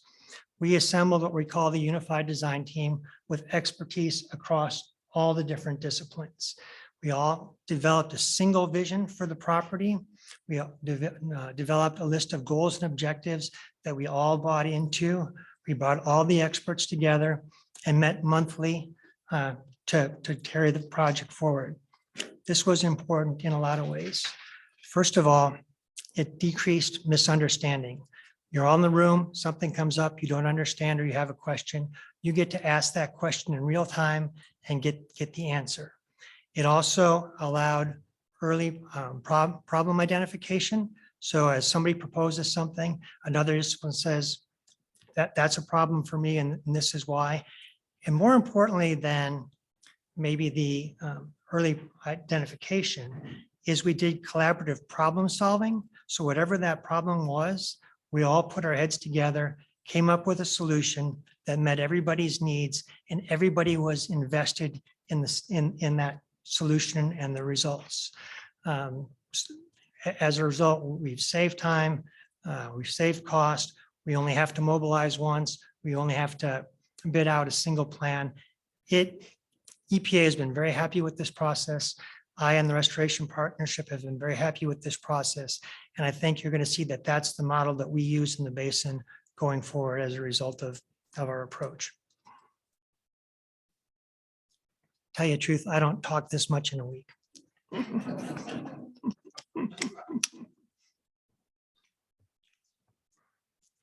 Okay, so what are our project goals? Pretty simple, not so simple to put on the ground, but pretty simple. Reduce soil lead below chronic waterfowl toxicity levels. That's 530 parts per million of lead. So when we talk about cleaning it up, we're not getting rid of all the lead. We're just getting the lead concentration low enough that is no longer toxic to wildlife. Interestingly, the action threshold for human health is 700. So if you clean it up for wildlife, you automatically clean it up for human health. Then, of course, one of our biggest interests is restore it to clean functional wetland and riparian habitat. That was lost through agricultural conversion. Now this is an ag to wetland conversion where we're going to put the wetland back in place. We want to minimize recontamination potential from overbank flooding. I mentioned the one reason that this isn't a desirable area is because of that causeway that creates a barrier. We're going to invest millions of dollars in this project, and you don't want 2 years later for it to flood and it undoes the whole project. So that was the goal. We want to improve water in both Black Lake and in Coeur d'Alene River in general. Those nutrients went into Black Lake flows into the river and goes down through this system. So we want to address the water quality problem that's so important to the public. It's so important that when we drug our feet, they actually hired a water attorney and threatened to sue us. EPA was very willing to change up the construction schedule. You'll see we addressed that early in the project, but it was a big deal to the public. And finally, when it's all done, we want to provide clean recreational, educational, and cultural opportunities to the public. Design investigations. We did a lot of different studies out there. Design investigations provide the scope, the strategic approach, and your ultimate designs, kind of put the sideboards on what you can do out there. A couple of the main things we did was first, hydrological studies. If you're going to develop wetlands, you have to have a water budget. How much water comes in? How much water comes out? How does it flow across the site? Do you have seepage loss? Do you have recharge through the groundwater? You need to understand all those things. We did what we call expanded characterization. We knew the site was contaminated, but we went out and did its intensive soil studies or sampling and developed a three-dimensional profile of the depth, extent, and concentration of contaminated material across the whole project area. Water quality is one of our objectives. We did water quality monitoring before. We're doing it during the project, and we'll do it afterwards to demonstrate the efficacy of the work that we've done out there. And finally, cultural resource surveys. The whole Coeur d'Alene Basin was occupied by the Coeur d'Alene tribe and other Aboriginal American tribes. There's a lot of cultural resources out there. It's a big concern to them. They're one of our partners on the Restoration Partnership. And so we worked with SHPO and TIPO to make sure that we located any cultural resources, either avoided them, protected them, or were able to mitigate for any damages. One of the things that we found was that we had 300,000 cubic yards of contaminated soil. If you can't wrap your mind around that, that's 25,000 12-yard dump trucks full of dirty dirt. That is a lot of soil to move. Our remediation strategy is pretty simple. Some places the concentration was above the action threshold, but not too bad. In other places, it was very highly contaminated. In those most contaminated sites, we had to excavate it, or we're having to excavate it. We consolidate that someplace on site and then clap it with clean material. So now you've isolated humans and wildlife from that. Other places where either the contamination level was very thin or not that contaminated, we brought in special equipment and just tilled the soil, kind of the old 60s and 70s, dilution is the solution to pollution, right? So we just took that dirty soil and mixed it with clean soil, dropped the concentration. And this isn't just farm equipment that goes 9 inches into the soil. These were big 42-inch discs that could till over 24 inches of soil out that they're mixing.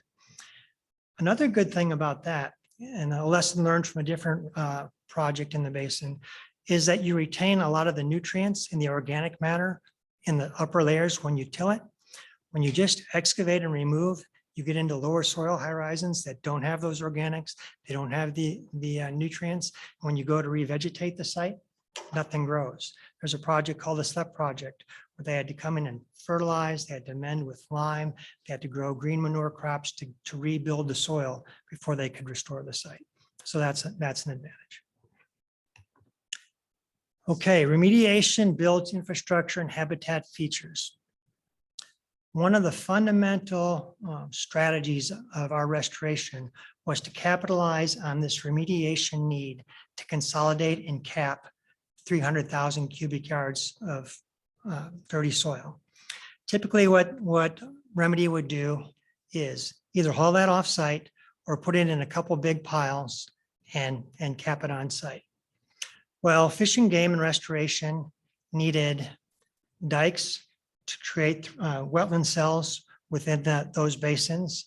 We needed management access roads so that once it was reflooded, we could get people and equipment out into the wetland, either to recreate or to maintain the facilities.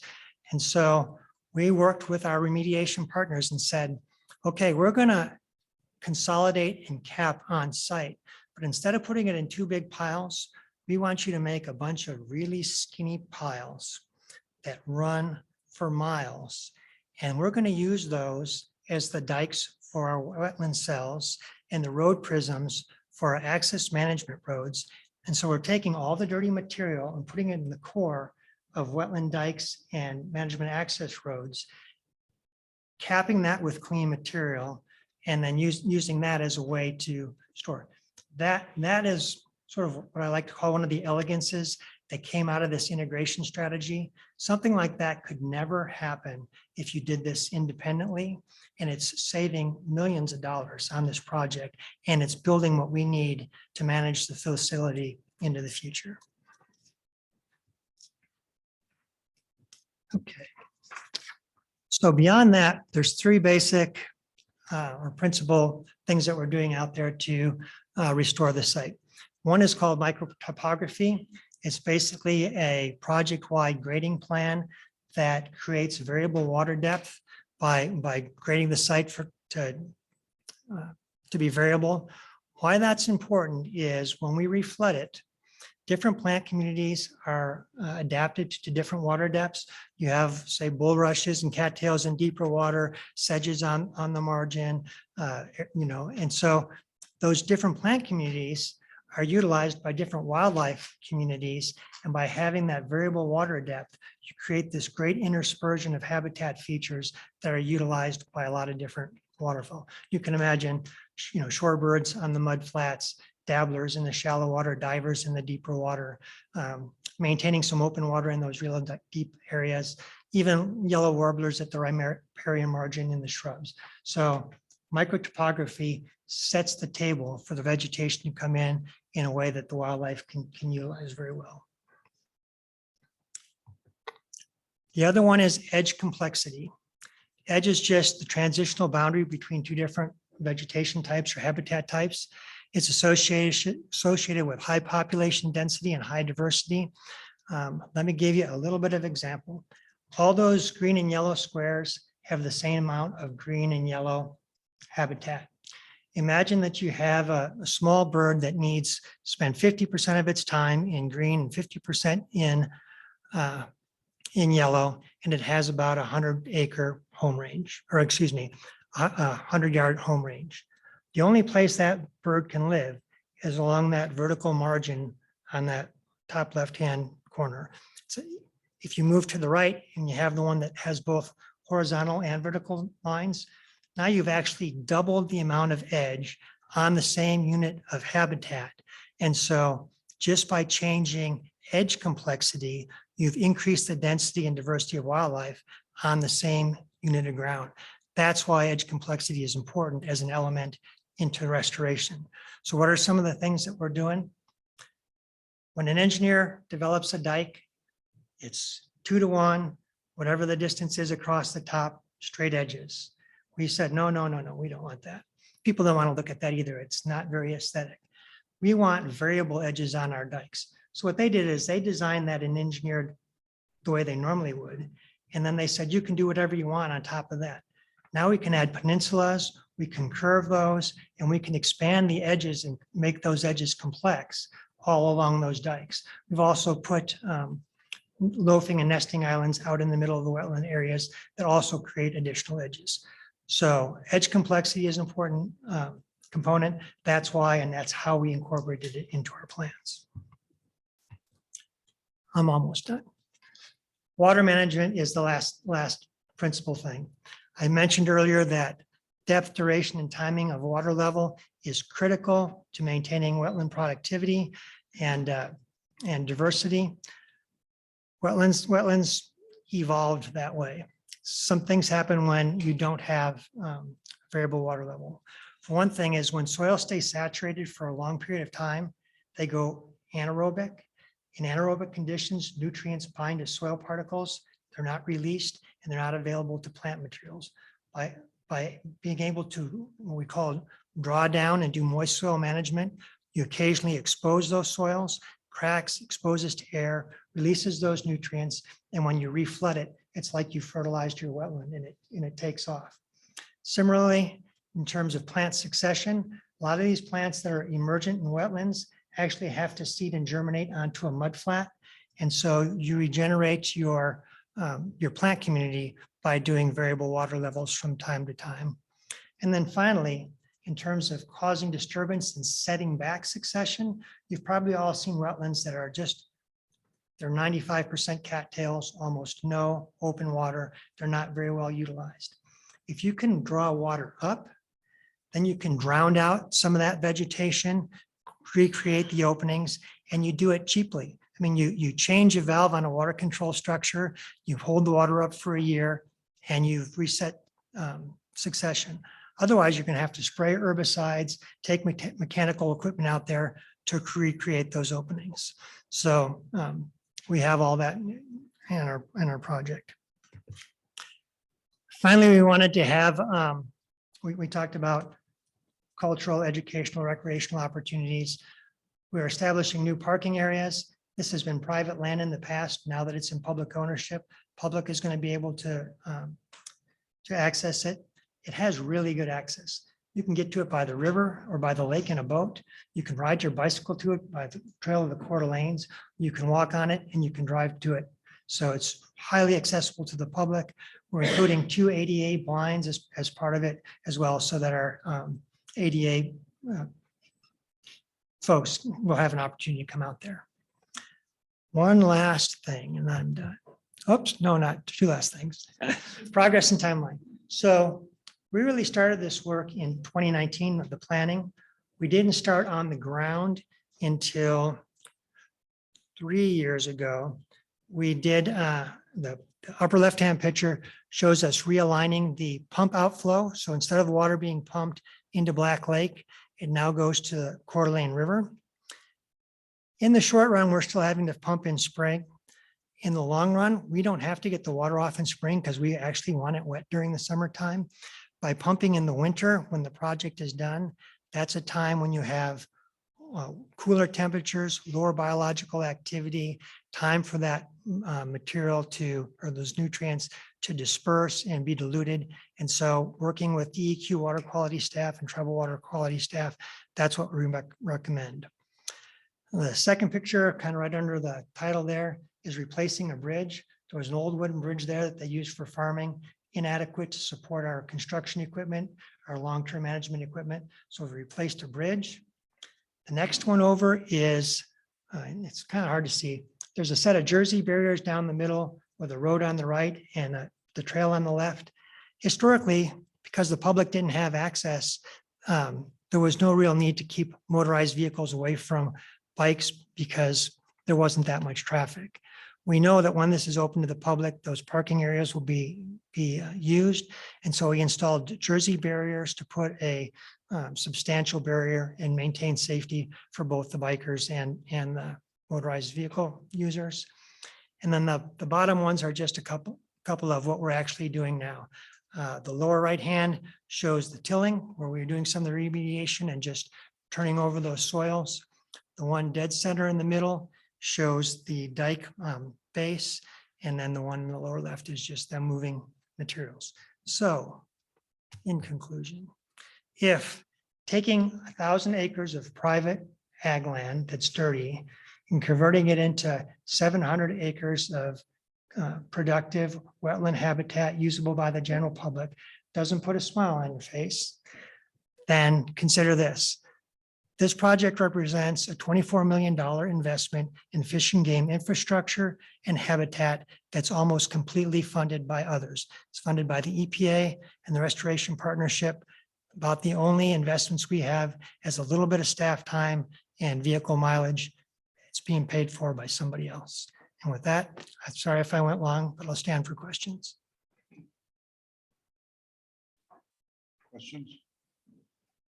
I think I actually saw some of this. JJ took me on a field trip and we came up and saw it, and it's quite remarkable how many birds there were and all the stuff we saw. And on that day, he showed me some swans with the, drooping. Mhm. And so I think this is a great thing. And man, there were a lot of birds. It was remarkable. So I appreciate, Well, then it'll Appreciate be 700 acres of new clean feeding habitat where you won't have those drooping swans anymore. yeah, that's awesome. Thank you. Commissioner Matt, Chairman. Yeah, just to follow up on that, Dave, for a guy that doesn't love talking, you look super excited about this. The enthusiasm comes through and I appreciate that. It was a great presentation. It's a great project. And we did do a field trip on this and it would have been probably in 2017, I guess. I think it was just three. Yeah. Okay. Yeah. So when it, Oh, probably 17 when we first acquired it. yeah. And then a couple of years later, as we've gotten into the restoration. Okay. Yeah. Well, I look forward to another field trip when it's all finalized, but great job. Thanks. CWD, Tricia.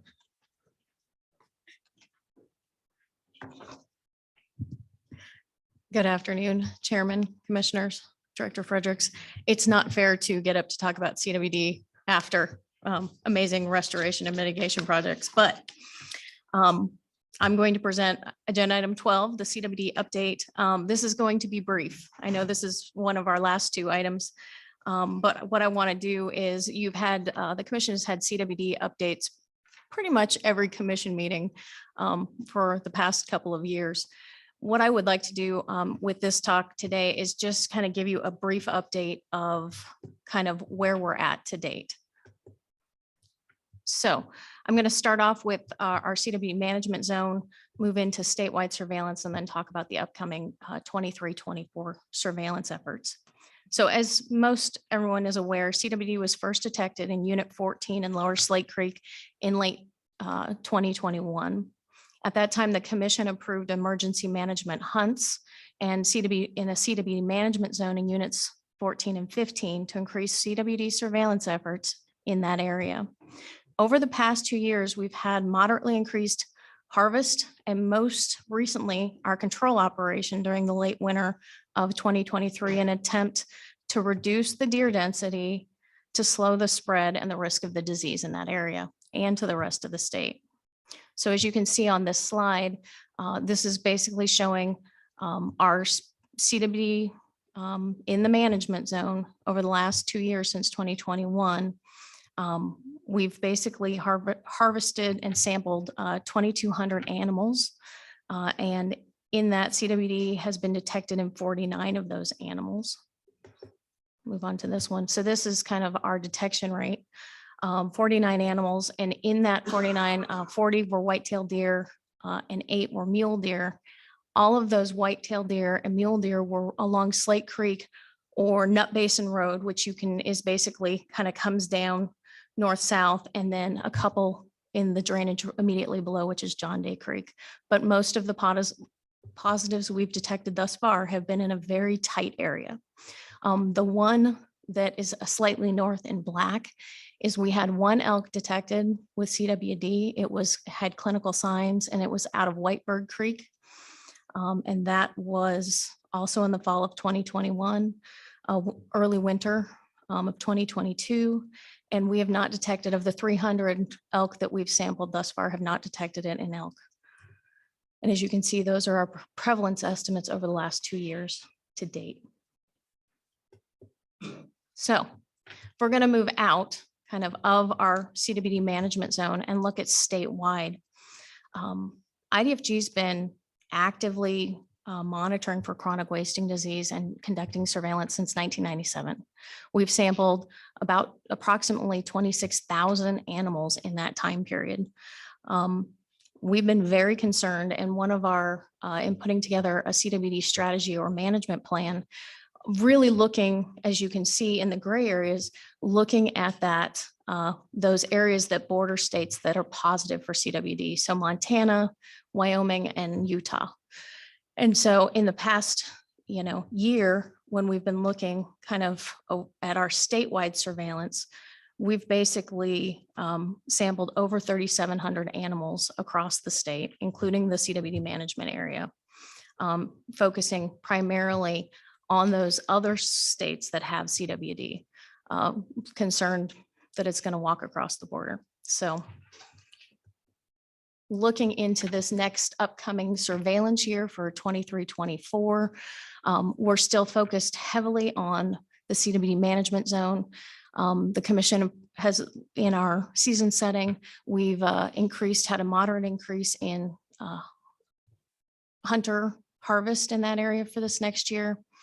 We're still doing our CWD management kind of surveillance around the state in terms of all of those areas that border Montana and Wyoming, as well as part of our CWD rotation that we've put into place through our CWD management plan.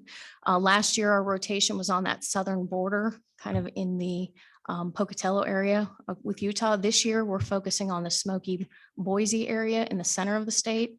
And it's this rotation that we started back in 2019 that actually is how we detected CWD in unit 14 and 15. If we had not been doing this rotation and we were just focused on our borders with CWD positive states, we probably would not have detected it when we did. Some of the other things that we're doing, we are working very hard. We have what we call our CWD strike team, which is a smaller group of staff that's working primarily on the CWD management zone, but we also have a statewide CWD management team. And currently what we're doing is we're working on enhancing communication through streamlining and simplifying the communication with hunters. One of the things we heard in the last couple of years, especially last year, is we're sending out letters and there's a lot of verbiage. Most people are not scrolling through the, reading. So we're trying to go with a more approach of a bulleted approach with pertinent information for their hunting. We're sending information out to everyone that's hunting in the CW management zone or pulling up general white-tailed deer or mule deer tags in those areas. We're also focusing on all those areas of the state that we have surveillance actively going on.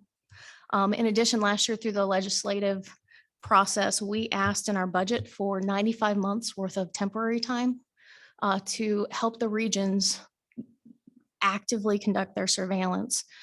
So we're putting in all of the areas that either have CWD or have a surveillance piece to this, we're putting at least 2 technicians in each region to assist the regions with this. We have an active update on our website for our CWD, trying to kind of update the messaging, as well as updating our sample locations, identifying what's working and what isn't.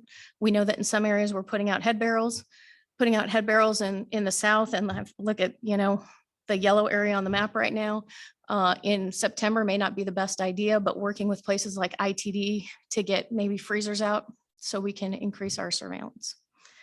I'm trying to think of, we're also, in terms of the state of deer and elk that Ryan just talked about, we're looking at putting together a CWD piece on the state of deer and elk as well. And the last bullet on the bottom of that page is back when we first detected this, we contacted a lot of people in other states that have CWD. One of the things that we did 2 things. One, we wanted to strain type to try to determine what species did this start in. That is still ongoing, and we were in contact with Colorado State University in the last month, and that is ongoing, and they should hopefully have some results by this fall or winter. We also sent genetic testing off because one of the questions was, what is the relatedness of the deer that were positive to the surrounding populations? We have just heard that we have a project with white-tailed deer, and that project, we should have results by August to determine what the relatedness of our white-tailed deer, both the positives and all the surrounding populations. So last but not least, in June of this year, kind of end of May, beginning of June, the chronic wasting disease, the 4th International Chronic Wasting Disease Symposium was held in Denver, Colorado. We were very fortunate to send numerous regional staff as well as headquarters staff, and Chairman Ebert and Commissioner Bobbitt attended as well. It was a 3 or 4 day intense meetings of a lot of research, a lot of very detailed, in-depth research. But one of the things we were able to do was communicate with our colleagues and peers. And we received a lot of positive input and support from the CWD community on Idaho's efforts and actions to date and how we're responding to CWD. In addition, one of the kind of take home messages is you never have enough time, and you can't have enough communication with your public as well as your other partners. Communication is really key. Also, there's a lot of research going on related to CWD, and we received many offers of help, which we are currently kind of investigating, working with people to try to put more management actions out. So with that, I will stand for questions. Good, thanks. Any questions?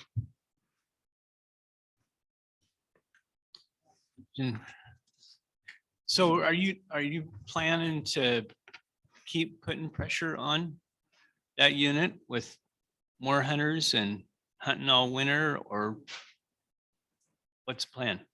Chairman, Commissioner Cameron, we're increasing kind of the harvest in that area. So we're planning to put some pressure on. And I think as we get results back, and as we see, very similar to this year, as we start seeing our surveillance numbers, I believe that is exactly what we plan on doing. What that looks like of another control action, or I think we're going to be very adaptive in how we're going to do this, and we're going to run it past all of you to get your opinions and approval. Follow up. Can you get the tests back fast enough? So can you have the regular season and then get the tests back fast enough to tell whether you need to do extra control? Chairman, Commissioner Cameron, one of the things, we're getting the tests back actually quite fast. We have our biggest barriers right now is getting them in from the field. When we get them in from the field, we have to separate those samples because we normally get 2 samples in. So we're separating one, holding one back for not only if we get a positive to verify it, but also for genetics. And then we're trying to get those samples shipped out within a day or 2 of them arriving at the lab. And the lab is turning them around in about 3 weeks. The problem is we just don't have another lab. Washington State right now is bringing the test up. But Colorado State has done this for so long. They're probably our fastest lab. We used to use Wyoming and we didn't have quite the turnaround time. But if one of the things is if the samples are stuck in the field, or if we have hunters that aren't getting them back.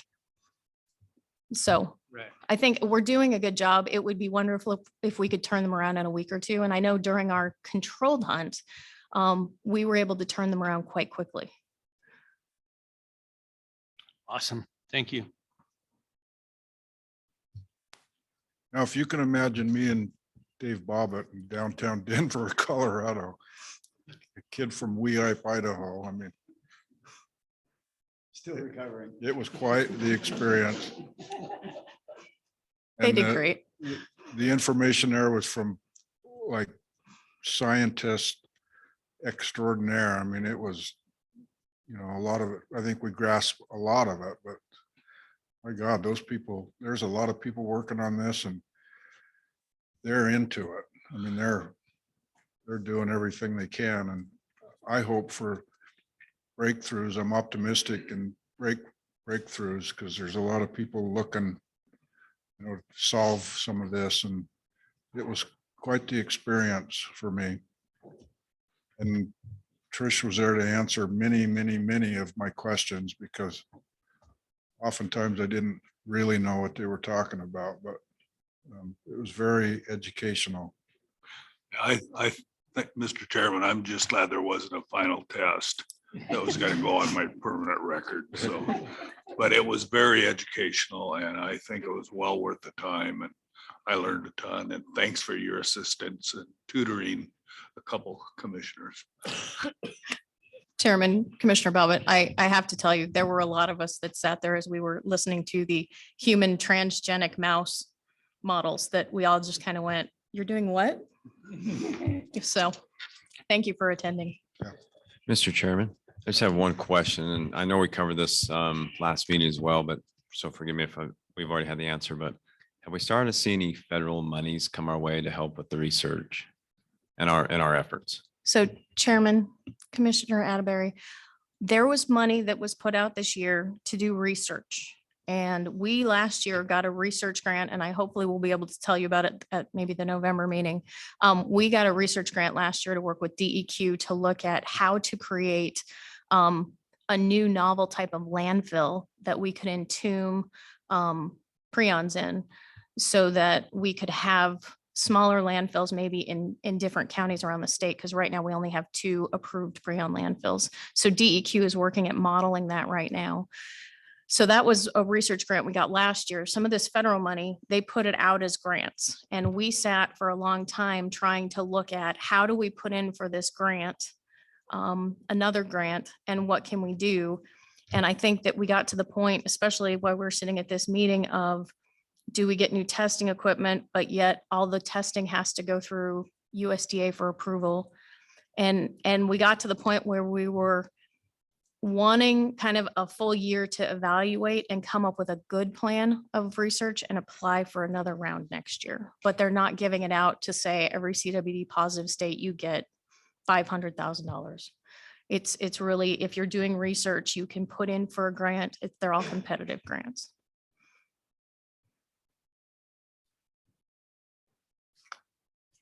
Anyone else? Very good. Thank you. Thank you.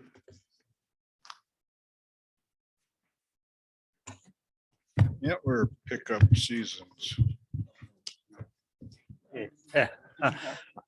Mr. Chairman, Commissioners, Director, I have good news. Due to my lack of enthusiasm expressed about presenting outfitter allocation, John Casanelli has agreed to take over all the current and future outfitter allocation stuff. He doesn't know that yet, but I'm sure he won't mind. So no, I have a brief update on the shed antler season, a brief bit of background. This past legislative session, the Idaho legislature did pass Senate Bill 1143, which became Idaho Code 36507. That provides the commission authority that they may provide seasonal restrictions on the possession and transportation of shed antlers or horns from deer, elk, moose, and pronghorn, as well as antlers and horns from deer and elk, bighorn sheep, and pronghorn that have died from natural causes. So that is new. Toby gave you an update in May that provided a little bit more context, but just as a reminder, Colorado, Wyoming, and Nevada currently have shed antler seasons. Utah implemented an emergency season this past winter, and they are looking at implementing shed hunting season starting this winter. So 3 states that we share borders with have shed antler seasons. And that is part of the context. So based on what we've heard from the commission and what is going on in other states, we thought it was timely to come to the commission to ask for consensus to take forward some options to scope with the public, to come back to the commission in November with a proposal to potentially be implemented for this winter. We thought waiting until November to actually start to scope was getting too late in the game. So that's what I'm here to talk to you about today. And this is brief, but we have put together 3 alternatives that we are looking for consensus to go out to the public and scope between now and the November commission meeting. And that first alternative is pretty simple: no shed antler season setting before this winter. And the commission has the ability to develop seasons by proclamation when and where warranted by conditions. So part of those thinking weather is the primary condition, but also depending on where Utah goes with their shed antler seasons. The expectation being that if Utah implements a shed antler season, that would potentially push Utah residents to come to Idaho to hunt for shed antlers. Second alternative would be to implement a season closure in the Southwest region only, close January 1st, 2024 to April 15th, 2024. Again, the context there is the potential Utah closure, but also the winter that the Southeast region experienced this last winter. And then the third alternative is similar to number 2, implement a seasonal closure in the Southeast region and the Upper Snake region with the same dates. And that date of April 15th is based on the opening of spring turkey season. Wyoming goes till April 30th or May 1st for residents. And then actually there's another week delay for non-residents. So they do go to the end of April. But we thought it made little sense to have a shed antler season restriction when spring turkey season is open. So, so I will leave it at that. It's brief, but discussion, questions. Director, Thanks, Chairman. Thanks, Rick. Yeah, I think when we worked with the legislature to get the proclamation authority for the commission, we committed that part of that proclamation process would be like we do with all other proclamations, a combination of biological need and social input. And so this would be the social input part of this. We've had discussions before about the value of keeping this fairly confined and not painting with too broad of a brush and applying restrictions where there's really no biological need whatsoever. And I would contend that the panhandle would be an example of that. So this is what staff and myself feel is a good first stab. And depending on what the public says, depending on what you all think, we could talk about expanding this if we felt it was necessary. Again, biologically, I think that's a bit of a stretch. A lot of it depends on how people respond. The idea of southeastern only closure makes perfect sense if folks that might be prone to come into Idaho stop there. If they skip through the southeast region and go to the Upper Snake, well, then maybe we wouldn't have gone far enough. Bear in mind, the Upper Snake has a different set of land use restrictions that addresses much of that, but not all of it. So just all of this for your consideration before we go out and start to talk with the public, and a reminder that we are not talking about private land here. This is for public land. Good. So I'm interested, this is with the winter we had last year, this came into the light of how important this may be. And so I'm interested in what the commission thinks, particularly the ones that were affected by this winter. And so please give us your input. Thanks, Mr. Chairman. I'm excited by this. This is awesome work to see it come together so quick too, I think. I think one thing that we'll hear back from the public, I think putting it out to them is the perfect thing to do and see what they want us to do. Truthfully, I'm on the fence of whether we need a season or just certain closures. I know Wyoming season doesn't open till May 1st. So I have a feeling we'll hear back from particularly in the southeast Idaho that they'll want it closed till May 1st for that shed hunting. I also get the logic behind the turkey hunting starting down there. So it feels like you might not be doing what you need, but I think that's one thing I've already heard is that they don't want to open till May 1st. And if Wyoming's closing theirs for an extra week, can we close ours on them for another month?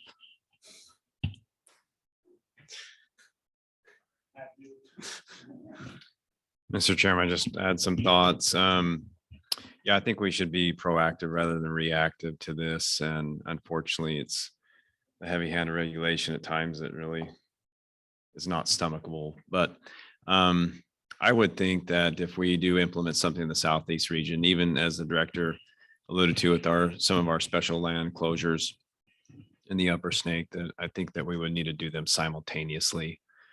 I mean, the Mormon 500 already extends from the Wasatch Front all the way to Island Park, and they're going to be on our doorstep. I know how it works. It already does. And we saw with some of these other closures when Utah did their emergency closure a couple years ago, and then most recently, these folks are looking for a place to go, and I don't blame them, to do this. And so I would like to see if we do go this route that both Southeast and the Upper Snake are lockstep with each other if a closure and a time frame is put together. Anyone else?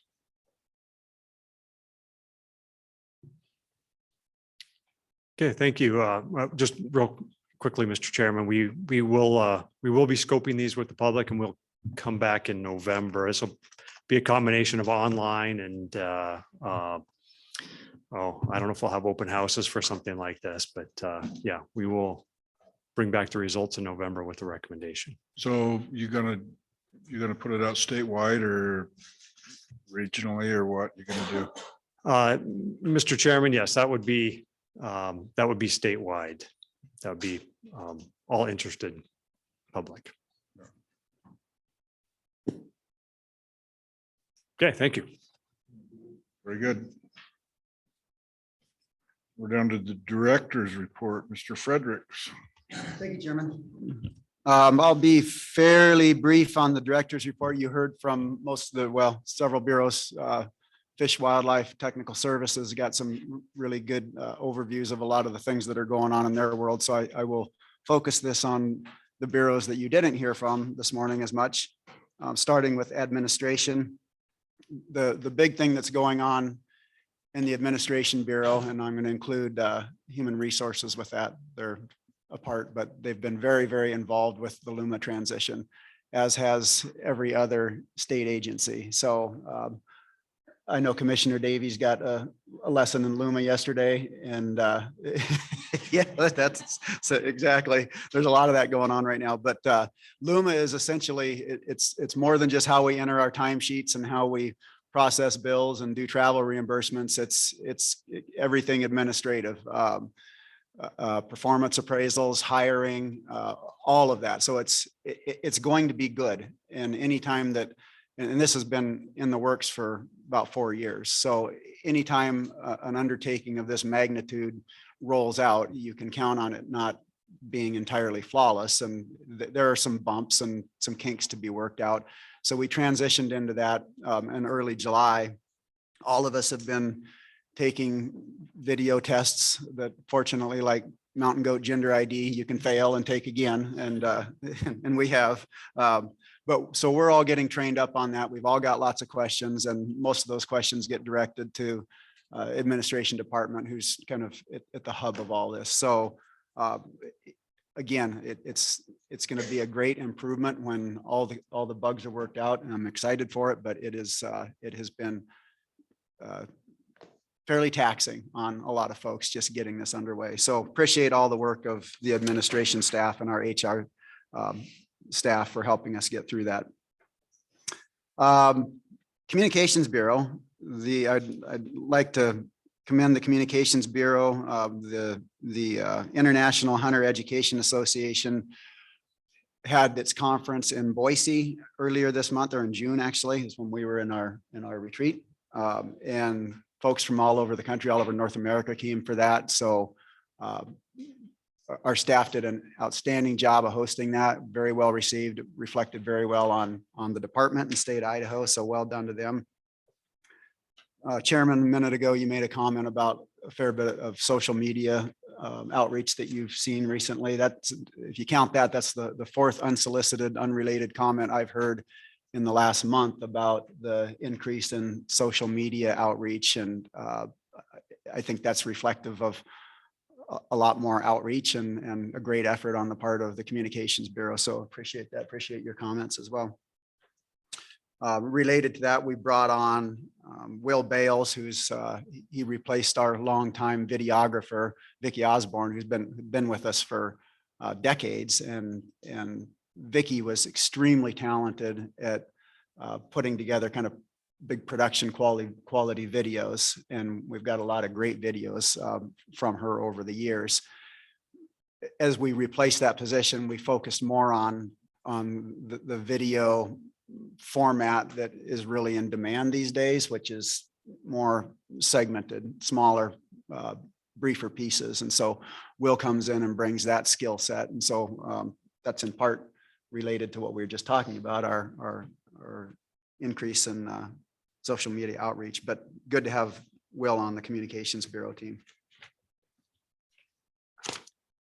And with the Enforcement Bureau, the same week that the International Hunter Education Workshop was in Boise, the enforcement folks, specifically Ryan, our new Salmon Regional Supervisor, formerly with the Special Investigations Unit, was attending and hosting the AFWA's, Association of Fish and Wildlife Agencies, Intelligence Summit and did an outstanding job of bringing, Ryan, how many folks came to that?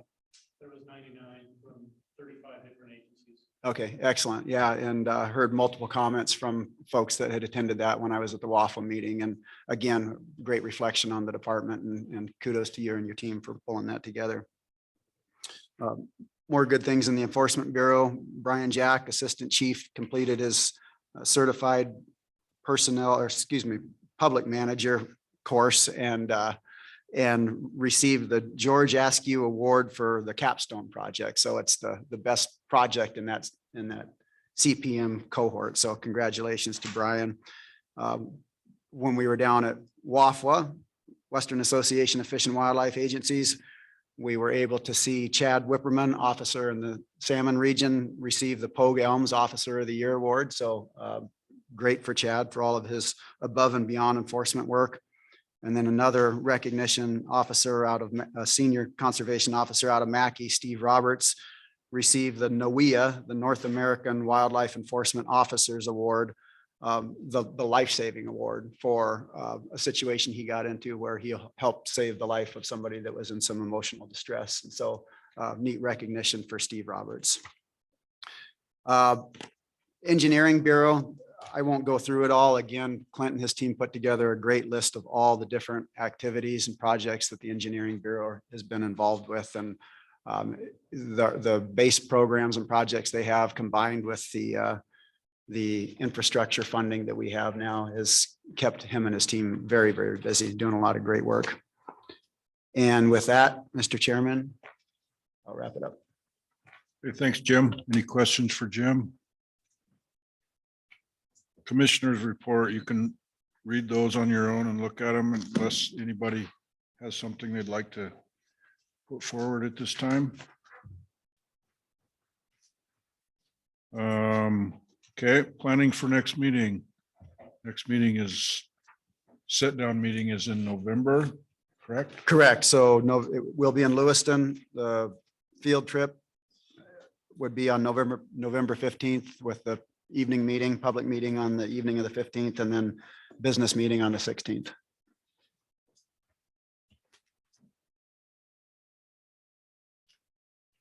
They take good care of us in Liston too, so we look forward to that.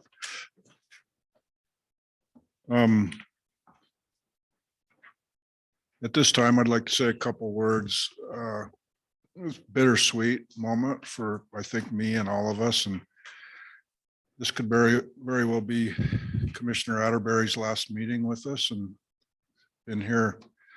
He was here before I came along, certainly, and just outstanding person to work with. Well thought, articulate, considerate, just a top notch, just a good man. And I'm glad that I can call you my friend, Derek.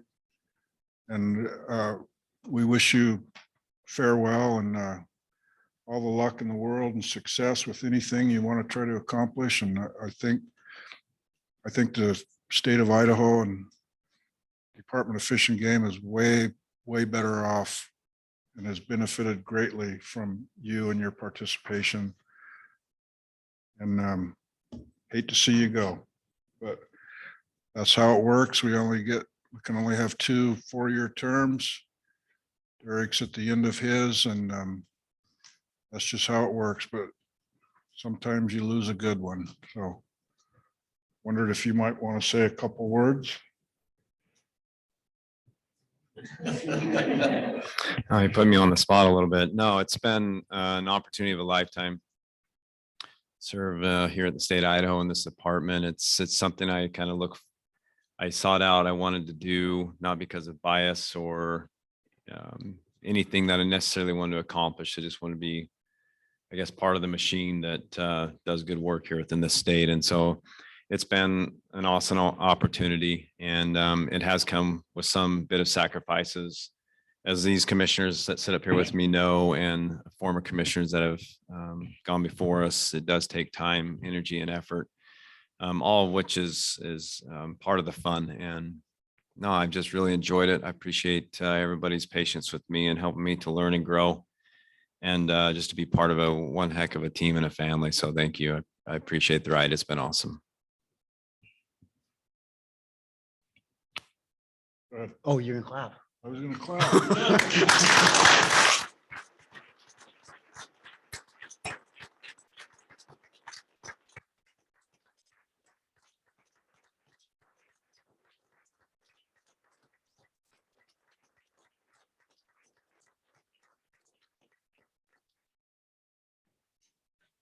Okay, and then there's a get together Farragut State Park at 5:30. And I understand for those of us that need it, there'll be some directions back here somewhere. Yep, directions. Directions and a park pass for those that need it. Yeah. And for those that are, that don't need the map, it's at the sunrise or set. Yeah.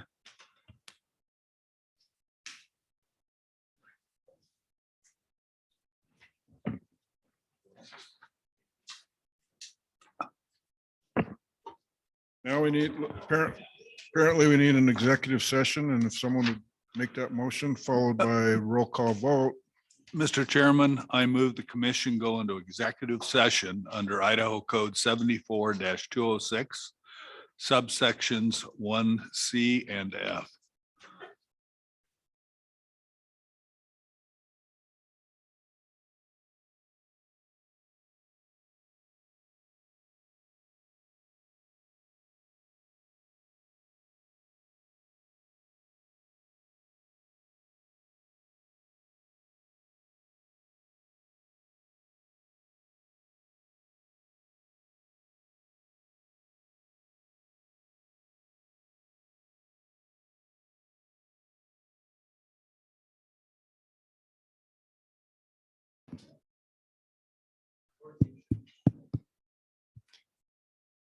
Test, test, test.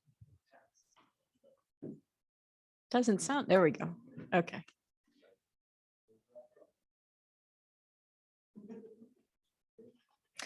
All right, Mr. Chairman, there is an agenda item following executive session relative to litigation positions. In executive session, we discussed two lawsuits, one of which is pending. The lawsuit that is pending relates to litigation recently filed by wilderness advocacy groups against Forest Service officials relative to seeking to change the status of 4 airstrips called the Big Creek 4 in the Frank Church River of No Return Wilderness. These 4 airstrips are located along Big Creek. One of them is partially on land owned by the state of Idaho by and for the benefit of Fish and Game, with which you are familiar. That is the Mile High Airstrip.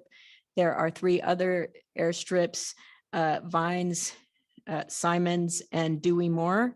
These 4 airstrips do provide access to the wilderness as well as for department purposes.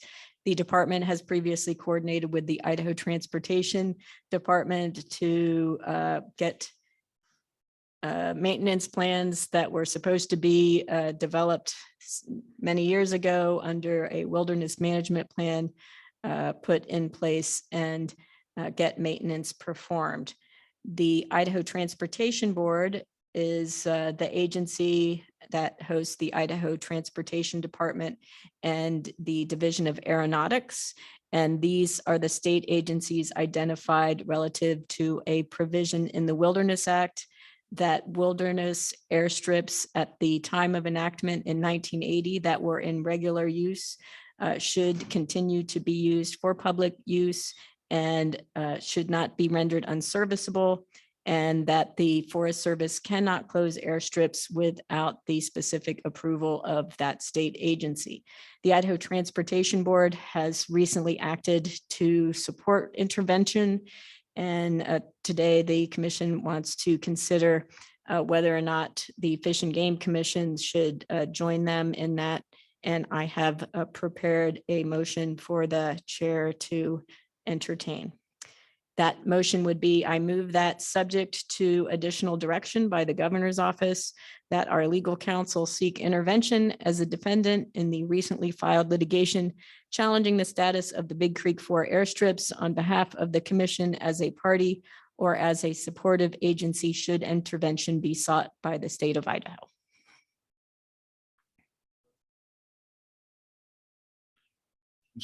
Would someone care to make that motion? So moved, Mr. Chairman. It's been moved in second to join in the intervention as read by Kathleen. Further discussion? We've been here a long time today, and I don't want to spend a lot of time, but the Wilderness Act, when these were turned into wilderness, the deal was we'd keep the airstrips open. I feel like that's not happening as was agreed to. And that lends itself today when wilderness groups seek further wilderness and they say, oh, but we'll carve this out for you. That is a lot of the reason, or they are not entirely trusted today. And I wish they would take note of that. And as far as I understand, this was the deal when they agreed to it. And I think that we should stand up and assert our rights. And so I am in support of this motion. Anyone else? All those in favor say aye. Aye. Any opposed? Chair votes aye, motion carries. I will, Mr. Maroney and I will proceed with that direction.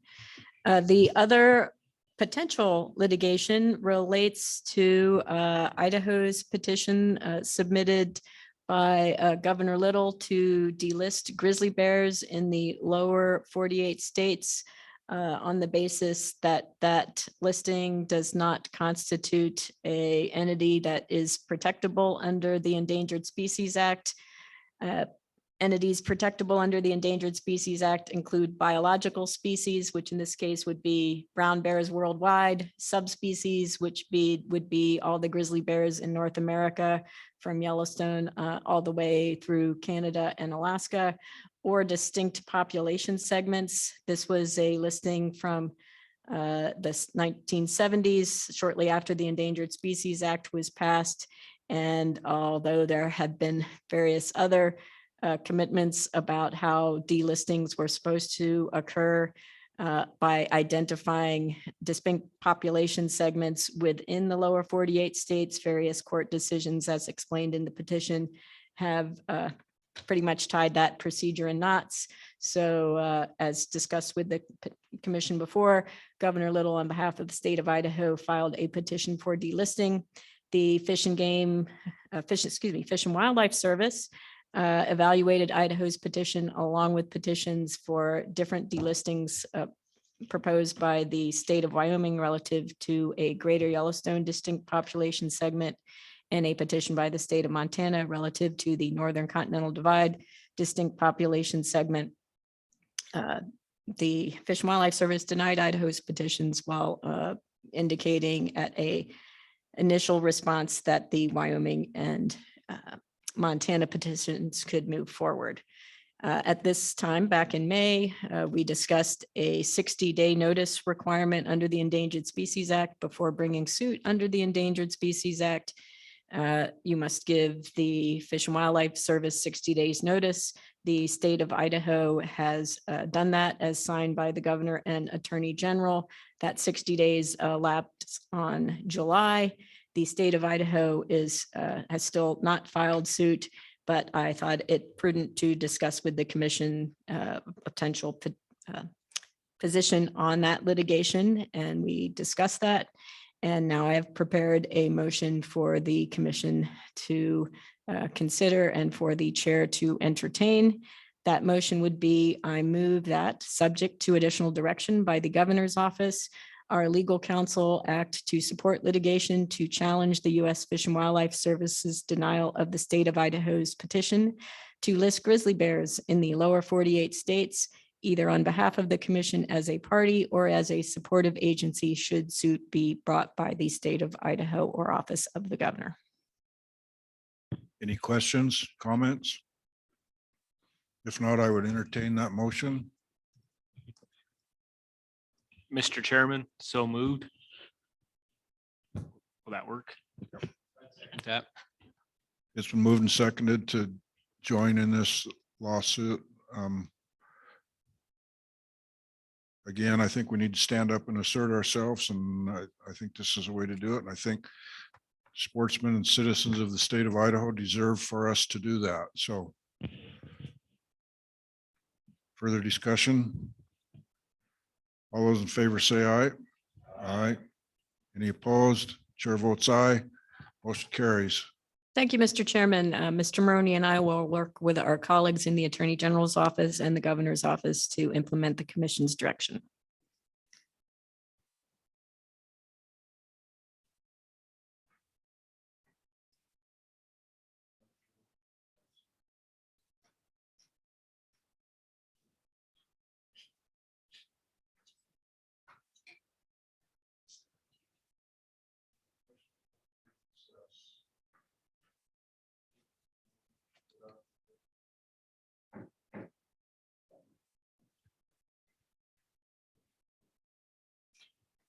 You will adjourn.